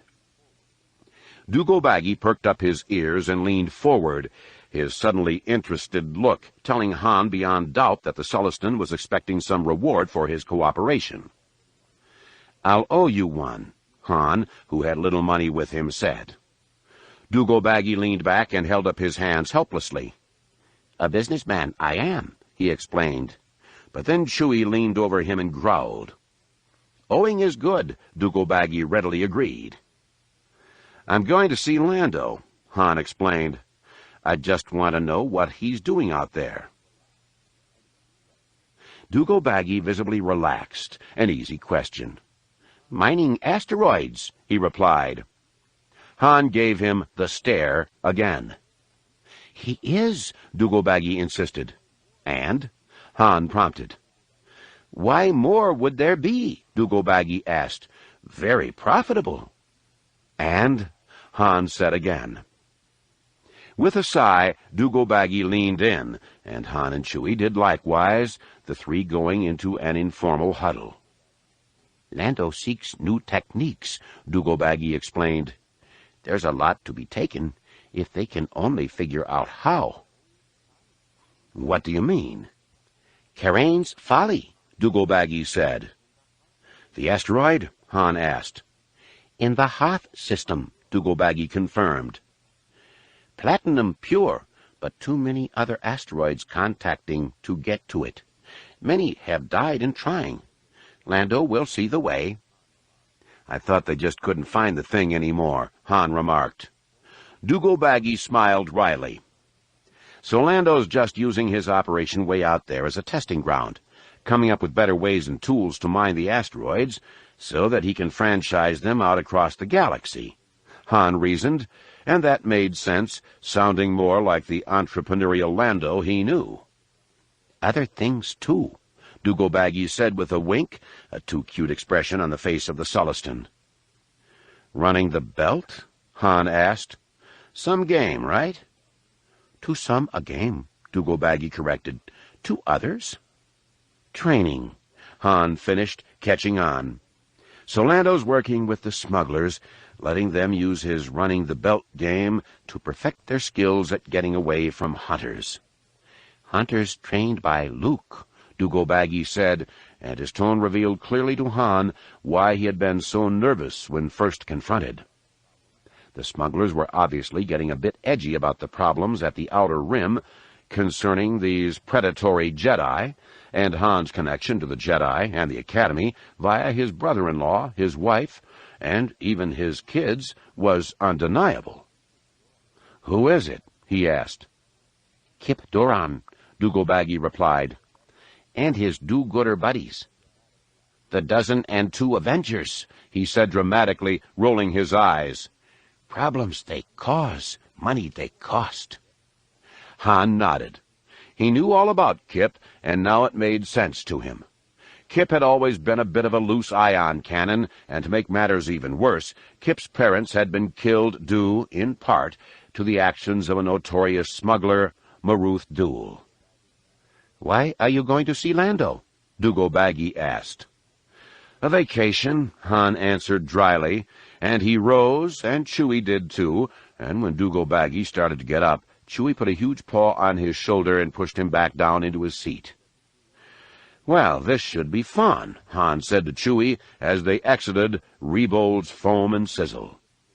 Chewie gave a great howl in reply, as if to remind Han, "Wasn't it always?" 9. The Honor of Dying. With a heavy pack strapped across her back, what she wouldn't have given for a simple transporter disc, Tiubo led a team of 4 out of the compound. Normally, they wouldn't have left X-Gal 4, for the sturdy station could handle almost any weather Belkadon could throw at it. Danny's call had made it clear that this storm was exceptional, though, and one needing some investigation. Also, though none of the 4 spoke of it openly, having a mission now helped them get through their grief over the accidental death of Garth Bryce.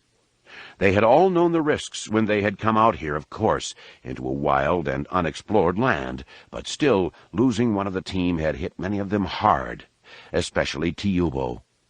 She knew that Benson Tomry would be devastated by the news if they could find some way to relay it to the now-distant Spacecaster. The Twi'lek kept her blaster holstered, but the other 3 did not. They moved with weapons out and ready. With Luther Diono, a rugged man in his mid-20s, with coal-black hair and dark eyes, diligently guarding the left flank. Bandoti Ballo Reese, the oldest member of X-Gal 4 at 53, but a former Barnstormer search-and-destroy agent with the Rebel Alliance, guarding the right. And Jerem Cadmere, a Corellian, watching the rear, practically walking backward as the group eased through the thick jungle. Jerem was obviously the least comfortable with his weapon. Not a warrior, the slender, gentle Jerem had been chosen to go out into the dangerous Belkaden jungle because he was the most knowledgeable member of the team with regard to geology and climatology.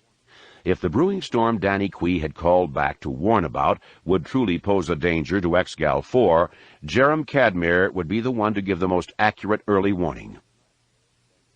"The most dangerous part will be the nights," Ben Doty remarked late that afternoon. The team was making painfully slow progress through the tangles.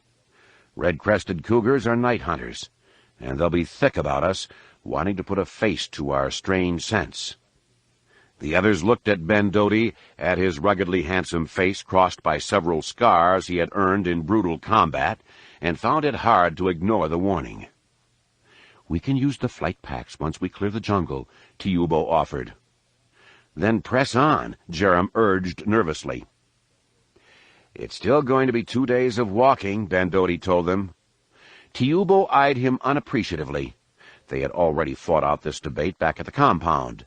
Ben Doty and Luther had wanted to strap on a couple of flight packs and fly off from the compound wall, despite the unarguable calculations that showed they'd fast deplete their fuel in trying to leap over the towering trees, and might have to spend a week of walking after they had left the primary canopy behind.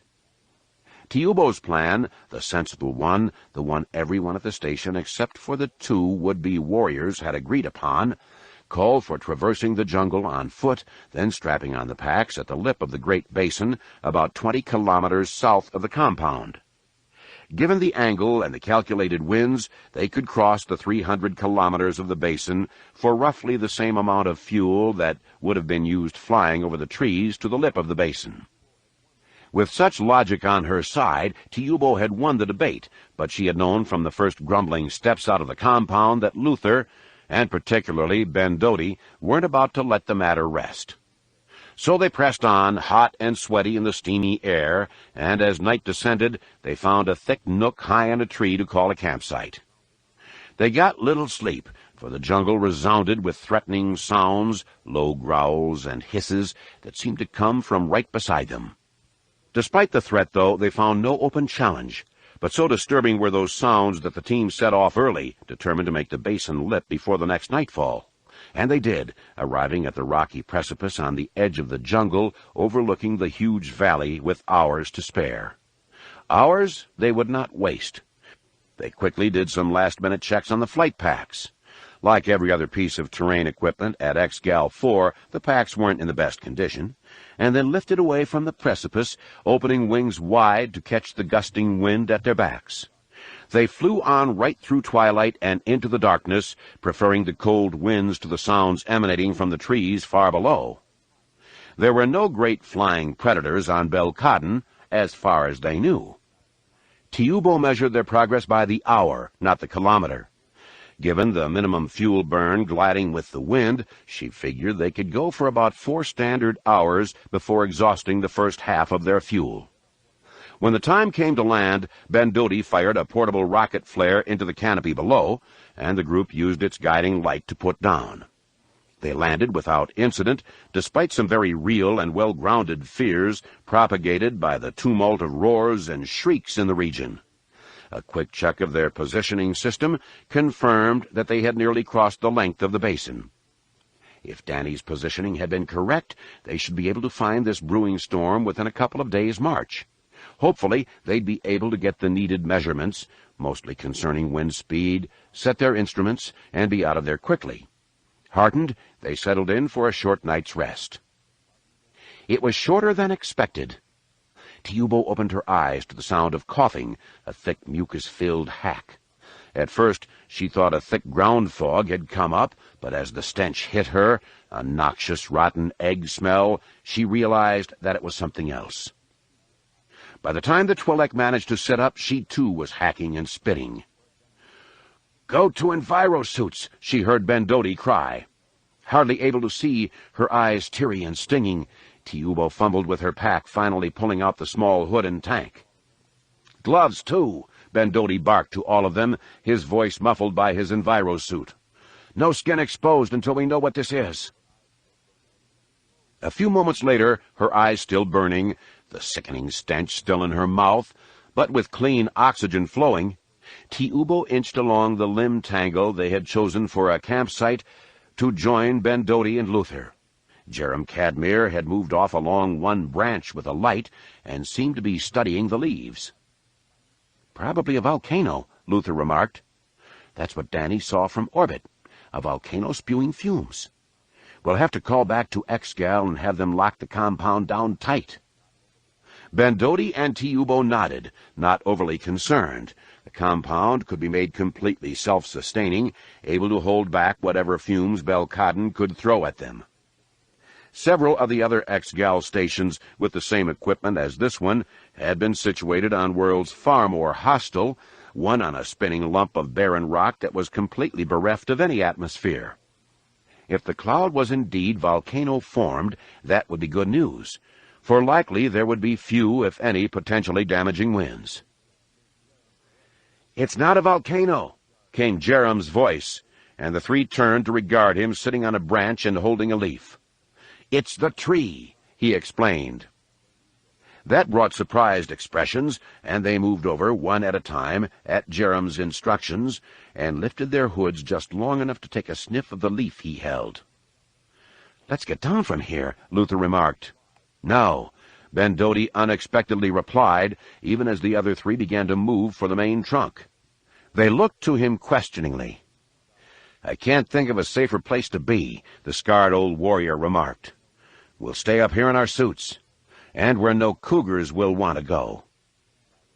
The logic seemed sound. In the enviro-suits, the fumes couldn't hurt them. "How long to sunrise?" Luther asked. Tiubo checked her chronometer. 2 more hours? "Then sit tight," Ben-Dodi said. And they did, and when the sun came up, exploding brilliantly over the eastern horizon, they grew even more alarmed. For all the forest about them seemed to be on fire, sending greenish-orange smoke up into the air, and all the green leaves had turned yellow. It wasn't fire, they soon understood, but emissions, coming straight from the leaves, filling all the air with the noxious fumes. "How is this possible?" Tiubo asked, and she, Ben-Dodi, and Luther all looked to Jerem for an answer. The man stood holding a leaf, staring at it wide-eyed and shaking his head. "A molecular change?" he mused. "Luther, get up high while the rest of us go down to the ground," Ben-Dodi instructed, and he led the way out of the tree. The air was just as thick and wretched at ground level, for the grasses, even the moss and flowers, were similarly emitting the thick fumes. Jerem quickly went to one small plant and dug it up, roots and all, and as he did, some curious beetles, reddish-brown, scampered out of the hole. On Jerem's order, Tiubo caught one of them and held it up. "What is it?" Ben-Dodi asked. "Maybe nothing," Jerem replied. "Or maybe a clue." Before Ben-Dodi could press him further, Luther came scrambling down the tree so quickly that he tumbled to the ground in a heap and nearly fell over again as he tried to rise. "It's going way past us," he explained, waving his arm back toward the north. "And it's rolling on. I could see the trees changing color and starting to smoke." "Let's get out of here," Tiubo suggested, and she popped the beetle into a belt pouch and pulled the lever control for her flight pack forward. Hardly waiting, she fired up the pack. Or tried to. It sputtered and coughed, even popped off enough once to jolt Tiubo into the air, a short hop and nothing more. Then it went dead. "It can't get enough oxygen," Ben-Dodi reasoned. Even as he spoke, they heard a rustle to the side. They all tensed. Luther and Ben-Dodi reached for their blasters as a red-crested cougar broke through the brush. They didn't have to shoot, they soon realized, for the great animal was gasping, its sides heaving in and out futilely, and if it even saw them, it showed no reaction. Right before their eyes, the creature staggered a few more steps and then fell to the ground, breathing its last. "Let's get out of here," Tiubo suggested, staring at the poignant reminder. She started to take off her pack, but Ben-Dodi stopped her. "Keep it," he instructed. "We'll need them if we can get ahead of the—" He paused and looked at the others curiously.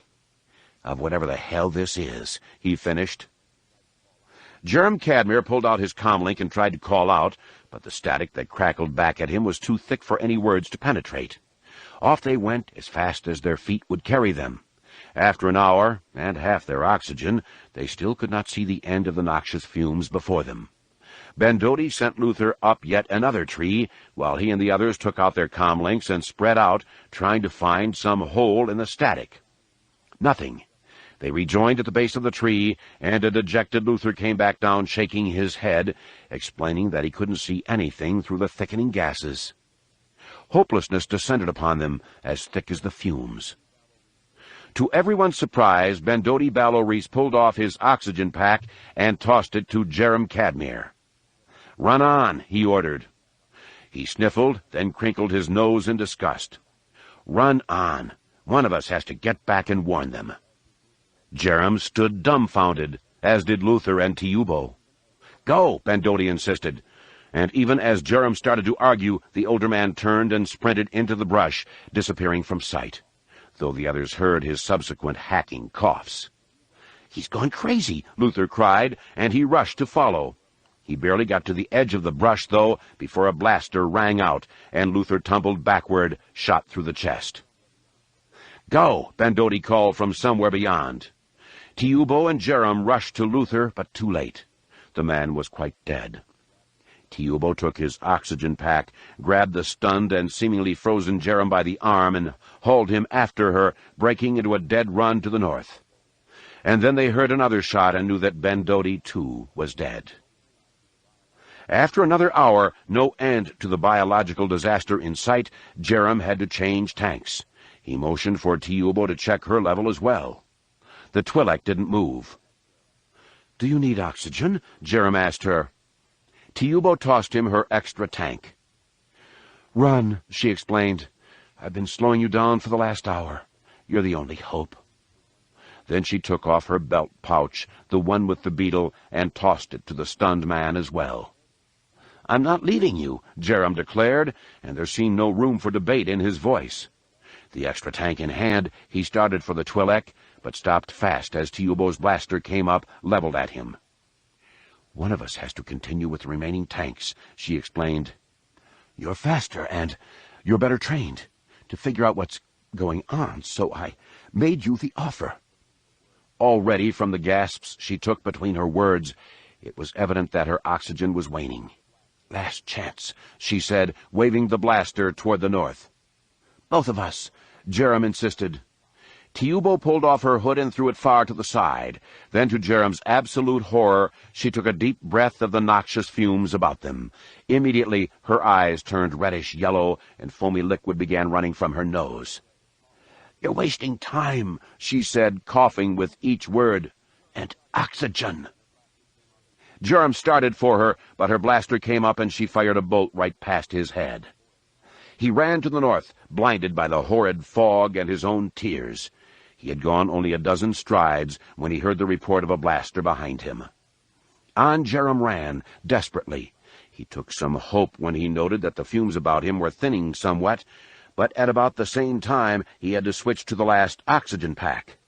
Soon after that, he came to a sheer wall, only about 10 meters high, but one that he could not climb. Nor could he afford the time searching for a way around it. On the very edge of desperation, Jerem pulled forward the controls of his flight pack. Before he fired it up, though, he hit upon an idea. He pulled off his oxygen pack, tore the tube right from the side of his hood, and stuffed it into the intake valve of his flight pack. He fired it up. It sputtered and coughed, but sure enough, he got into the air and up over the cliff, where he found the air even clearer, as if the stony barrier had somehow slowed the plague. But he took little hope when he climbed higher into the air and looked back, for there, in its full yellow-green glory, was the storm Danny had called about. Not a storm at all, but a huge cloud of noxious fumes, a cloud growing by the second, fanning out in all directions. Flying on, Jerem glanced back several times to watch its progress. He figured it was spreading at about 10 kilometers an hour. X-Gal 4 had less than 2 days before it hit. Jerem pushed the flight pack full out and came out of the basin later that same day. He didn't land in the jungle and trudge through, but took his chances in the air, climbing above the treetops and soaring on. He did come down, and hard, when his pack ran out of fuel. He crashed through the branches and tumbled to the thick vegetation, losing his blaster in the process. He was alone in the jungle with no weapon and with night falling. He ran on. It loomed before them as soon as they came out of hyperspace, the fourth planet of the Helska system, a gray ball of ice several thousand kilometers in diameter. No mist surrounded the planet, no clouds, no notable atmosphere. To the eye, it appeared quite dead. Of course, Danny Quee and the other two knew better than to trust simple appearances. Many systems boasted of living watery worlds beneath the seemingly dead facade of empty ice. Still, the surface of the planet, on this side at least, appeared perfectly smooth, with no sign of any recent catastrophic impact. "Maybe it missed," Benson Tomry remarked. "We travel halfway across the sector in this rattle-and-shake contraption, and maybe it missed?" Cho Badelig sounded thoroughly disgusted. Danny eyed Benson hard, her look pointedly explaining that she didn't appreciate the man's sarcasm. "I'm serious," Benson retorted. "If the comet we saw hit that ball of ice, then why is it still here? It should have been blasted into a million pieces, with all of it hanging about in a floating maelstrom." Danny looked back at the viewer. Benson's words were true enough, she realized, and yet they knew from their observations on X-Gal 4 that the incoming comet had indeed hit this planet.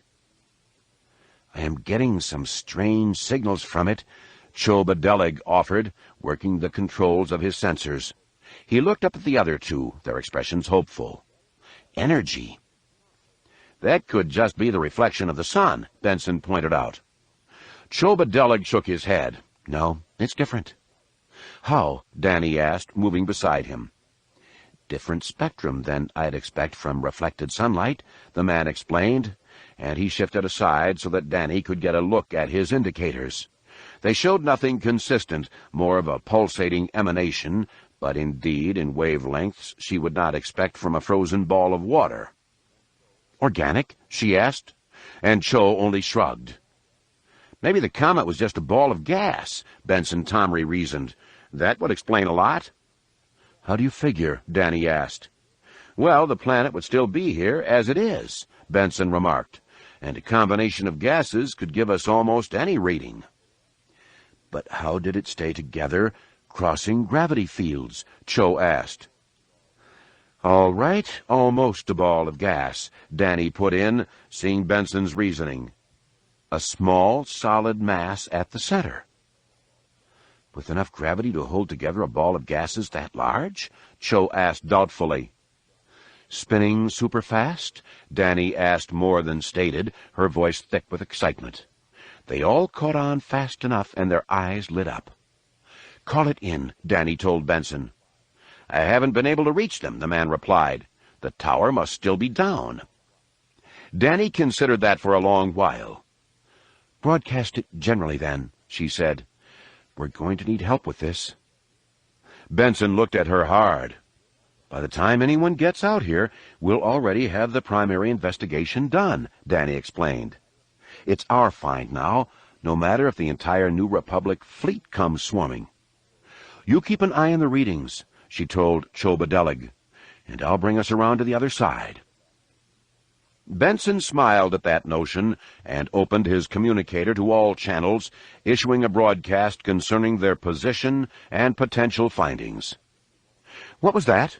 Danny asked a few moments later, when the spacecaster slipped around the side of the planet, and a swarm of small meteors moved just ahead of them and out of sight around the far side. "I've got them too," Cho confirmed, his expression curious. "Hundreds." "What?" Benson asked. Danny throttled up. "Debris?" she asked, and looked back at her companions, her face beaming. "I think we've got something here." "Debris put into orbit from an impact," Cho Badelig remarked, nodding. Again, just ahead of them around the curving line of the planet, they spotted the meteor swarm, but it was fast lost in the suddenly blinding sunlight as they came out of the planet's shadow. Danny squinted and groaned. "I've still got them," Cho assured her. "Up ahead and moving fast." He paused and crinkled his brow. "Faster," he clarified, and that, of course, made no sense. "And something else," Cho continued. "Down to the left, on the surface." Following Cho's directions, Danny wheeled the not-so-agile spacecaster about, angling the screen to show them again the surface of the planet, flat, except for one large mound, somewhat covered by a thin icy layer, but obviously something other than ice. It seemed to be a milky substance, covering a mound of rough-edged, many-colored stone or bone. "There's the source of the readings," Chobadelig said excitedly. Danny brought them in slowly. "Shouldn't we be going after those meteors first?" an obviously uncomfortable Benson Tomry remarked, and his sudden sense of dread wasn't lost on the other two. "If it's a creature, it's still alive," Chobadelig warned, staring at his sensors, not quite knowing what to make of the signals emanating from the mound. "Let's go catch the meteors," Benson remarked more firmly. Danny looked to him and then to Cho, and saw both mesmerized, one by the mound, one by his instruments. Then she looked back at the planet and above the line of the planet. "Oh, no," she muttered. "Let's go catch the meteors," Benson said again. "The meteors caught us," Danny explained, and when the men looked up they understood. In soared the meteors, but they couldn't be meteors, given the formation, a classic attack wedge. "Get us out of here!" Benson screamed. Danny worked furiously, bending the spacecaster to the side and down. "Setting for the jump to light speed," Danny called. "That'll take too long," Benson cried, and his point was accentuated when the spacecaster jolted from some impact. "Just fire it," Chobadelig agreed. Danny angled up, looking for a clear vector where she could just launch into hyperspace and take their chances with colliding with some other body millions of kilometers away. But the screen was full of the meteor ships, buzzing about like starfighters. One drew very close, and the three looked on in surprise and fear as a small appendage sticking out its front, like a miniature volcano, erupted, spewing forth a burst of fire and a single glob of molten rock that hit the spacecaster, jolting them hard. "It's melting through," Benson Tomry cried. "Engage the hyperdrive, Danny," Cho pleaded. "I did," she replied, her voice calm, almost subdued. She had engaged the hyperdrive engine to no effect. She figured that the first jolts had been hits to that very drive, as if these attacking things knew exactly where to shoot. All three of the scientists jumped back reflexively as a glob of something hit their view shield. They looked on in helpless horror as it seemed to melt or morph right through the transparent shield, hanging like a ball of glue inside the window. It pulsed and opened a single hole in its membranous form, and the two men cried out, and Danny dived for the weapons locker. And then the ball inverted, seemed almost to swallow itself, and what came out of it, or rather what it now appeared to be, was a humanoid head, disfigured and frightening and fully tattooed. "Good you have come, Danny Quee, Benson Tomry, and Chobadelig," the ball said.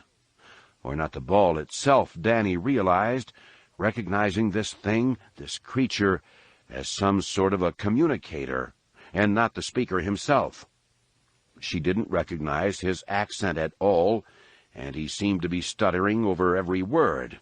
"I, Dagara," he went on, "prefect and advisor to Yamask, war coordinator Oof, Preterite Vong. Welcome my home." The three, too stunned by this Dagara creature's recognition of them, of its knowledge of their names, couldn't begin to respond. "You see my home, I believe," Dagara went on politely. "You come me there. I show you splendor, Yuuzhan Vong." "What?" Benson Tomry asked, looking to Danny. "An invitation, I guess," Danny replied with a shrug. "The Sea Vilip," Prefect Dagara explained. "Pet of Yuuzhan Vong." The three deciphered his words enough to understand that he was speaking of the creature that had invaded their spacecaster. "To talk across long," Dagara went on. "Living communicator," Chobadelig remarked, his scientist instincts somewhat overruling his fear. "Where are you from?" Danny managed to ask. "Place you no. "Why have you come?" Dagara answered with a laugh. "Get us out of here," Benson Tomry pleaded with Danny. She looked at him, then snarled and turned back to her controls, determined to fly her way through.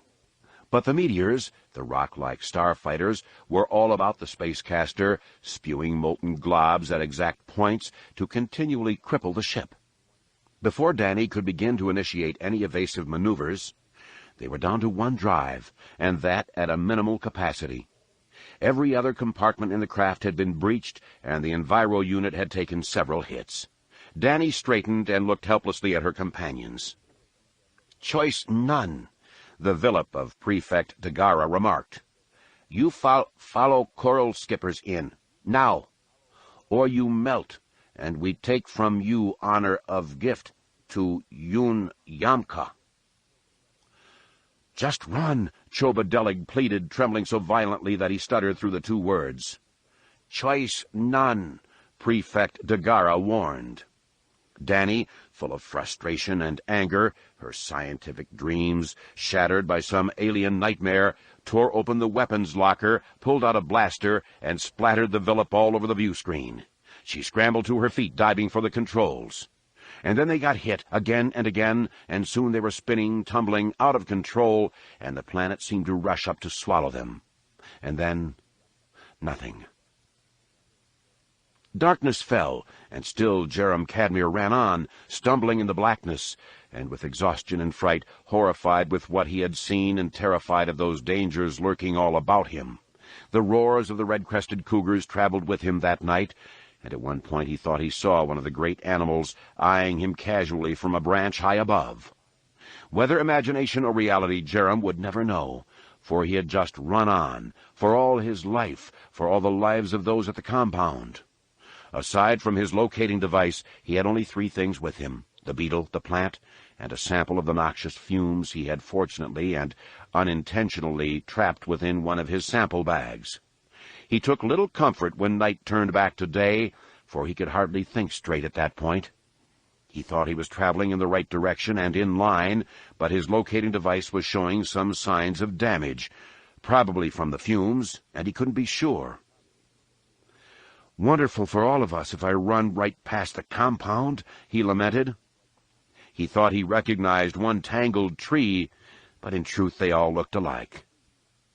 How relieved he was, then, when he scrambled headlong over a thicket, cutting 100 small scratches on his arm, and found another member of the ex-gal team waiting for him. "The compound?" Jerem gasped. "Right over there," Yeoman Carr answered, moving to help Jerem back to his feet. "Where are your companions?" "Dead," Jerem said, puffing for breath. "All of them." Yeoman Carr pulled him up straight and stared at him hard. We found the storm, but it wasn't a storm," Jerem tried to explain. "Some kind of plague, a biological disaster. It overran us." "But you escaped," Yeoman Carr said. "They gave me their oxygen," the man replied, and he began to tremble. Yeoman Carr shook him hard. "One of us had to get back," Jerem went on, "to warn the rest of you. We have to fire up the Jolian freighter and get out of here." "The Jolian freighter?" Yeoman Carr echoed with a laugh. "That ship hasn't been up since the compound was first set up, and half of its components were scavenged for the station operating systems. We will never launch it." "We have to," Jerem cried, grabbing Yeoman Carr by the shoulders. "No choice." "A plague, you say?" Yeoman Carr asked, and Jerem nodded excitedly. "Well, perhaps we will find a way to battle back against it, or insulate ourselves from its effects." "We can insulate," Jerem said, and he started past Yeoman Carr, but to his surprise the bigger man held him in place. But once it's upon us, we'll have no way to call out, Jerem tried to explain, and he tried to pull away. The fumes. Fumes? Yeoman Carr asked calmly. No time to explain, Jerem said. We have to get out of here. Yeoman Carr yanked Jerem about and slammed him hard into a tree. Jerem, held there motionless, stared at the larger and suddenly imposing man in sheer disbelief. I could let you go to them, Yeoman Carr said. I could scramble into the compound beside you, yelling frantically that we must get the Jolian freighter up into the air. You don't understand, Jerem said. The plague advances at a tremendous rate. It will be here in a matter of hours. Within 3, to be more precise, Yeoman Carr remarked. Jerem started to respond, but then the weighty implications of Yeoman Carr's last statement hit him fully and stole the words from his mouth. The gases will overwhelm the compound within 3 hours, Yeoman Carr stated, and all the planet in 2 days, sooner if favorable weather allows the atmospheric levels to hit critical mass. Favorable weather? Jerem Cadmere echoed with confusion. How do you know? Yeoman Carr reached a finger up beside his nose and tapped the sensitive area of the Ooglith masker, signaling the creature to peel away. Jerem Cadmere tried to retreat, tried to push himself right into the tree at his back, when the masker flaps receded and he saw the disfigured, tattooed face of Yeoman Carr. The Yuuzhan Vong warrior stood perfectly still, reveling in the exquisite tingles of agony as the masker pulled away fully and slipped down beneath his loose-fitting clothing. I could take you back there and wait with you and the others, for you're doomed to fall, Yeoman Carr explained. For, of course, I've disabled the freighter beyond repair. Not that you would have been able to get the rusted thing off the ground in any case. I could let you battle valiantly against the transformation, which you call a plague, and let you die dishonorably at no warrior's hands, but simply from lack of oxygen. Jerem was shaking his head, his lips moving as if he was trying to respond, though no words came out. But I feel that I owe you this, out of respect for your perseverance and resourcefulness in getting all the way back here, Yeoman Carr went on. Jerem exploded into movement, rushing off to the side, but Yeoman Carr, his muscles toned by years of warrior training, caught him easily, one hand clamping under Jerem's chin, the other grabbing the hair at the back of the man's head. With frightening ease, Yeoman Carr pushed Jerem low and tilted his head back so that he was looking up into that horrid, disfigured face. "Do you understand the honor I offer you now?" Yeoman Carr asked in all seriousness. Jerem didn't respond. "I offer you a warrior's death," the Yuuzhan Vong cried. "Yunyamka!" He gave a sudden twist of his arms and shattered Jerem Cadmere's neckbone. Yeoman Carr let the limp man fall to the ground. He stood solemnly over Jerem for a long, long while, uttering prayer after prayer for the slayer to accept this sacrifice. By Yeoman Carr's reckoning, he had indeed granted Jerem Cadmere a tremendous amount of respect this day. He even went somewhat against orders by not allowing the scientists to battle the plague unimpeded. But Yeoman Carr could justify that. Jerem had seen too much of the plague and knew, and said as much, that they could not hope to battle it. Jerem would have prompted only a desperate flight attempt, and no real countering of the plague.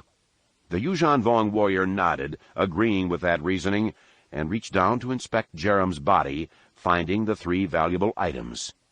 He'd bring them back for inspection, allow the remaining 6 scientists to try to find some solution. That would satisfy his duties regarding the plague, for one of his goals here was to discern if the scientists could find some way to battle this powerful Yuuzhan Vong biological weapon. Completing that duty would justify his showing respect to Jerem Cadmere. Satisfied, the Yuuzhan Vong started back for the compound. All his rationales were in place, but he knew the truth in his heart. He had killed Jerem Cadmere, not simply out of respect, not simply because the man had deserved a warrior's death, but also because he had wanted to, because he had enjoyed it. For too long, Yeoman Carr had lived among the infidels, had spoken their language, and accepted their strange and sacrilegious actions. Now the day of glory was almost upon him, the day of the Yuuzhan Vong, and he was eager, so eager. At first Dany thought she was dead, but as her consciousness gradually returned, before she even opened her eyes, she not only knew that she was very much alive, though painfully wounded, but also sensed somehow where she was. And that thought, that she was within the living mound she had seen from the Spacecaster's view screen, filled her with dread. Her right shoulder, dislocated, throbbed. Both of her arms were held out straight. She could feel strong hands gripping her wrists, and the light touch of a poncho about her bare shoulders, and a wet stickiness about her feet, as if she was standing in a gooey pool of mud. She heard a gurgled cry, recognized the voice of Benson Tomry, and forced open her eyes. She saw the multicolored, rough-faced walls, the hulking men. No, not men, she instinctively understood, but some other humanoids, disfigured and covered with tattoos, holding her arms out to either side, out straight, and so tightly that she could not move. She saw Benson off to the side, standing, but with his head pulled back, another hulking humanoid beside him. That tattooed warrior lifted one hand up high, clawed it like a bird's talon, and drove it down into Benson's throat. The warriors let go, and Benson fell limp, too limp, and Dany knew that he was dead. The hulking warrior, his hand still wet with Benson's blood, came over toward her slowly, deliberately. Dany tried to struggle, but the two humanoids holding her gave sudden jerks, and waves of pain overwhelmed her, rolling out from her dislocated shoulder as the joint snapped back into place. She nearly swooned and rolled her head, and then he was before her, and she saw him clearly, and she recognized him from the impersonating creature that had invaded the Spacecaster. "Yeoman Carr demand respect for Dany Qui," Prefect Dagara stated. "Do you under—" He paused and crinkled his face, struggling for the word. "Understand," the woman said through clenched teeth. Dagara nodded and smiled. "You understand the honor?" Dany looked at him helplessly. Then she felt the tingling pain, and the goo at her feet came alive and began to roll up her naked legs. Dany's eyes widened with horror and pain as the creature began its attachment, rolling higher and higher to cover all of her body beneath the poncho. She struggled and flailed. Dagara slapped her across the face. "Do not dishonor Yeoman Carr request," he growled in her face. "Show courage, or I put you out to die in empty air of surface." That sobered Dany. She still squirmed, who could not, as the creature attached itself, tendril by tendril, into her pores, but she bit down on her lip and stood firm, eyeing Dagara sternly. The prefect nodded his approval. "Glad I that Dany not dead, as was Chobadelig, when we bring you down," Dagara said.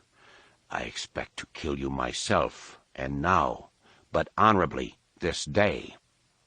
Dany didn't blink. "Reconsidered," Dagara explained. "Perhaps it better you stand with me to see Jidorji." He shook his head, recognizing that he was using the Yuuzhan Vong word. "To see glory of Preterite Vong." Dany shook her head, unable to comprehend what this was all about. "You like see galaxy die?" Dagara asked bluntly. "That made long ago, for you see us enter world ship, the begin of end." Dany crinkled her face. She was getting the gist of Dagara's meaning, and the thought seemed absurd. "Yes," the prefect said, and he brought his hand in and gently stroked Dany's cheek, which repulsed her more than if he had clenched his fist and punched her. "You see with me, and you see truth.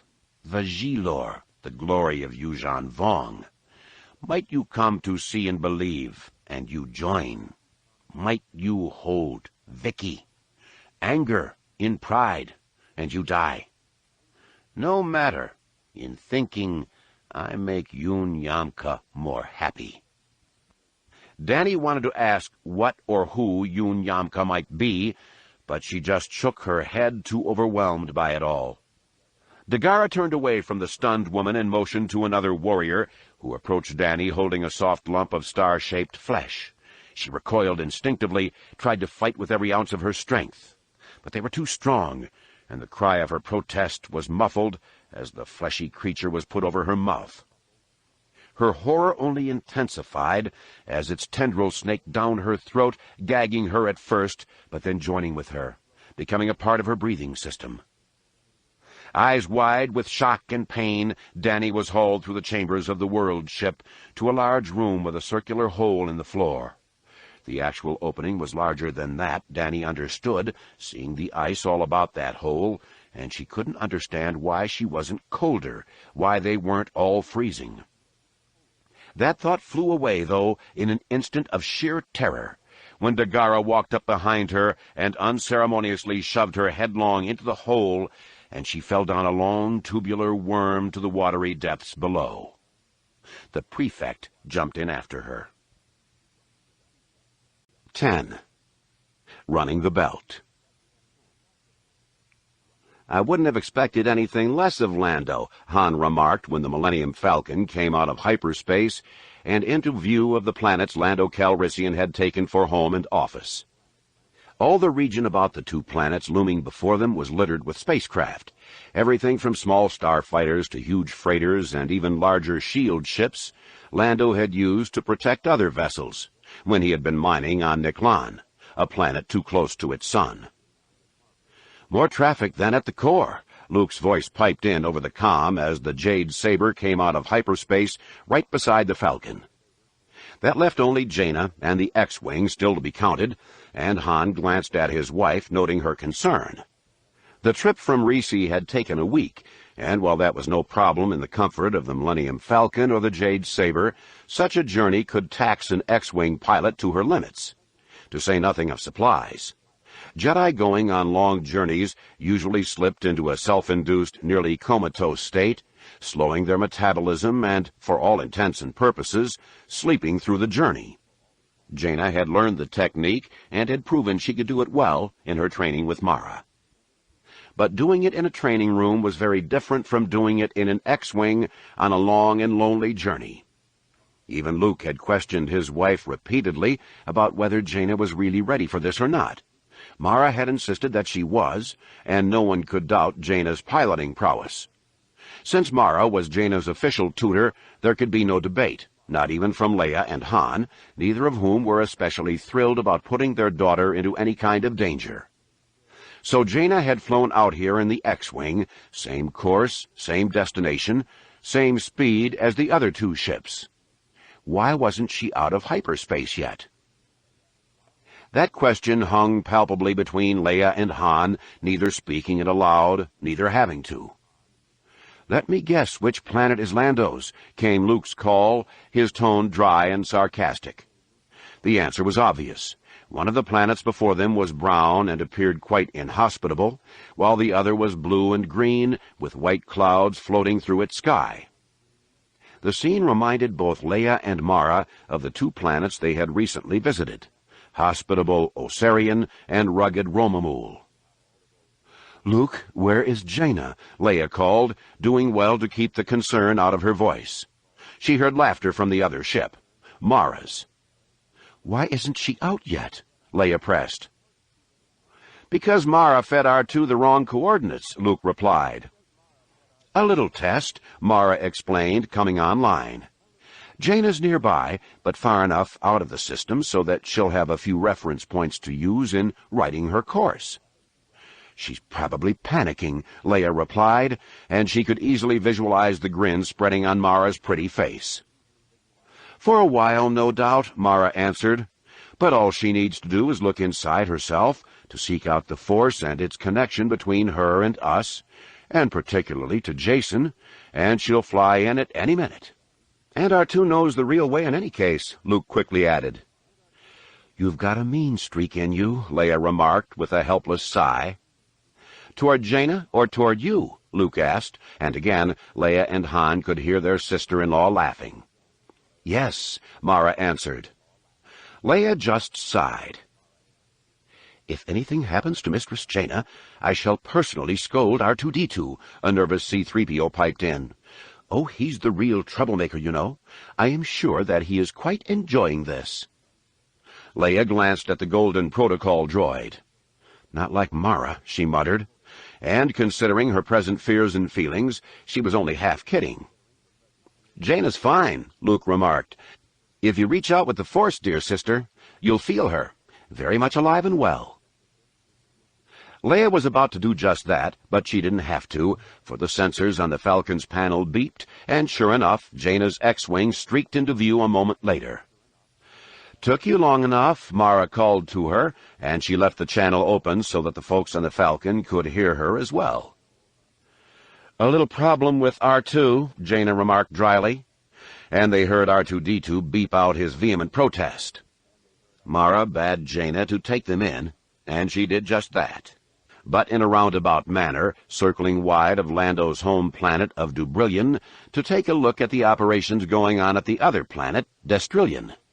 A stream of small ships flowed down to this planet, bringing raw materials from the asteroids to the great processing plants Lando had set up.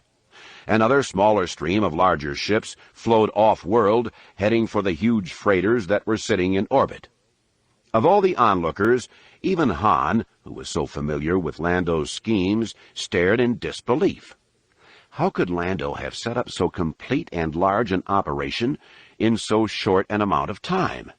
He'd been out here for only a year, and yet it seemed as if his operations could supply half the galaxy. Contact from the surface of the blue and green planet welcomed them, all the more enthusiastically after the controller heard the names of the ships and their occupants, and gave them coordinates for landing, and as they descended through Dubrillion's cloud cover, they saw that Lando's current home was no less impressive than his mining operation. The city was tightly clustered, with tall towers and high groupings of many starports. Luke noted that most of those open bays were empty, leading to the speculation that Lando entertained many guests who were quick in and quick out, like smugglers. As the Jade Saber swooped along to its appointed dock, Luke also noted a pair of X-Wings on one platform, XJ-class, like his own, the latest version of the Starfighter. There weren't many of those advanced fighters flying about, and none at all outside the Star Destroyer and battlecruiser squadrons, with one notable exception.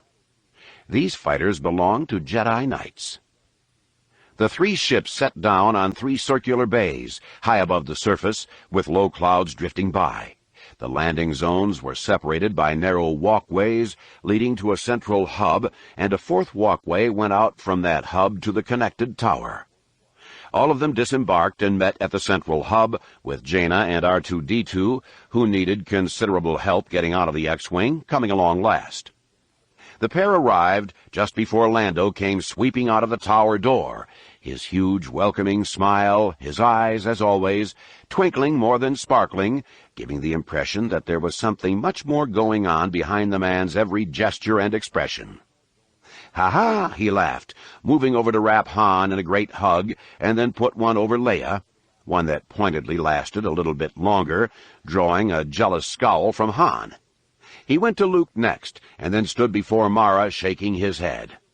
"You look wonderful," he said sincerely, bringing a smile to the woman, and Lando crushed her in a huge hug. "Not many people dare to hug me," Mara remarked. "That leaves more of you for me, then," Lando returned with a burst of laughter. He stopped abruptly and glanced over at Luke, but found the man nodding and smiling sincerely. Lando's greeting of Mara could not have been more perfect. The man was much more reserved with Chewbacca, offered a salute to R2-D2 and C-3PO, and then turned his attention to the three kids. "How much bigger are you going to get?" he asked, holding his arms out wide in disbelief. "It's only been a year, but look at you. You're all grown up." The smiles that came back at him were polite and obviously embarrassed. "What are you doing here?" Lando asked, turning to Han. "And why didn't you tell me you'd be coming? I could have prepared something." "Somehow I don't think we'll be bored," Han remarked dryly. Lando chuckled, but stopped short, eyeing Han suspiciously, as if he didn't know whether to take that as a compliment or an insult. His bright smile returned almost immediately, though, and with a flourish and a skip in his step, the vibrant Lando led them into the tower. He gave them the complete tour, then, from the posh rooms in his guest suites to the control rooms of the robotic processing plants on the other planet, detailing with great pride the volume of various minerals making their way up to the freighters and off to the core. They ended the tour in the huge monitoring chamber at the center of his city, an oval-shaped room, its perimeter mimicking the orbital path of the asteroid belt, Lando's Folly. The chamber walls were covered with one gigantic view screen, showing a real-time view of the asteroid belt. Lando led them to another large rectangular screen set out from one wall, and the man at the control panel respectfully moved aside. Lando's ensuing demonstration did not disappoint. He selected a section of the asteroid belt and magnified it on the rectangular screen to the point where they could see the small droid mining ships testing, drilling, and extracting, then hopping onto another asteroid. "How much can you get from them?" Han asked. "Really?" "Most asteroids aren't profitable," Lando admitted, "but every now and then," he added slyly, rubbing his hands together, dark eyes twinkling. He continued the demonstration a bit longer, answered questions about volume and costs of setup, then led them out of that tower to another, up to an enclosed hangar that held several small craft, with single central pilot pods, wing pylons extending from either side, connecting solar array wings that featured a top third and bottom third angled at 45 degrees back in toward the central pod. Lando's guests, particularly the older ones, surely recognized the craft. TIE Advanced X-1 fighters, the type favored by the elite of the old Empire, including Darth Vader. The sight of the distinctive fighters clearly affected both Luke and Leia, whose expressions drooped. Han looked at Lando and scowled. "Best designed for our purposes," Lando answered honestly. "These are your belt runners?" Luke asked. "It's the adjustable shock couch," Lando explained, leading the way to the nearest, and as they moved they noted similar but larger twin-pod craft, TIE bombers, farther back in the hangar. "Pilots in these things can take a real beating." "Don't we know that?" Han asked dryly. "So you fly these things through the asteroid belt?" Jaina asked, her expression and her tone showing that she was more than a little intrigued. "Along Lando's Folly, not through," Lando corrected. "Against the flow of the asteroids. We've got a couple of particularly nasty sections mapped out." He stared at Jaina for a long moment, matching her eager expression. "You want to try?" She looked at her parents first, for just a moment, and then at Mara, and it was obvious that she was pleading for permission. The prep time seemed interminable to eager Jaina, but she paid attention as Lando's technicians explained the basic differences in flying one of their modified TIE fighters. While the foot yokes and hand controls were easy enough to pick up, the adjustable shock couch, a pivoting, bouncing contraption, was very different from the stable cockpit of an X-wing or land speeder. And the most important difference of all, Lando's technician explained, concerned the inertial compensator. Unlike those on the X-wings, and in most other craft, the ones on the modified TIE fighters could not be dialed down. The levels were preset, designed to give a pilot a good tactical feel of the craft, and often a wild ride, but would not allow the Gs to exceed safe limits. Early on, pilots would strap in and dial it down to 95, the technician explained to the three kids. They'd bounce along until that inevitable collision, and then ricochet into a wild spin. We'd go get them, to find most unconscious. One almost died. That last statement brought a concerned look from Leia, and Jaina knew that her mother was almost ready to cancel the runs then and there. But then the technician assured her and the others that the problem had been fixed. "When you hit one now, you'll get the spin of your life," he explained, "but you'll live to brag about it." As a final confidence booster, the technician then pointed out the repulsor shields, solid defensive arrays controlled not by the pilot and powered not by the ship's engines, but from a floating station Belt Runner 1. That news widened Luke's eyes. There were available technologies to make the TIE fighters able to withstand many asteroid hits, using combinations of shields and an enhanced repulsor system. But for many years, the militaries of both the Empire and the New Republic had been trying to perfect off-ship shielding, with greater power sources lending deflector shields to small starfighters, thus freeing the drives of the starfighters to the tasks of maneuvering, accelerating, and firing. Thus far, little progress had been made with the technique, and Luke understood that if Lando could perfect it out here, the value to the enterprising man would be many times greater than all the treasure he could leech off of all the asteroids of Lando's folly. Maybe that was his real purpose. Also, the technician continued, moving over to pat a shining white metallic hump beside the shock couch, these babies have been outfitted with hyperdrive. Luke nodded admiringly. Lando and his technicians might be onto something truly impressive here. We'll keep them safe, Lando finished for the tech, and he offered a wink to Leia. And then Jaina and the other two solo youngsters got their test runs in the modified TIEs, including a half-speed crash into a mountainside where they experienced their first real feel for the collision shields. But even that exercise didn't sate eager Jaina. Lando showed them a posting board prominently displayed in the entry hall of the city's main tower, which listed the top pilots and their winning durations. She didn't know any of the names except two, Miko Reglia, who was listed at 7th, and Kip Duran, the current champion, with a time of 11 minutes 13 seconds. Jedi Knights, the master Kip and his apprentice Miko. Jaina had work to do. She cruised within the prep coordinates in her TIE fighter now, within sight of the entry point to the asteroid belt. Jason was in the run now, building a respectable time approaching the 5-minute mark.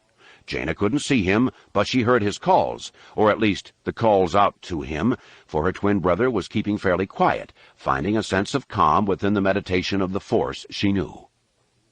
He passed the 5.5-minute mark. He'd be on the board. "Keep going," Jaina whispered. But even as the words left her mouth, she heard her brother cry out, "Whoa!" and then just issue a long scream. "He's out," came the call from Belt Runner 1. "Heck of a hit." Jaina caught sight of him then, of the spinning, running lights as the TIE fighter careened off into space. "Jason?" she called out. And when no response came back, she reached out to her twin with the Force, feeling him securely through their tight bond, and understanding that he was shaken up, but was very much alive and well. She let it go at that, for Anakin was just starting his run. Jaina caught flashes of his ship weaving in and out of the rocks, and she heard his breathing and occasional shouts over her comm unit. He sounded more animated than had Jason, more consciously attuned to his physical senses. Jaina understood the philosophical fight that had been waging between her brothers, each trying to find the correct balance between force and physiology, and she wasn't surprised at all by the difference. "We got him," came the call from one of Lando's tow ships, followed by assurances from Jason that he was all right. Jaina could picture the look of relief on her fretting mother's face. "I want to do it again," he added, and then Jaina imagined Leia's predictable scowl. They crossed Jaina's line of sight then, TIE and tow ship. The modified fighter seemed perfectly fine, but still it was being towed. She took a deep breath, steadying her nerves. Then she heard Anakin squeal with delight and caught sight of his TIE skimming the edge of one huge rock. She clicked off the signal, preferring to turn her attention inward to find the peace of the Force, the calm emptiness. Hardly conscious of the effort, she rocked the foot yokes back and forth, trying to get a better feel for the craft, and gave a quick push on the throttle, jerking her back in the shock couch. The seconds slipped past as she fell deeper into the meditation. She heard the call from the ground controller that Anakin had surpassed Jason. Wouldn't that make for fun conversation later on? And focused back into her surroundings, tuning the comm back to Anakin's signal in time to hear his boast. "I got you, Jace," he started to say. Jaina saw the whole thing. Anakin stooped his TIE under a spinning rock, then pulled into a hard climb right before the face of another. He couldn't avoid the third, didn't even see it until it was right in his face. He hit head-on, the TIE fighter ricocheting straight up, spinning tail over front at a tremendous rate. Up, up it went, and then it stopped spinning. Anakin must have fired a compensating blast, and just kept drifting, tilted, and appearing quite dead. "Anakin?" came the frantic call from the ground station, Leia's voice. No answer. Jaina gripped her controls as Leia cried out again, thinking that she could get to her brother quickest, though what good she might do she didn't know. Before she fired away, though, Anakin's shaky voice replied. "Amazing," he said, and he sounded sick, or as if he had just been. "Are you all right?" came Leia's call and Lando's voice at the same time. "I think so." "You beat Jason," Jaina piped in.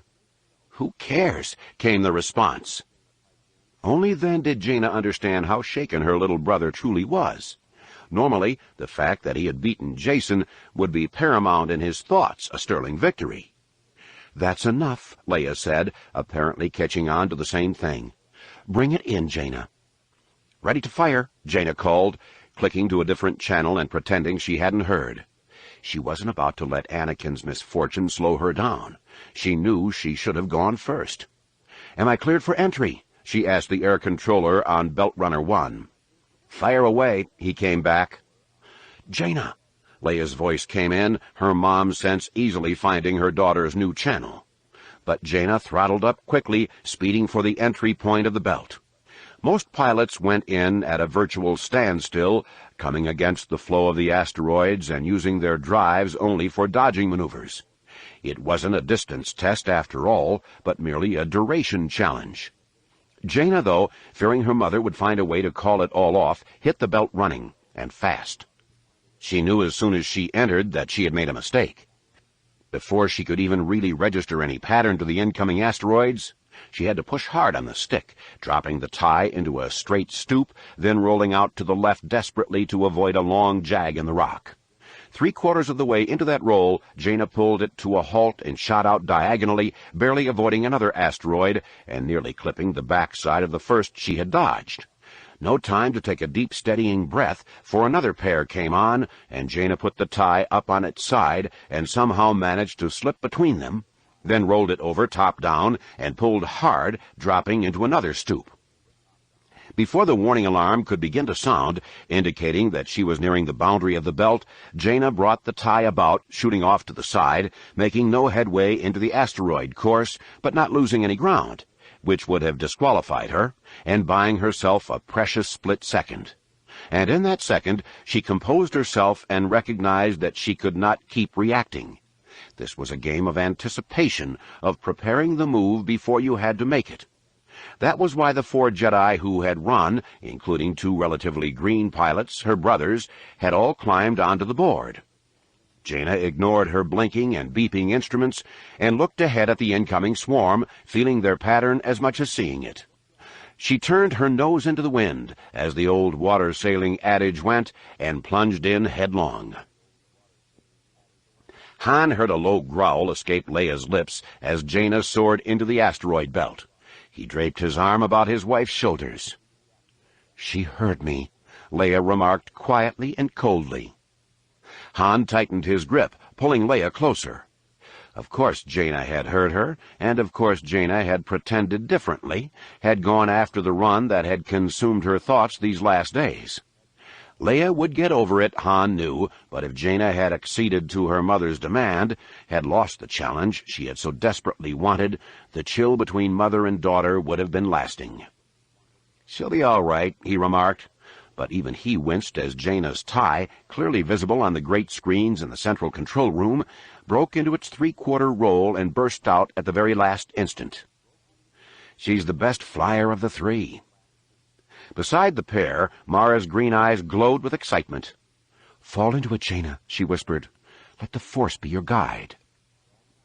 Behind her, Luke kneaded her neck and shoulders and smiled warmly, remembering similar advice from the spirit of Obi-Wan Kenobi when old Ben had gone with him on his race down the channel of the Death Star.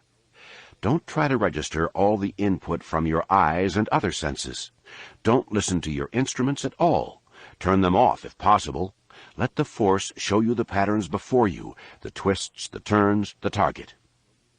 Jaina was more into that flow now. They could all see, her turns coming hard but less drastic, as if she was anticipating the next twist she would face. Luke glanced at the timer clock hanging above them. 4 minutes. On she went, spinning and rolling, plunging suddenly, then swooping back up to a clearer region. But looking ahead of her, Luke recognized a seemingly insurmountable problem.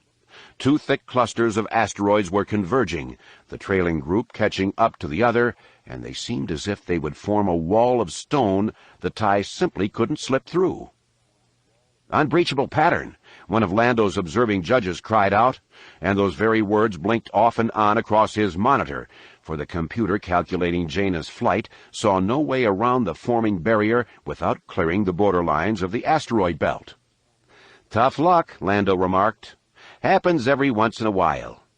"She'll get it," Mara insisted. "Come on, Jaina," Leia whispered beside her. Jaina recognized the convergence, like fingers interlocking to form a solid barrier, and immediately throttled down. Desperate, she glanced all about, looking for a seam. There was none. She looked to her instruments, all of them screaming and blinking, warning of impending collision.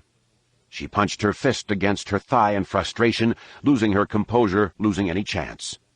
Then she heard Mara's plea for her to fall into the Force, and then she heard her mother's voice, nothing distinct, but a general feeling of support and love from both of them. Jaina steeled her gaze straight ahead and throttled up, attacking the mass. She had to buy time, nothing more, and the trailing group would surpass the first, and openings would reveal themselves. She went in hard at the closest asteroid, spun over and down as she approached, and popped her repulsor coils, bouncing off harmlessly. Into another spin, she fired the repulsors again, ricocheting off the bottom of another asteroid, and then again bouncing her backward, but not technically flying backward, which would have disqualified her.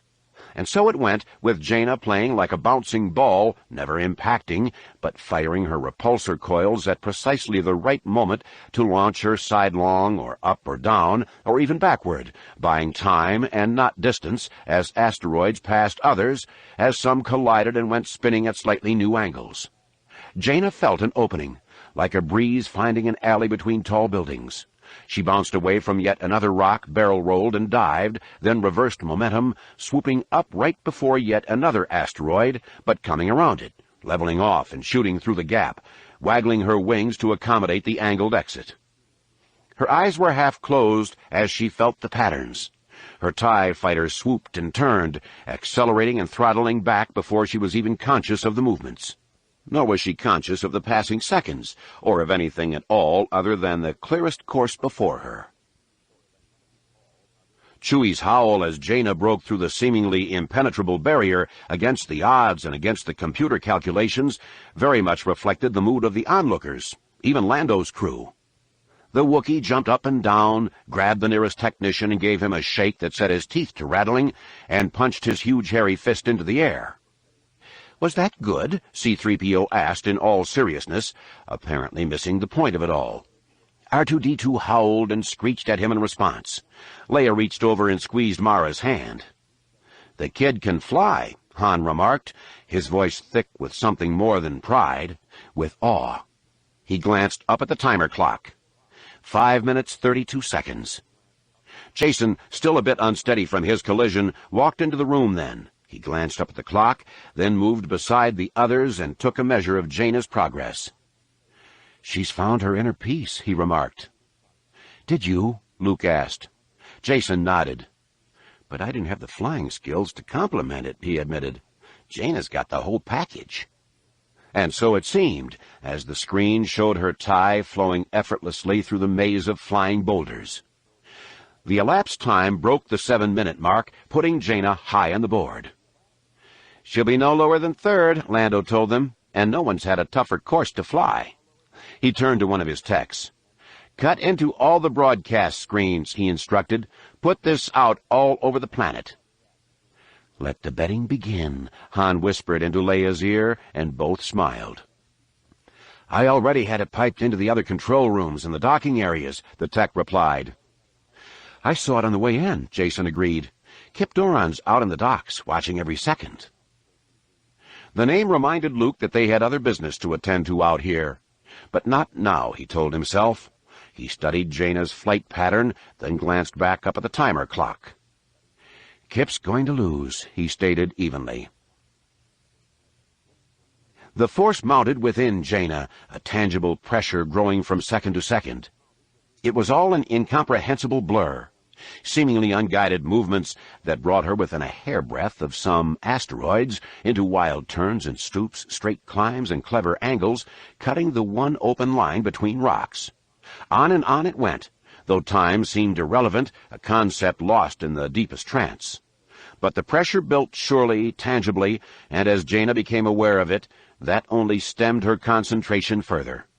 Her eyes popped open wide as she came around one spinning boulder to nick a tiny one, hardly a hit, but enough to push her out so that she clipped another larger asteroid. Around and around she careened, and she tensed coming out of one spin to see a wall of stone looming before her. Then she was spinning too fast to even register the movement, too fast to make any sense of the myriad images flashing before her. She collided with another asteroid, she felt that impact clearly, and then she was clear of the belt. And as her rattled senses settled, she worked the controls feverishly to stop the spin. She didn't know how much time had elapsed, hardly remembered her run at all. In the control room there was silence. Stunned silence. The timer clock had stopped the moment Jaina's tie had exited the belt. 7 minutes, 27 seconds. "The kid can fly," Hans said again. 11. Boom. Only 6 enemies remained, 4 men and 2 women, to oppose Yeoman Carr. One of them was up on the tower now, wearing a full enviro suit and trying to reattach the disconnected junction box. It wouldn't matter, Yeoman Carr knew. The molecular plague had swept by X-Gal 4, had rolled over nearly all of Belkaden, and the toxic gases and swirling yellow and green clouds were too thick now, and too tumultuous, for them to get any message off-planet. When the truth of the devastation had become evident, the remaining scientists had scrambled to ready the small freighter for liftoff. How easy it had been for Yeoman Carr to sabotage the already dilapidated craft, rubbing wires together so that their rotted insulation disintegrated, causing shorts, or pulling the connector plates right over rusted bolts. The scientists had quickly abandoned any hope of fleeing, and instead focused on getting out a distress signal. But they were too late. The death of Garth Bryce and their trust in Yeoman Carr had sealed their fate. Now the clouds and poison gases had caught them, and though the buttoned-up X-Gal station could be self-sustaining in the oxygen-depleted air, they were trapped. Mon calamari juggerhead fish in a barrel for Yeoman Carr's harpoons. The Yuuzhan Vong warrior casually walked out of the compound, wearing his starfish breathing adapter, for he could not bring himself to trust the mechanical breathing apparatus of the enviro suits. Quite comfortable in the devastation his beetle friends had wrought, he moved to the base of the tower and looked up, barely able to see the worker through the thick haze. "How are the repairs going?" he yelled, his voice watery-sounding because of the mask. "I got it," came the cry from above, a woman's voice. "One more connection." Yeoman Carr pulled the small axe from his belt and chopped down hard on the exposed piece of cable at the base of the tower, severing it cleanly. Then he replaced the axe and waited calmly, basking in the noxious haze of his glory. A few minutes later, Lysira Donabella, one of only 2 females left alive on Belkaden, came down the tower. "It'll work now," she explained, as she reached the bottom and began extracting herself from the safety harness and lengths of cord. "Just a connector," she started to explain, and then she turned about and froze, eyes wide behind her visor, as she regarded Yeoman Carr and his living aerator. Yeoman Carr held his hand out, motioning toward the new break in the line. Lysira stared at it for a long moment, her visor fogged with her heavy breathing. She looked back at Yeoman Carr, shaking her head in disbelief. And then she bolted, brushing right past the alien. He kicked her trailing foot behind her lead ankle as she passed, and in the same fluid movement grabbed the airline at the back of her helmet and tore it free. Lysira sprawled face down on the ground. Yeoman Carr's foot stepped down on her back, holding her firmly in place. Lysira wriggled frantically, gasping for breath as the yellow fumes slipped under her protective gear. Somehow, in her desperation, she broke free, crawling up to her knees, then regaining her footing. Yeoman Carr could have caught her, and easily, but he did not, recognizing from her stagger that he had already won. Lysira wobbled and swayed. Her line to the compound door was far from straight. She staggered the last few steps and fell forward, crashing against the portal. Her hands moved, a feeble attempt to find the door's release, for her senses were almost completely gone by then. Yeoman Carr didn't make a move. Didn't have to. He watched her slump against the door. Then he stood beside her, off to the side, just looking out at the roiling clouds and thickening fumes. A half-hour slipped by. The 7 scientists had buddied up for safety, 2, 2, and 3, and while Yeoman Carr's 2 partners thought he was sleeping in his private chambers, Lysira's partner knew that she had gone outside. It came as no surprise to Yeoman Carr, then, when the compound door started to open. Lysira Donabella slipped down to the side. "Lysira!" came her partner's cry, the woman falling to one knee beside her. She glanced up then, apparently noting the movement, and her eyes went wide at the specter of Yeoman Carr, at the horror of watching Yeoman Carr's swiftly descending axe. There was something symbolic about killing the last female on Belkadon, the Yuuzhan Vong warrior recognized. The seal of victory, the symbol that the humans and other intelligent species of this galaxy had lost their first encounter with the Yuuzhan Vong. Yeoman Carr tore the axe head out of the woman's chest, let her fall right over Lysira, then moved through the door back into the compound. Only 4 enemies remained, and 2 of them, Yeoman Carr knew, were probably asleep. Noam Anor wasn't comfortable at all, strapped in his seat, and with tons of unstable liquid explosives burning right behind him. The Yuuzhan Vong executor, who had come in from another galaxy, had never feared space flight, far from it, but this primitive 2-stage rocket from Romamul made even the ion drives of the more conventional craft look superb, and those Noam Anor considered far beneath the glory and sophistication of his own species' living world ships and coral skippers. Beside him, Shock Tenocton seemed only marginally more at ease, gritting his teeth against the G-forces as the rocket zoomed into orbit. Finally, though, they leveled off, the first burn completed, and Shock went to work piloting the large, ungainly craft toward the waiting mediator. "They're hailing us," Shock explained to his leader a moment later. Noam Anor held his hand up and shook his head. "Finish the course setting," he explained. Any delay in responding he could brush away with the difficulties of aligning such a bulky and unwieldy ship as this. The discussion with the mediator would come later, after he and Shock were safely tucked into their concealed A-wing. "She'll fly right by them," Shock assured him a moment later. Noam Anor unbuckled from his uncomfortable chair. Shock did likewise, and the 2 crouched and crept through the cramped capsule. Noam Anor pausing only to set the decoy in place in the pilot chair, utter a quick prayer to Yoon Harla, the cloaked goddess, the trickster, and kiss one of his pet Villips goodbye. The Romamulian rocket broke orbit, streaking out toward the mediator and blasting its 2nd-stage booster away. That booster rocket had never actually fired, though, for it wasn't needed, and wasn't really a rocket, but was rather an empty shell with an A-wing cleverly tucked inside. From the enlarged cockpit of that A-wing, which had been modified to hold 2 pilots, Noam Anor and Shock Tenocton watched the continuing plumes of the missile exchange between Osirian and Romamul. Starfighters from the Mediator buzzed the atmospheres of both planets, particularly Osirian, trying to knock down as many missiles as possible. Some of those bombs were getting through, the executor noted as the shell rolled about, giving him a view of Osirian and the large red bruises that were thermonuclear blast clouds. No wonder, then, that his offer to Commander Akdul to come to the Mediator and negotiate fairly with the Osirians had been eagerly received. The booster shell rotated some more, and the great battle cruiser came into sight, dwarfing the Romamulian capsule speeding for it, despite the fact that it was much farther away. "Hold this line," Noam Anor ordered. Shock tapped his thrust vector control jets, breaking the momentum of the roll and gently stabilizing the view of the mediator. "Open the channel." Shock nodded and remotely opened the comm channel on the distant capsule. The relay couldn't send the picture, the image of Commander Octul, to the A-Wing, for that would have given the pair away. But Nome Honor could picture the Mon Calamarian's face vividly, a phony smile of greeting stamped upon it as he issued all the expected diplomatic platitudes.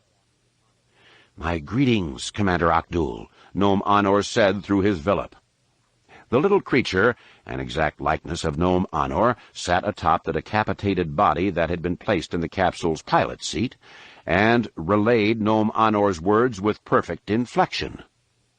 Octul had barely begun his insincerely warm greeting when a group of craft swooped out from dark space, closing fast on the capsule. Octul cursed and ordered his fighters out, and Nome Honor and Shock Tenoctin heard a yelp of glee from somewhere in the commander's background. "The Jedi Knight," Shock Tenoctin remarked. Nome Honor nodded, thinking it perfectly ironic that the Mediator's own starfighters would clear the way for the fake capsule. Shock Tenoctin worked hard to keep both the Mediator and the capsule in sight so that they could enjoy the spectacle of the Mediator's starfighters intercepting and chasing away the Osarian Z-95 headhunters. "Your friends from Osarian do not seem interested in talk, Commander Octul," Nome Honor said calmly. "Osa Prime is in flames," Octul came back, a slight crack showing in his cool diplomatic shell. "We agreed to cease fire," Nome Honor said. "You will be protected all the way into the Mediator and escorted back to Romamul after our discussion," Commander Octul assured him, and from his formal tone alone, Nome Honor could guess that he had snapped to attention as he spoke. "On my word." "As you will," Nome Honor said, cognizant of the fact that his Villip couldn't nod. "Break up the screen," he quietly bade Shock Tenoctin, and the man complied, rolling the channel back and forth so that the communications visual break seemed like a malfunction. "Commander Octul?" Nome Honor's Villip asked on cue, its tone full of trepidation. "I hear you," Octul's crackling voice replied. "We've lost screen." "The malfunction is here, I fear," Nome Honor said. "I see nothing but Osarian ships, and I am without controls. I cannot evade them." "Be calm, Nome Honor," Octul replied. "My starfighters will protect you."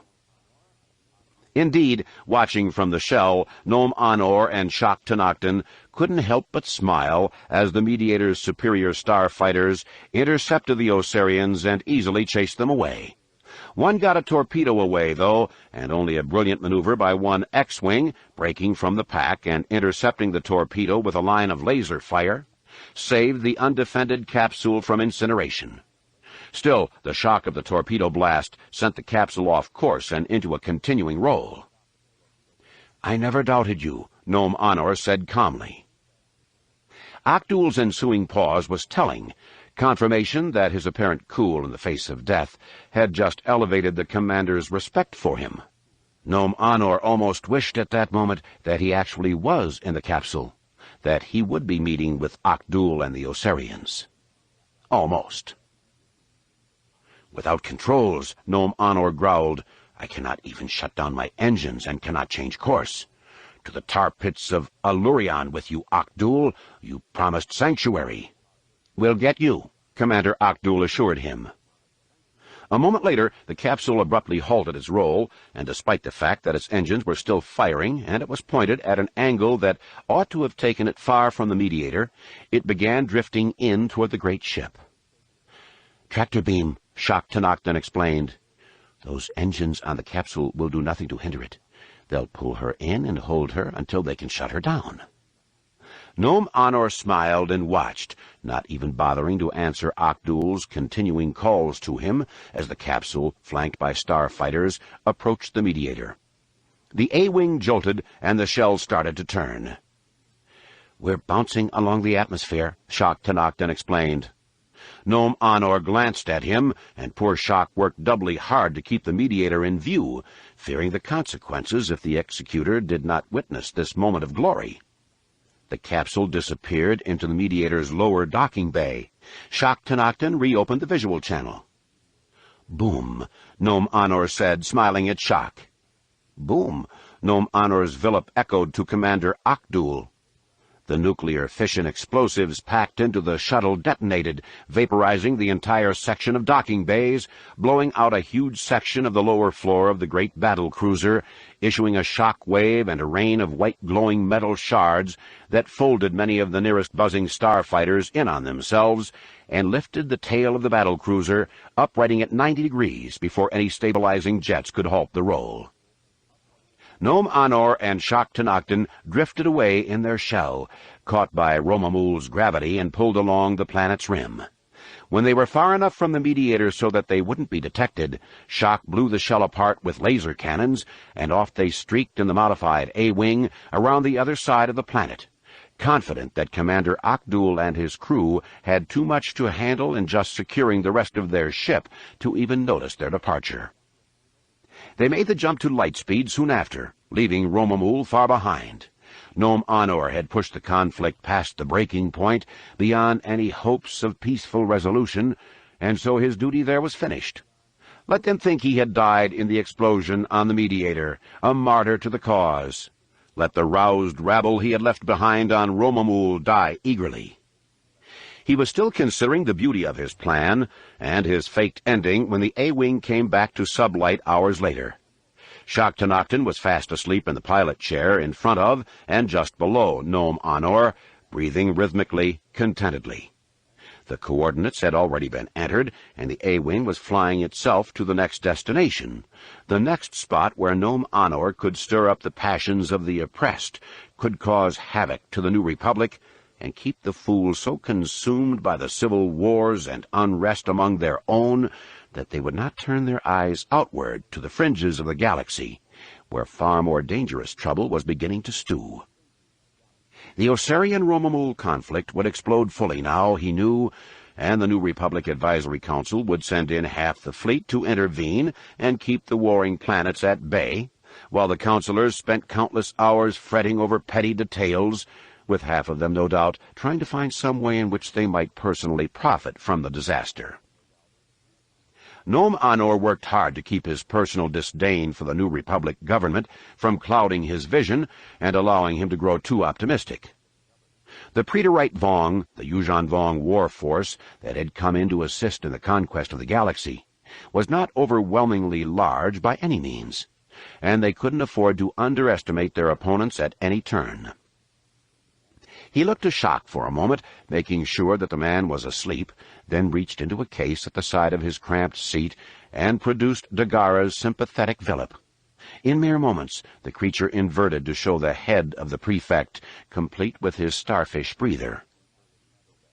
"How goes Yeoman Carr's operation?" Nome Honor asked after the polite and formal greetings, and he was glad to be speaking again in the more comfortable Yuuzhan Vong tongue. "Belkadon is dead to our enemies," Dagara assured him. "Yeoman Carr remains there, my newest eyes in this region of the galaxy." "He has turned the station's satellite scopes to our advantage, then?" Nome Honor asked. "Indeed, Executor," Dagara said. "Or he will, as soon as the storms pass. We are far from blind, though, for the War Coordinator scans the nearby sectors." "And are you pleased by what the War Coordinator sees?" Nome Honor asked. "This region is sparsely populated," Dagara answered, a twinge of regret in his voice. "The War Coordinator's observations, along with the previous reports, prove that there will be little resistance while we gain a foothold." Nome Honor nodded his approval and relief.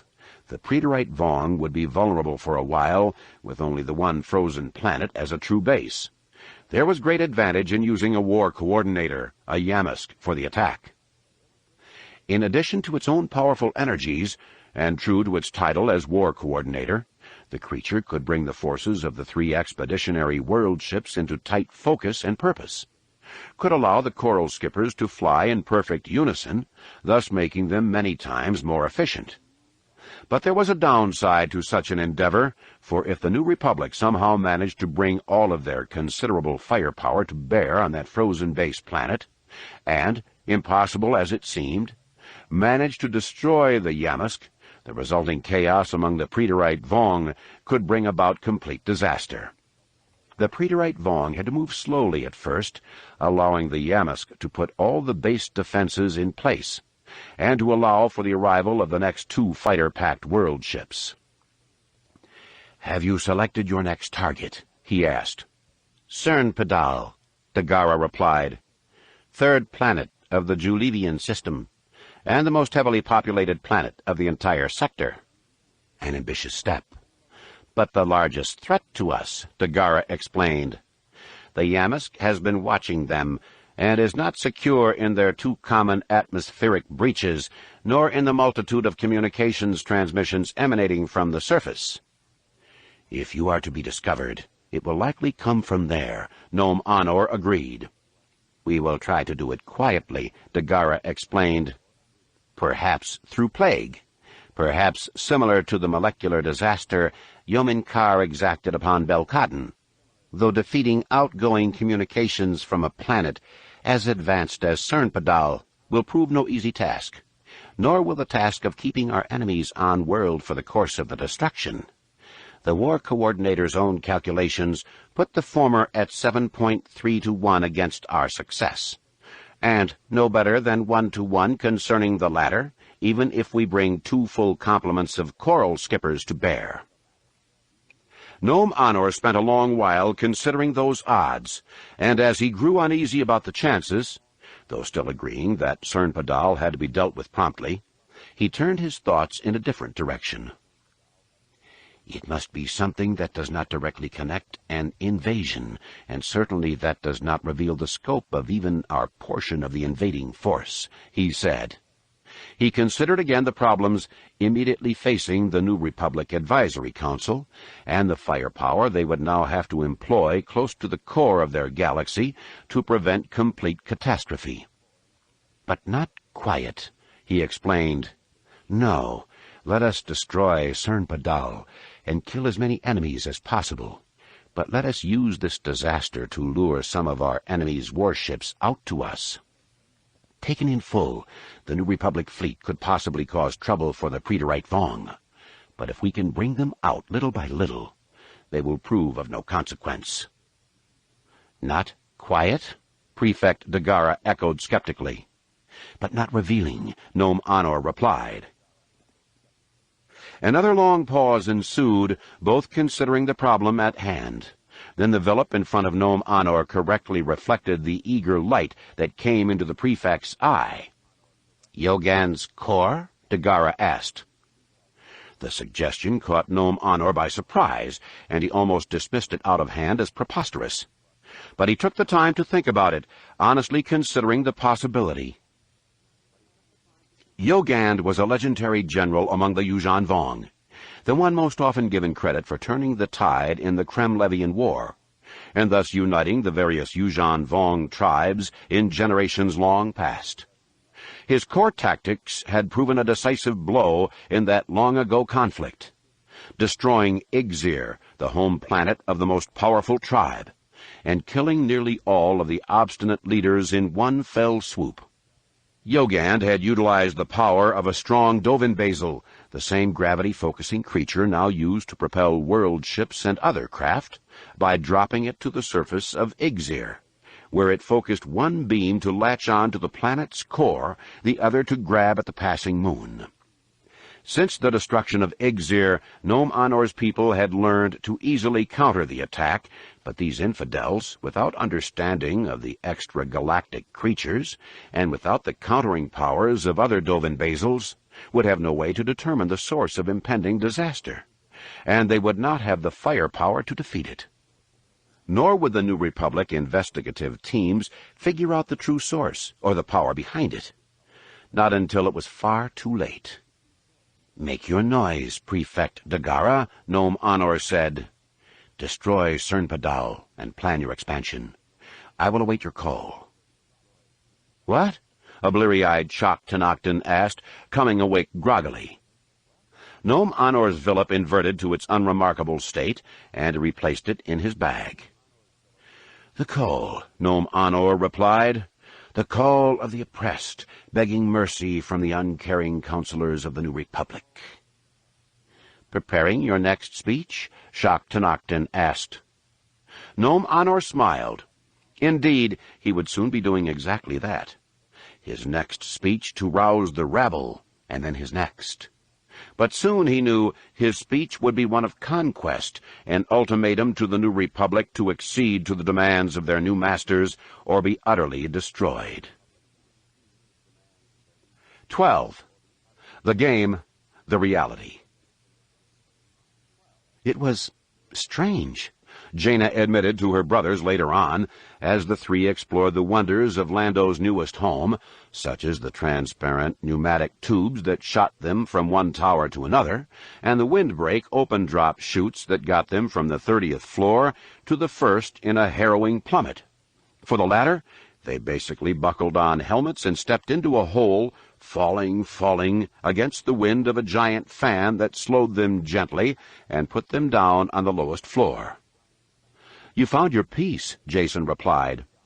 "You practiced your piloting skills," Anakin put in quickly, and he and Jason glared at each other. They had been at it again, arguing the inner gains of the Force against the practical skills to which it could be applied, ever since Anakin, soon after his abrupt departure from Lando's folly, had found Jason and the others in the control room, all of them standing quiet, stunned by Jaina's performance, and waiting for the confirmation that she was okay.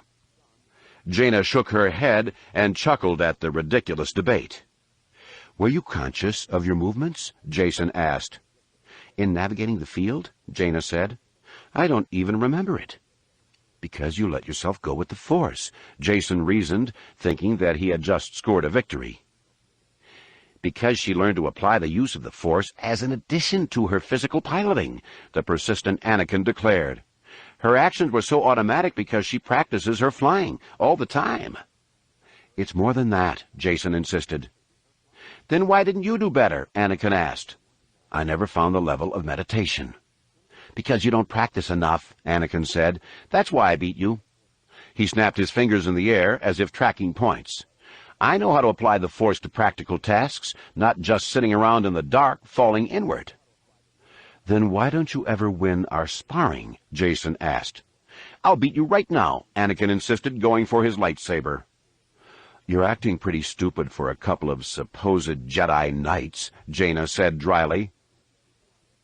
"On the contrary," came another voice, and the three turned as one to see a man approaching, a noticeable swagger to his walk, a lightsaber dangling from his belt. "Kip," Anakin greeted. Kip Duran walked over, nodding to the boys, and then dropping a long stare over Jaina. "Pretty good flying," he said at length. "Pretty good?" Jason asked with a chuckle. Kip glanced at him, holding a stern look for just a moment before a wide smile spread over his face. "Okay," he admitted. "Better than that. I knew I was in trouble as soon as I heard you were flying, Jaina. Now I'll have to go run the belt all over again just to take back the lead." "You going now?" Anakin asked, moving right before Kip, obviously a bit in awe of the older Jedi.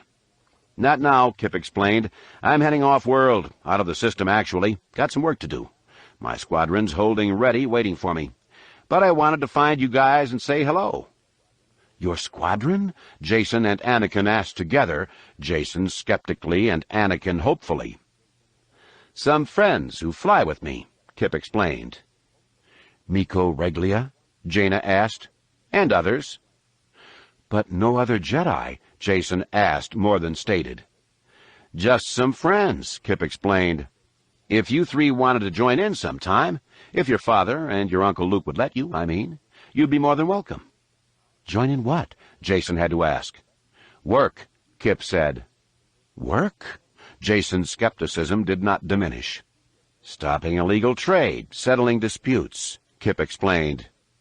There was no bravado in his tone, just a grim determination, the stern set of his eyes more intense than anything the three kids had ever seen from him.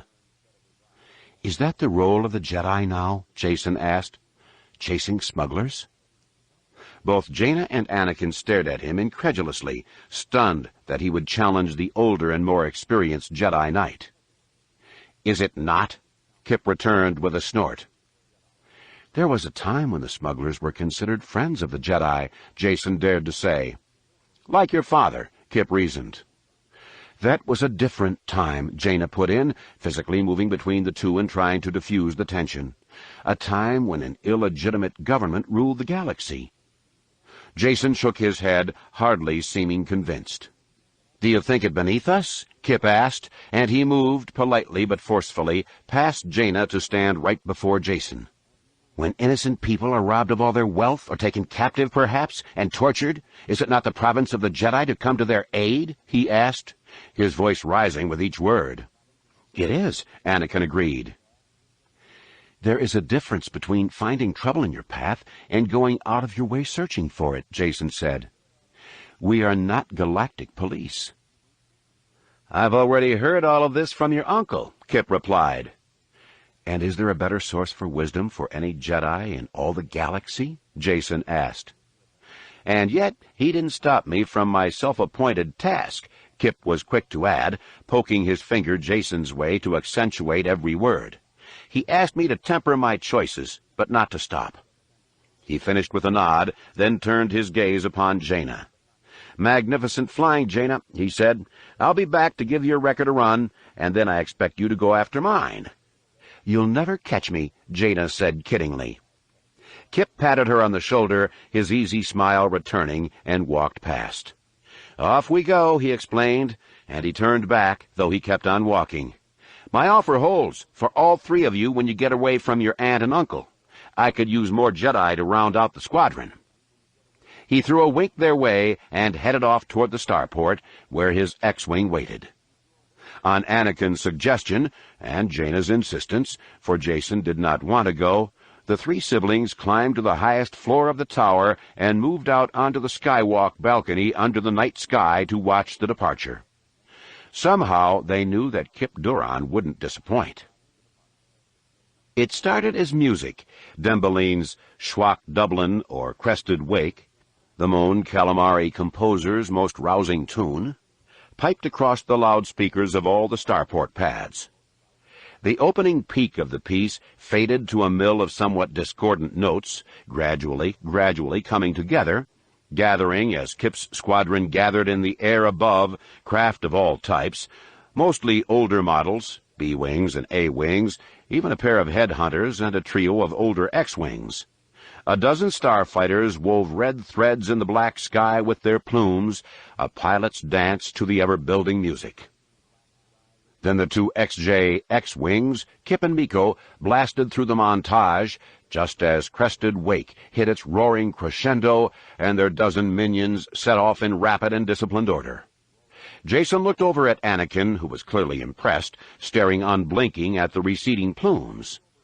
His little brother's thoughts were full of adventure and glory, Jason knew, of hunting evil and furthering the cause of good. Anakin didn't understand that things were rarely that black and white. Kip's assembled quite a mix of fighters, Jaina remarked as the music died away. She looked at her brothers and shook her head. He does know how to make an exit. And it's exactly hero shows like that which will confirm to Uncle Luke that he needs to reassemble the Jedi Council, Jason replied. And a wise council will be pleased with shows just like that, Anakin put in. To show the galaxy the glory of the Jedi? Jason asked skeptically. To bring fear to those who would oppose the new republic, and hope to those who want to live in peace under the rule of law, his brother answered. Enough, Jaina pleaded with both of them. And both heeded her request, and each shook his head and dutifully followed Jaina back into the tower, for neither was as certain of his viewpoint as he pretended. There they go, Leia remarked, as she and Han, Mara, and Luke, Lando, Chewie, and the two droids watched Kip's flashing departure from the balcony of Lando's private quarters. Count on Kip to leave with style, Han said, and then in a quieter voice he added, probably still stinging from losing to Jaina. Took a Jedi to beat a Jedi, Lando observed, and he struck a pensive pose, staring at Luke. I know another Jedi who's a pretty fair pilot, he said at length, slyly. At his words, the others also turned to regard Luke. Luke smiled and shrugged. He wasn't about to compete with the Solo kids. And Lando's attempted baiting, trying to play Jedi against Jedi in competition, simply served to strengthen his resolve to re-establish the Jedi Council. A Jedi should be more interested in competing against himself, to Luke's thinking. He could forgive the Solo kids their excitement and desire to compete for a spot on the board. Kip, though, with more than 10 years behind him, should understand better. "We've got a completely different chart for the two-seaters," Lando explained. "No Jedi on that board." Luke looked to Mara doubtfully. He had no desire to run the belt. He needed no challenge to prove his skills as pilot or Jedi. But he understood that Mara might be seeing things differently. Perhaps she needed personal reassurance that she could still perform optimally despite her physical condition. Perhaps a run through the belt would give her the confidence that her decision to continue to play a vital role in their affairs, particularly those of Jaina, was in no way compromising the safety of any of those she loved. "Do you want to give it a run?" Luke asked her, and Lando leaned in eagerly for the reply. "I already did," Mara answered quietly, so that only Luke could hear, and he sensed that she was truly at peace, that she had garnered all the confidence she needed through Jaina's magnificent trial. Luke marveled at how well she had read him, at how she had known that he didn't have any pressing need to go, but that he would have gone willingly if she had so desired. He stared at Mara for a long time, admiring her. He always seemed to be doing that. "I think we'll pass up the offer," Mara told Lando. Lando started to protest, to spout the possibilities that the two of them might score the highest ever, a record no other pair of pilots would come close to touching. But then he glanced Han and Leia's way and saw them shaking their heads ever so slightly, a signal for him to back off, a reminder of Mara's condition. "Well, if you ever change your mind," he remarked with some regret. It made sense to Luke when he considered it. Wouldn't Lando love to have the names Luke and Mara Jade Skywalker at the top of his dual-run board, as he now had the names of two Jedi Knights at the top of his single-run board? What fine advertising that would prove for the enterprising man, what notoriety for his reworked planet. And even more important, the gain in legitimacy for Lando's operation would be considerable indeed. "What about you two?" Lando asked, turning to Han and Leia. "I do enough steering through council meetings," Leia responded instantly, shaking her head, holding up her hand, and showing that she had no interest whatsoever in the challenge of the asteroid belt. "Han and Chewie, then," Lando said exuberantly. "They always bragged they were the best pilot pair in the galaxy. Let them prove it." "I'm too old and slow," Han replied, draping an arm across Leia's shoulders. Chewie just gave a howl. Jason, Jaina, and Anakin entered the room. "Did you see Kip leave?" Anakin asked excitedly, moving quickly to Luke's side. "The music, the tight formation." Luke nodded. Jaina looked around curiously, focusing on Lando and her parents, then on Chewie, who seemed rather agitated, and then finally settling her gaze on her aunt. "Lando wants Chewie and Han to take a run at the belt in a two-seater," Mara explained. "It sounds like a good idea to me." Leia pulled away from her husband, who gave her one of his typical plaintive smirks. In truth, she wasn't crazy about the idea of Han running into such a game, even if Lando had guaranteed that there would be minimal danger. Her protective instincts couldn't stand up against that smirk, though. Han obviously didn't want to go or didn't care enough to bother, and she was unable to resist the urge to prod him. "Me too," she agreed. Chewie issued a series of howls this time, telling them that he was intrigued by the idea.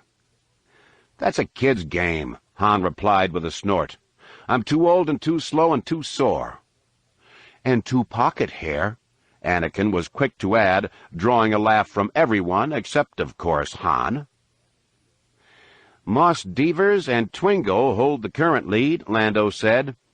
referring to a couple of two-bit smugglers known for carrying bigger payloads in their drinking glasses than in their holds. It was often said of Moss, Abathan, and Twingo, his Sullustan sidekick, that if they carried 1/100th the cargo they had boasted about, they would be the richest rogues in the galaxy. And if they had dodged, shot down, or otherwise evaded 1/100th the number of Imperial ships they had claimed, the Emperor would have been without a fleet long before the Rebel Alliance defeated him. The two braggarts weren't especially well liked among the below-the-law folk Han and Chewie used to call friends, and Han had never had any use for the pair, particularly for Moss. What good fortune for Lando, then, that these two happened at that time to be the leaders on his dual-run scoreboard. "You won't even fit in the TIE bomber," Han remarked to the Wookiee. "Your legs would stick out the bottom and we'd be kicking asteroids all over the place." Chewie brought his fists up beside his head, mimicking the large ears of a Sullustan, and put a stupid look on his face. Then he roared emphatically, reminding Han that Moss and Twingo would never let the two of them live down their cowardice. Both of the braggarts would use the news that Han and Chewie refused to try for the record as proof that the pair recognized and acknowledged Moss and Twingo's superior flying skills. Yeah, Han admitted. He looked around at the others to see them all staring at him, all smiling. "What?" he asked innocently. Those smiles were even wider when Lando's crew worked to squeeze Han and the giant Chewie into the twin shock couches of a TIE bomber. One unfortunate attendant twisted Chewie's leg the wrong way, and the Wookiee responded with a backhand slap. Not a hard one, just enough to send the man tumbling a few meters. The crew finally managed to get the two into place. Chewie looked somewhat ridiculous, with his legs bent at such an angle that his knobby, hairy knees were nearly as high as his chin. "Ready away?" came the call. "How are we supposed to fly like this?" Han protested, looking doubtfully at Chewie. The Wookiee howled. "Well, you don't look fine," Han retorted. "It won't matter," Lando replied. "You won't get near to Moss and Twingo's mark of 441 anyway." Chewie roared. "Ready away!" Han cried. "Always appeal to his pride," Lando whispered to Leia and the others with a wink, and as soon as Han and Chewie blasted out of the dock, they all headed back to the control room to watch the show. The three kids traded predictions on the way, agreeing that their father and Chewie would blast the previous record apart, but also coming to the conclusion that there was only so far the pair could go, for they weren't possessed of the needed sensitivity to the Force. In Jaina's eyes, they were practically flying blind, she explained, recounting the Force-given insight she had used to defeat the apparent wall of flying stone. Both Jason and Anakin, though they differed in their beliefs concerning priorities for the Force, agreed with Jaina's assessment. Luke listened to it all with some amusement. None of them had come to truly understand the power and the limitations of the Force, and none of them, it seemed to him, truly understood the cleverness of their father. Luke would never underestimate the Force, but neither would he underestimate Han Solo. Also, Luke knew that Han and Chewie had more than a little experience in navigating asteroid belts. By the time the group arrived at the control room, the view screens wrapping all about them, Han and Chewie had put the TIE bomber through some practice maneuvers and were in position to enter the belt. The controllers on Belt Runner 1 called to the pair that their shields were up in full and gave them the go-ahead. "Great," Han responded dryly, drawing laughs from everyone in the control room. The secondary rectangular view screen zoomed in for a close-up of the TIE bomber as it slipped into the flow of the asteroid belt, a speck of light in the darkness, cruising effortlessly, it seemed, around the nearest obstacles, then navigating one cluster of spinning stones so seamlessly that it seemed like a ghost, ignoring the material. "Beautiful," Jason remarked. Han wasn't exactly seeing things that way. In fact, from the moment he and Chewie had zipped into the asteroid belt, he had been letting out one long, terrified scream. What seemed from the ground to be a well-plotted, carefully calculated course of least resistance was, in fact, nothing more than a series of desperate reactions and one lucky blow.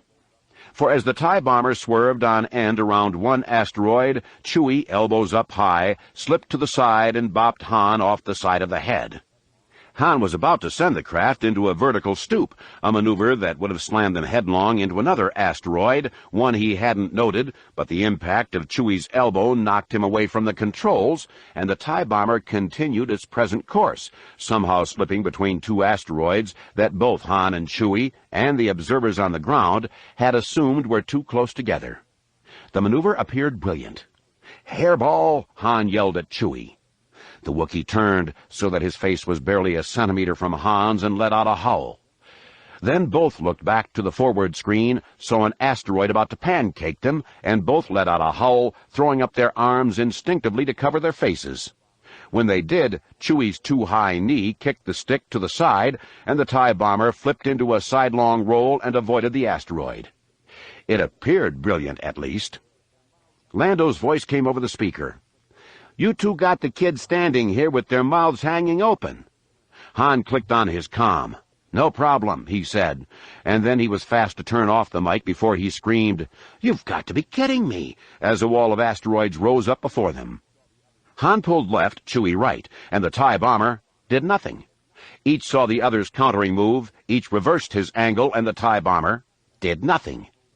"Go left, you stinking hairball!" Han shouted desperately, and then he errantly pulled right on his own stick, and since Chewie was correctly following orders, the TIE bomber did nothing. "Your left, not mine," Han scolded, which was somewhat ridiculous, considering that they were both facing the same way. Chewie reached over, wrapping Han's hands and his stick with one big paw, and pulled both sticks together. The nimble TIE bomber rocketed off to the left, skimming across the facing of the huge wall. Han kicked the throttle up to full, and they barely slipped around the edge of the wall, then cut back to the right, into the flow once again. What should have been a simple maneuver made to look brilliant. Into the flow they zoomed, going way too fast. Lando's voice crackled over the speaker, but they couldn't begin to pay attention to it as they tried to get back under control. One huge, spinning rock fast approached, and the two pilots, now finally in sync, dipped their nose below it, reversed throttle, and executed a perfect loop, barely skimming the asteroid's surface and using its gravity to bring some resistance to their flight. They came out around the bottom at a much safer pace and fell into a smooth rhythm along a relatively clear stretch. Han glanced down at the timer, mostly to see if he and Chewie could get the heck out of there. It wasn't running. "What?" he asked, and gave the instrument a bang. Nothing. Now Han did click on his comm. "Chrono's not running," he called. "What do we got for a time?" His voice, somewhat breaking up, came over the speakers in the control room, and all glanced up at the wall chrono. 3 minutes, 33 seconds, approaching a new record for two-seaters. 3:33. "You've almost beat them," Lando called, and he quickly added, "But all three of your kids are still way ahead of you," just to incite the pair to keep on flying, to keep the show going. "What do we got for a time?" Han's voice came again, breaking up even more. "He didn't hear you," Luke observed, and all the smiles and nods of appreciation for the so far fine run faded fast, picking up on the cue of Lando's suddenly grave expression. The technicians in the control pods bent low over their instruments, several opening channels to Belt Runner 1. 3:47, Lando called loudly. "Time?" Han asked again, obviously not hearing a word. "Just a communication problem," Lando assured the others. "More than that," came a call from one of the controllers. "Belt Runner 1's lost all signal." "All signal?" Lando asked. "All," the man confirmed. "What does it mean?" Leia asked, grabbing Lando's elbow. "It means they're deaf," he answered soberly. "And it means that their shields are down." All across the room, eyes opened wide in shock as the implications of that statement came clear. Luke left the control room at a run. In the TIE bomber, Han and Chewie were settled now, cruising easily around the relatively clear area of asteroids, confident that they were in no danger, and even beginning to understand how they might use their systems to their advantage. Had those systems been working? "Skip off that one," Han instructed, pointing to a large and smooth-edged rock to the right. Then he brought his arm angling back to the left, predicting their flight course and pointing to the spot where they might slip through another approaching cluster. Chewie did as ordered, bringing the TIE bomber swooping toward the asteroid on the right, meaning to just skim it and use the shields like some constant repulsor lift coil. Skip they did, but by striking with their right solar array wing and no deflecting shields. The TIE bomber bounced away and into a spin, and the shocked Han and Chewie both looked out instinctively to see the damage. Half the solar array torn away and the pylon bent. They grabbed at the sticks and fought for control, pumping the foot yokes frantically.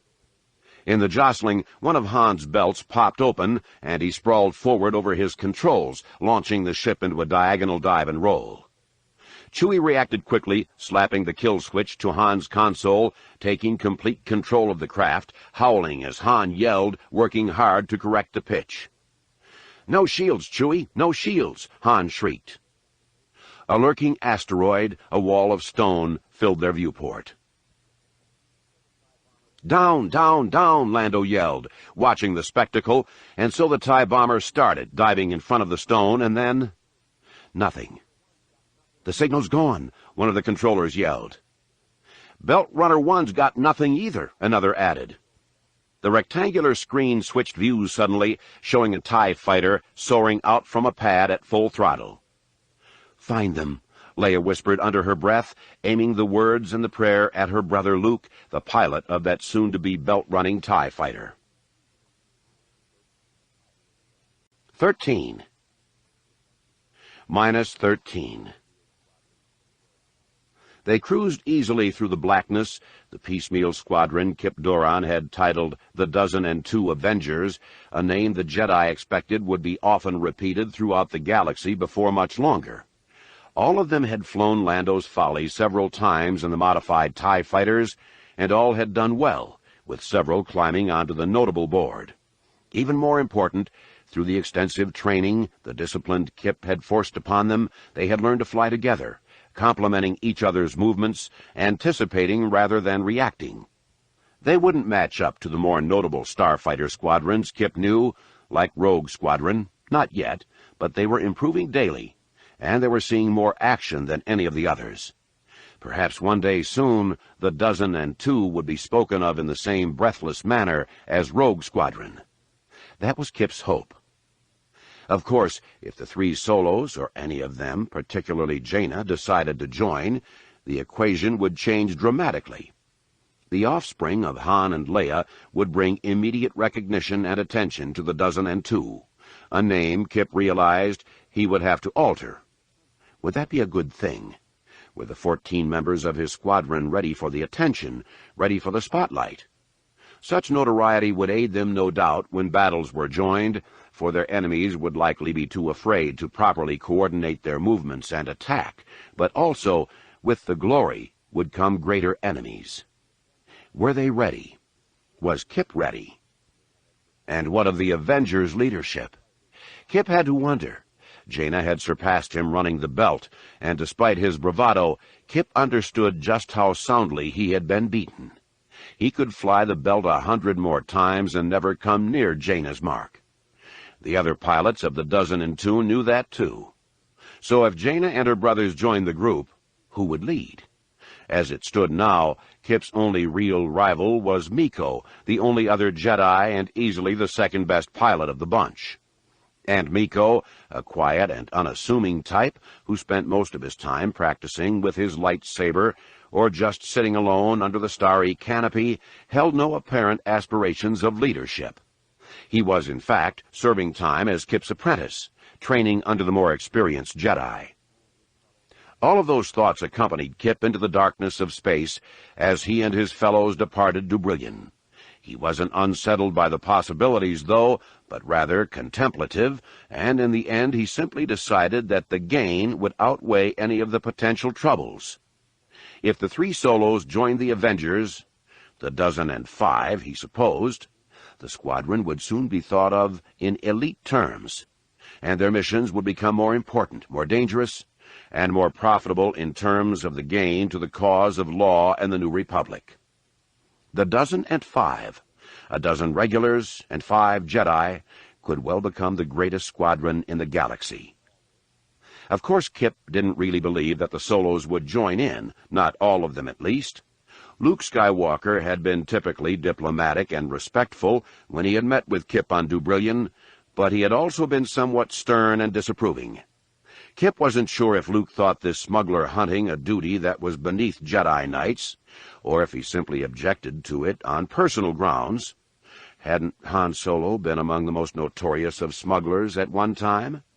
But in either case, Kip had come away from the meeting with the definite feeling that Luke was not in favor of his present activities. Yet neither had Luke demanded that those activities cease, and so Kip led his squadron now to the Viragi sector, to a remote area bereft of star systems, an empty black space region except for an observation buoy Kip and his friends had put in place at a hyperspace junction. Following the signal on a secret and little-used channel, Kip guided the squadron to the buoy. Miko Reglia put the others in a defensive ring around Kip's XJ X-Wing as Kip docked with the buoy. His astromech droid, R5-L4, Kip called him L4, quickly began downloading the information, passing it on to Kip's view screen, fast-forwarding through days and days of emptiness. Kip sighed and relaxed back in his seat. Smugglers weren't easy to find anywhere in the galaxy, and were particularly rare out here in this region of the Outer Rim, except, of course, for those who went to Lando's planets for a little business and a little training. And Kip couldn't go after any group that was anywhere near Lando Calrissian's operations, he knew, for the pragmatic profiteer would quickly exert his influence with people like Han and Luke to shut Kip down. The only movement showing on the view screen in front of him was that of the stars for a long, long while, and Kip settled back for an uneventful hour. He perked up briefly as R5-L4 slowed the sequence to normal, recording the appearance of one suspicious freighter as it hypered into the region, but then sighed again as he watched that ship re-vector and hyper away, with R5-L4's computations showing that it was heading for Destrillion. And so it went, hour after hour, with the records of the buoy showing nothing remarkable, other than a couple of asteroids in areas previously unknown, and a few freighters and even a couple of smaller personal ships, but so far out and moving too fast to even warrant an inspection. But then, nearing the end of the records, a ship did show up where one didn't seem to belong, an outdated shuttle, Spacecaster class, according to R5-L4. "Backtrack its course, L4, Kip instructed. Its angle of approach into the buoy's field of scan seemed out of place, certainly nothing coming from the inner core. The word Belkadon flashed on the screen, along with its coordinates in the nearby Delanbian sector. "Vitals?" Kip asked, and even as the word left his mouth, the history and present disposition of Belkadon scrolled before him, including the details of X-Gal-4. Why would they be leaving? A question mark appeared on the screen, R5-L4 apparently not understanding the rhetorical nature of the question. On Kip's instruction, R5-L4 focused on the buoy records that followed the path of the departing Spacecaster, calculating its jump all the way to the borders of the Helska system, where it disappeared from scanners. Then the droid went to the audio recordings, pieces of subspace chatter, mostly from Lando's operation. On Kip's orders, the droid calculated the approximate departure time from Belkadon for the Spacecaster, then focused its inspection on that period and on those signals coming from the general direction of Belkadon. Only one of the few clear words decipherable from the less-than-perfect detection jumped out at Kip. Storm. Was Belkadon, and this station called X-Gal-4, in trouble? Kip felt the adrenaline beginning to course through his veins, that tingle of excitement that always so charged him before adventure. He had a choice to make, for Belkadon was a long way from the Helska system, but as soon as he gave it any real thought, the answer seemed obvious.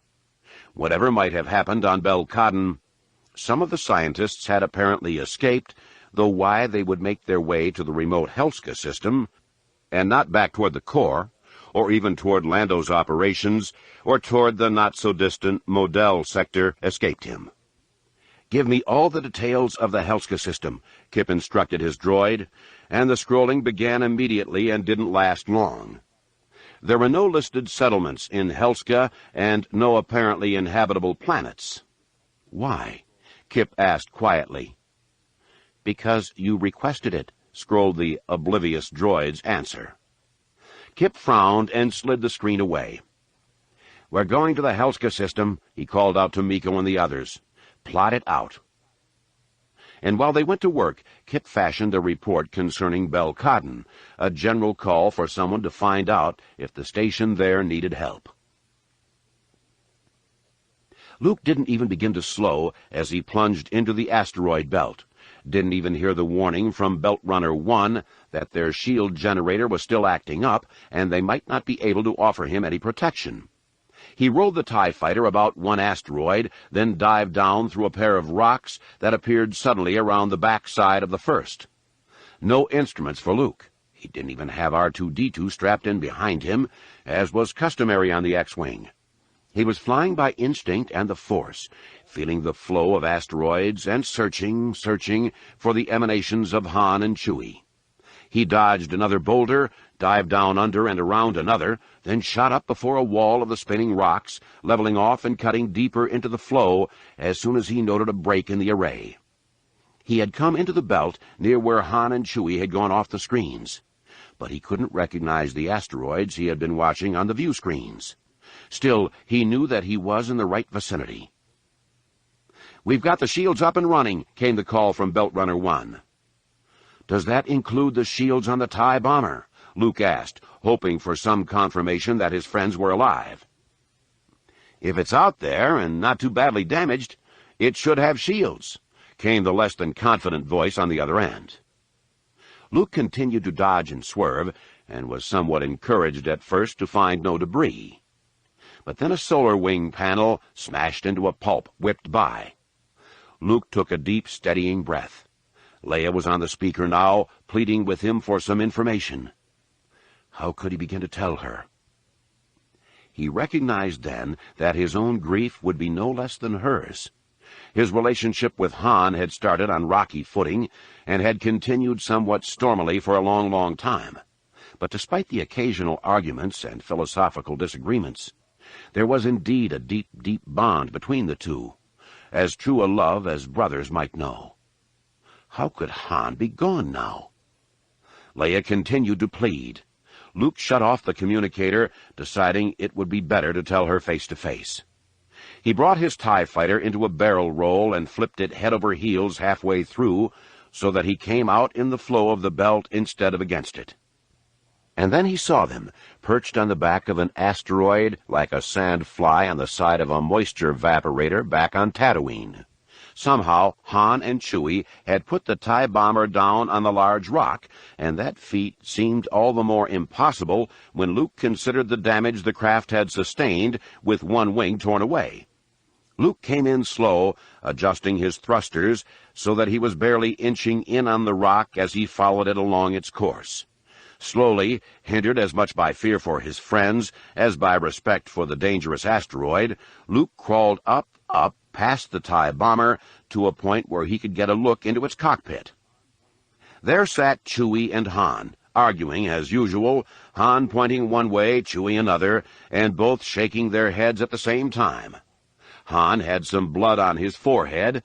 Chewie noticed Luke in the TIE fighter then and gave a great Wookiee roar. Luke could tell because of the way Han grabbed at his ears. "They're all right," Luke called, clicking on the communicator. "Where are they?" Leia cried. "Why can't we see them?" Lando asked at the same time. "Are they out of the belt?" Mara asked. Luke started to answer Leia, then Lando, then Mara, then Leia again, and then just laughed at the futility of it all. It struck him then that Han and Chewie always seemed to be doing inexplicable things, that this was just another in a long series of amazing dodges against the claws of the grim specter of death. "Han, can you hear me?" Luke called, rolling through the channels. In response, To show that he could indeed hear but couldn't respond, Han held up his microphone, dangling at the end of a torn cord. Luke nodded back, then inched his way around the downed craft, inspecting the damage. It wouldn't fly again, he knew, or at least not with any stability, and how Han and Chewie had ever put it down safely on the asteroid, Luke could only guess. Also, given that the ship's drives showed no signs of life, Luke doubted that the bomber had any kind of deflector shield working. How, then, was he going to get Han and Chewie out of there? "Lando," he called, "are you guys reading my signals?" "Got you loud and clear," Lando replied. "Hanging out behind that big asteroid. Is that where Han and Chewie are?" "Hanging right on the back," Luke replied. "Any idea of how we can get them out of there?" "Help's already on the way," Lando assured them. "We'll use a tow ship and suck them right out of there." Luke, who was back in position above the downed TIE bomber's cockpit, saw Chewie howl again and saw Han's grimace, and knew that they too had heard. That brought another smile to his face, the thought of Han's disgrace at having Lando's machines come and pluck him out of danger. He'd never live this one down. Luke stayed with the downed craft until Lando's tow ship arrived, bouncing through the asteroids. They did an impromptu check using a grabber arm to ensure that the shields were working well, then brought the shields down long enough to hook on a tow cable. "It'll be bumpy on the way out," the pilot of the tow ship warned. Luke stuck around just long enough to see Han's wry smile, then he turned his TIE fighter about and headed away, looking for an exit from the belt. "We'll ignore the time spent babysitting Han and Chewie," came Lando's voice. "Just 11 more minutes riding upstream, and you've got the new record." Luke smiled, but he didn't even seriously consider the remark. He wasn't the least bit interested. He found his exit point and zipped away, cutting a smooth line through the belt and clear into the open space, heading back to Dubrillion, arriving on the planet long before the towing operation had even begun back at the belt. He found Lando and the others still in the central control room, with Lando wearing a headset and bending over one panel, talking excitedly into a microphone. "Always the hero," Mara said with a smile, and she wrapped Luke in a hug. Leia moved beside her and took her brother's hand. "Give the credit to Han and Chewie," Luke explained. "I still don't know how they got that broken piece of space junk onto the back of that asteroid." "They always find a way," Leia said. "The modified tractor transmitter," Lando explained, putting down the headset and moving to join the group. "The ion generators were still working on Belt Runner 1, but they couldn't get the power boost signal out to the other ships. You went in there naked, my friend." Luke nodded and didn't seem either upset or concerned. "Off-ship shielding is still a good concept," Lando pressed. "Planetary defenses will be all the stronger with fighters that can take battlecruiser-class hits." "A limited and limiting concept," Luke replied calmly. "The backup systems needed to make sure all the shields don't blink out would be daunting. And if they did blink out, you'd have a bunch of ships running around in real trouble." "They'd still have the shields from their own systems," Lando argued. "But the safety net would be gone," Luke explained, concerned more with the psyche of the pilots. "They wouldn't appreciate how to fly it. It's the ability to operate on the very edge of disaster that makes a good pilot." Lando shook his head and started to reply, but realized that, in light of Luke's rush into the belt shieldless, any rebuttal would prove difficult. Before he could even begin his argument, a shaken Han and Chewbacca walked into the room, Han with a towel wrapped around his cut forehead. "That tin can you sent to get us hit every asteroid in sight on the way out," Han complained, but the others, too relieved to see the pair alive, merely smiled. Chewie, though, wasn't finished with the complaining, and with a Wookiee, complaints usually took the form of action. He headed straight for Lando, arms outstretched as if he meant to choke the life out of the man. Luke and Mara, Leia and the 3 kids all stepped in between, but all started sliding back as Chewie continued his stalk. Finally, though, with Lando retreating to match the Wookiee's progress, Chewie backed off. "Did we beat Moss and Twingo?" Han asked, breaking the tension. Lando looked to his technicians. "We lost them at 4:41, one replied ironically, the exact mark set by Moss and Twingo. Lando started to declare a tie, but took a glance at the still fuming Wookiee and abruptly decided, "Add 5 seconds for the time it took to hop on the back of the asteroid. 4:46, a new record." "Who cares about the record?" Leia asked.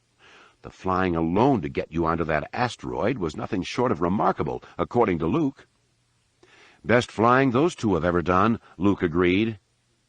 The others added their platitudes, with words like brilliant and amazing thrown about. Han was going to explain that Chewie deserved the credit, that the blow to his head had knocked him senseless for those few critical seconds, but the Wookiee interjected a long wail, a confirmation of their teamwork effort.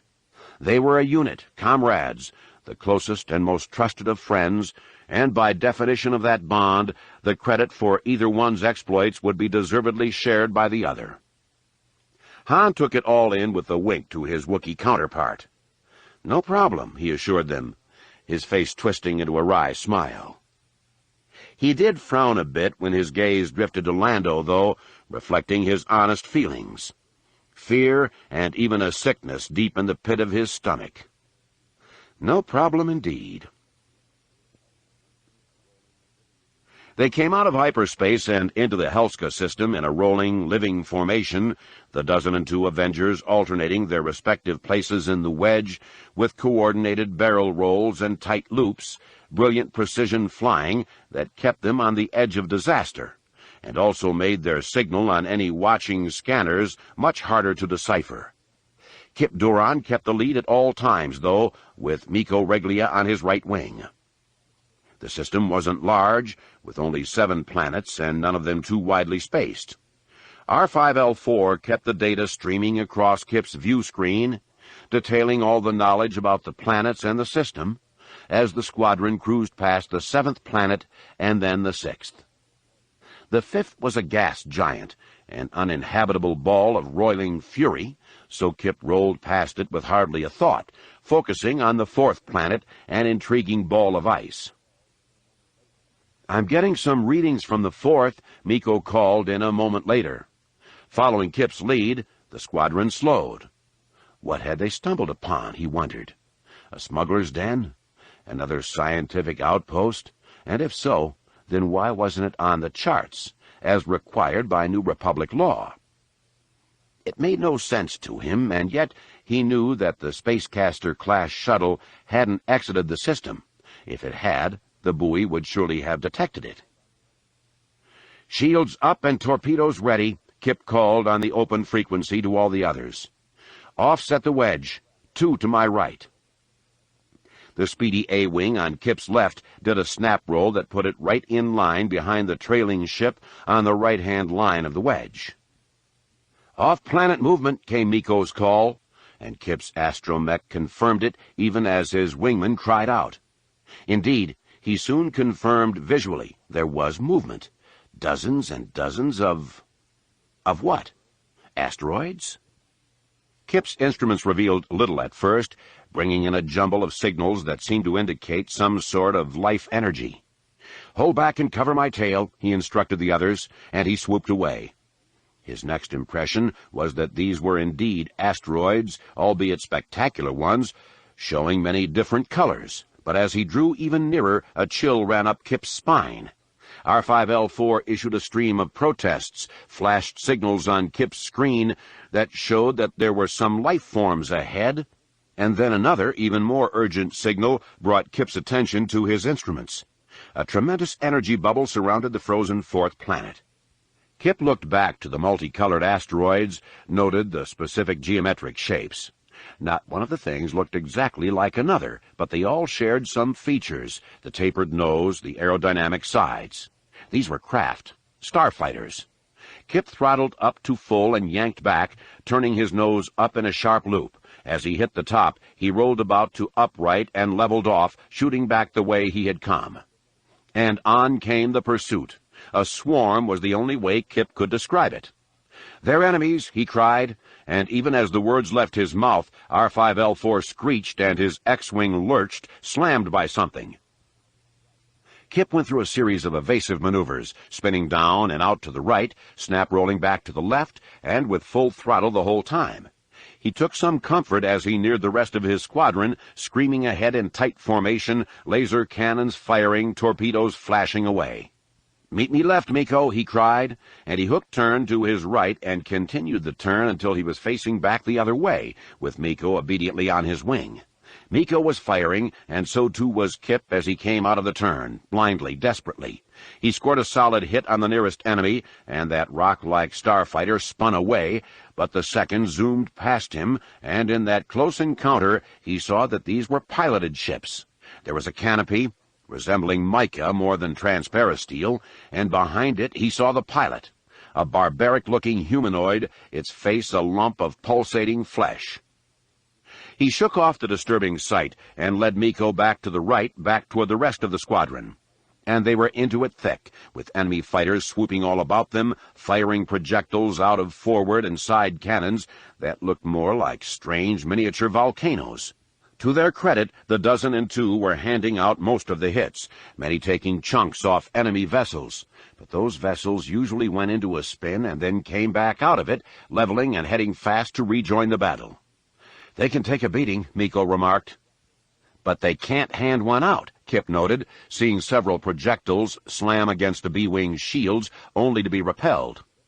"All right, dozen and two," he called. "Our shields will beat them. Let's get organized and knock them off one at a time." He turned back to his droid.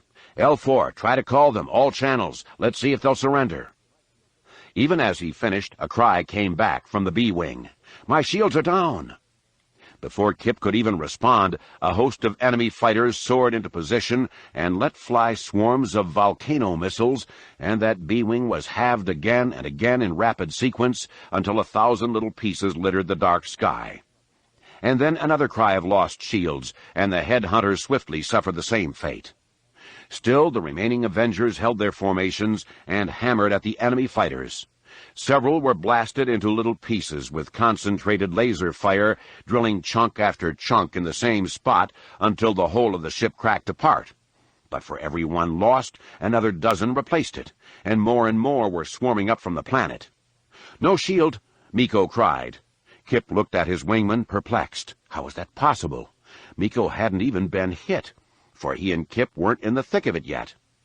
"Gravity well. I felt a tug, like a dozen G's pulling me out of my seat," Miko tried to quickly explain. "And then a hole in the shield, and then nothing. My droid's babbling about magnetic fields, but I don't know." Get out, Kip cried, to Miko and to all the others, and he pointed his own nose toward the main battle, thinking to cover the retreat. He came in spinning and firing, hitting one with a laser blast, and then neatly tucking a torpedo into the cavity the laser had caused, blowing the enemy fighter to bits.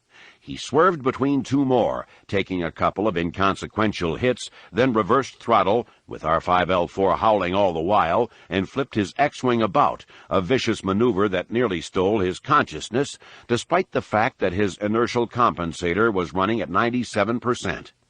Kip kept his cool and came out firing, and had both the enemy fighters he had just passed spinning away, with pieces of them flying. An A-Wing flew past him, the pilot frantic, taking hits, with some of them thudding against the side and latching on like molten goo. "Oh, no," Kip moaned, seeing those missiles melting right through the hull, one going right into the ion drive connectors. The A-Wing blew apart. Kip spun about to meet the pursuing swarm, got a few shots off and took a few hits, but got past them. He went in close enough to the bow of one enemy ship to spot another facet of it, or perhaps an added piece, for this looked more like a breathing, pulsing creature, a disembodied heart, and the readings coming from it were very different from anything Kip had ever seen. He felt a sudden tug and knew that his shields had dropped, and knew that this ship or creature, or whatever it was, had just ripped them away with some type of magnetic or supergravity field.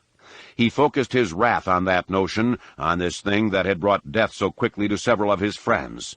Torpedoes away. But they didn't get near the thing, seemed to stop in mid-flight as if they were pressing their noses against an impenetrable barrier, and then just crushed in on themselves and blew apart. "What?" Kip cried, not daring to slow and inspect things further, for he was naked now, without shields. and with a host of enemy ships in pursuit. "I'm hit," Miko cried. Kip turned and turned, dived and spun, trying to find his friend, firing his laser cannons all the while, though he couldn't even slow enough to locate a target. "My drives are down," came Miko's voice. "No power, no power." Then silence. Kip saw another of his squadron, an older X-Wing, disintegrate under a barrage of missiles, and he pointed his nose out of the system and took off at full throttle. He felt the pursuit at his back and worked hard to fix the coordinates so that he could make the jump to light speed. No time for heroics now. Survival was the key, survival to return and report. An X-Wing appeared on his wing, the speedy craft pacing him. "They're right behind," the pilot cried. "Keep it straight and fast," Kip called back, for these strange craft had not shown any ability to outrun them. "But we're the only ones left," the pilot cried. "Steady and straight."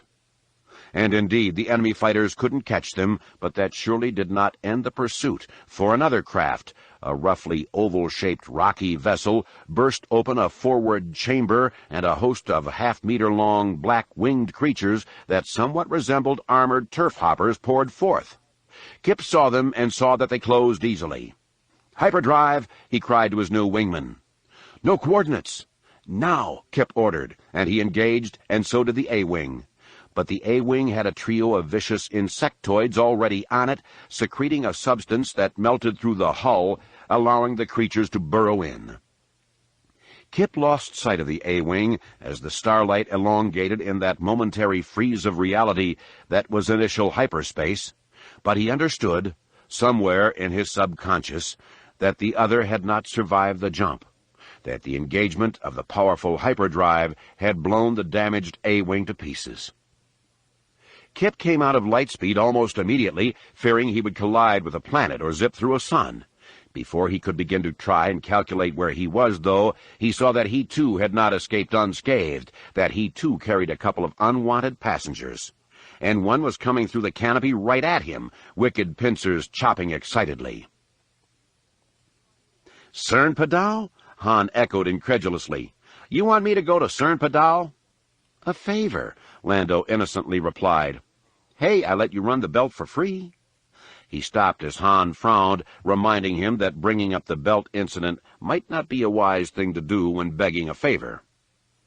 "It'll take you 2 days," Lando said. "If I have to divert a freighter, I'll be spending more than the payload will bring in." "Then don't sell them the ore," Han reasoned. "Got to," Lando explained. "As long as I keep the outer colonies supplied, the New Republic looks the other way on some of my, how shall I put this, under-the-table operations." "Cost of doing business," Han said with finality, holding up his arms. He looked past Lando then to Leia, who was standing in the hallway, arms crossed over her chest and frowning, a pose that poignantly reminded him that Lando could prove to be a very valuable ally at this time. Lando had the network out here, the contacts they'd need if they wanted to truly understand how the Advisory Council might be connected to the smugglers. Like it or not, Lando Calrissian was a lever that both Luke and Leia desired in the turbulent political arena.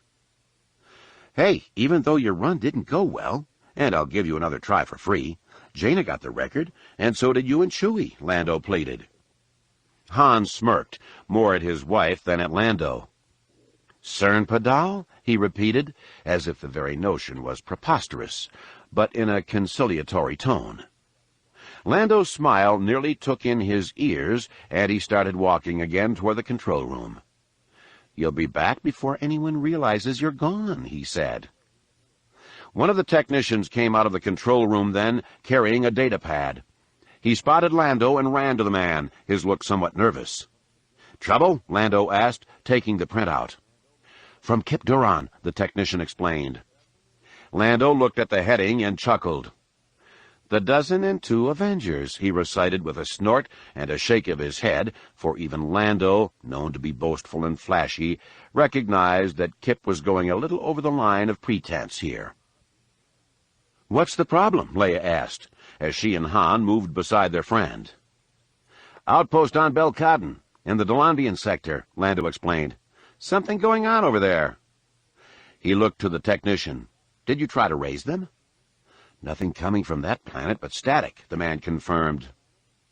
Belkadon? Leia asked. Small planet with a scientific outpost, Lando replied. Just a dozen or so scientists on planet. And what does this mean? She asked, taking the printout. Probably means their transmitter is out, Lando replied. Or maybe there's a solar flare wrecking communications. Probably nothing important. He looked to Han with a wry smile. Since you're going out anyway, he began. Belkadon, Han echoed, more incredulously than he had echoed Cernpadal. Just a few days out of the way, Lando said innocently. I haven't even agreed to go to Cernpadal yet, Han reminded him. Luke and Mara will go to Belkadon, Leia offered.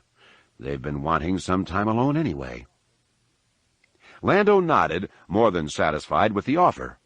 His ships were all dedicated to business, and any diversions meant money lost. They all met later on that day, and indeed, Luke and Mara were more than happy to take the excursion to Belkadon, while Han and Chewie would take the Millennium Falcon to Cernpadal with the payload for Lando. Leia begged off going, but suggested strongly that Han take Anakin along for the flight, and even suggested that Han might want to let Anakin take the helm again. He just looked at her helplessly, his expression one of surrender. She was the ultimate mediator, and he had known all along, of course, that she would find a way to sort out the problems between father and son concerning Anakin's wild piloting near Coruscant. The next morning, Han and Chewie went to the Falcon's dock to find the hold thrown wide, with cart after cart being floated inside. And how much of this stuff is illegal? Han asked Lando, who was supervising the loading. All above the table, Lando assured him with a less-than-confirming wink. Chewie howled. Luke's going to want your help out here, Han said. He's got some issues with Kip Duran and his friends, and is going to need some information on some smuggling operations. Lando dipped a low bow. At your service, he said through a glittering smile. Han knew what that meant, and he wasn't exactly sure it was a good thing.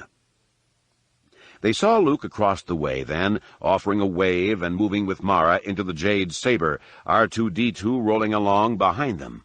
A few minutes later, cleared by the tower, the green-hued ship blasted away, disappearing from sight in a matter of seconds. Quick ship, Lando remarked. You think Luke would give Mara anything less? Han asked. Lando looked up at the empty sky where the Jade Saber had just departed and nodded. The Millennium Falcon took off an hour later for a one-day trip that would prove to be the most harrowing journey of Han Solo's life.